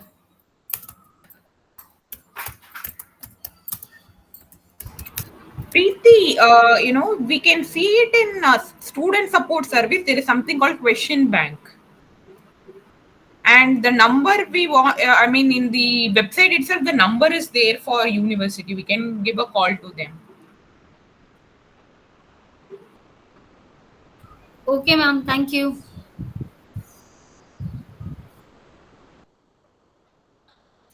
Mama. Mama. चल चल चल क्या आओ तो मम्मा है Mama. दे दो मम्मा.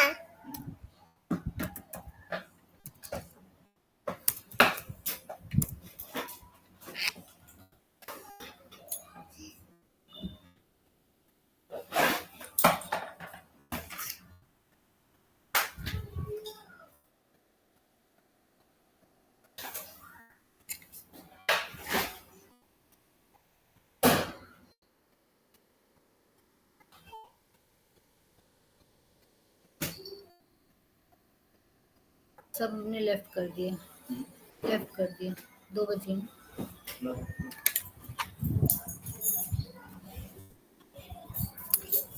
तुमने message डाल दिया, थैंक यू मैम। वो टीचर खुद ही नहीं बता पा रही।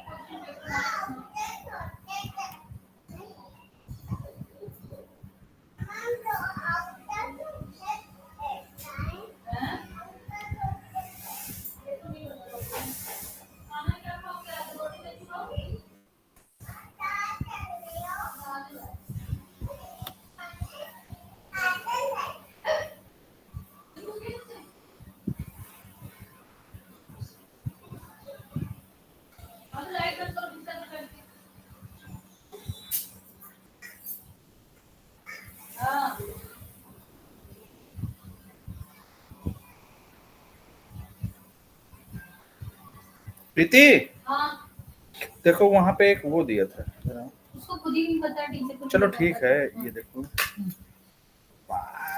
काम तुम्हें निकाल, ये सुभाषेश, इन्होंने एक ये लिंक दिया यूट्यूब चैनल के लिए, मैंने इसको क्लिक किया तो ये खुल गया। अब ये मेरे ख्याल से सारे नोट्स वो हैं, स्टोरीज है जो उसमें होगा, ठीक है ना, वो सब देख लेना।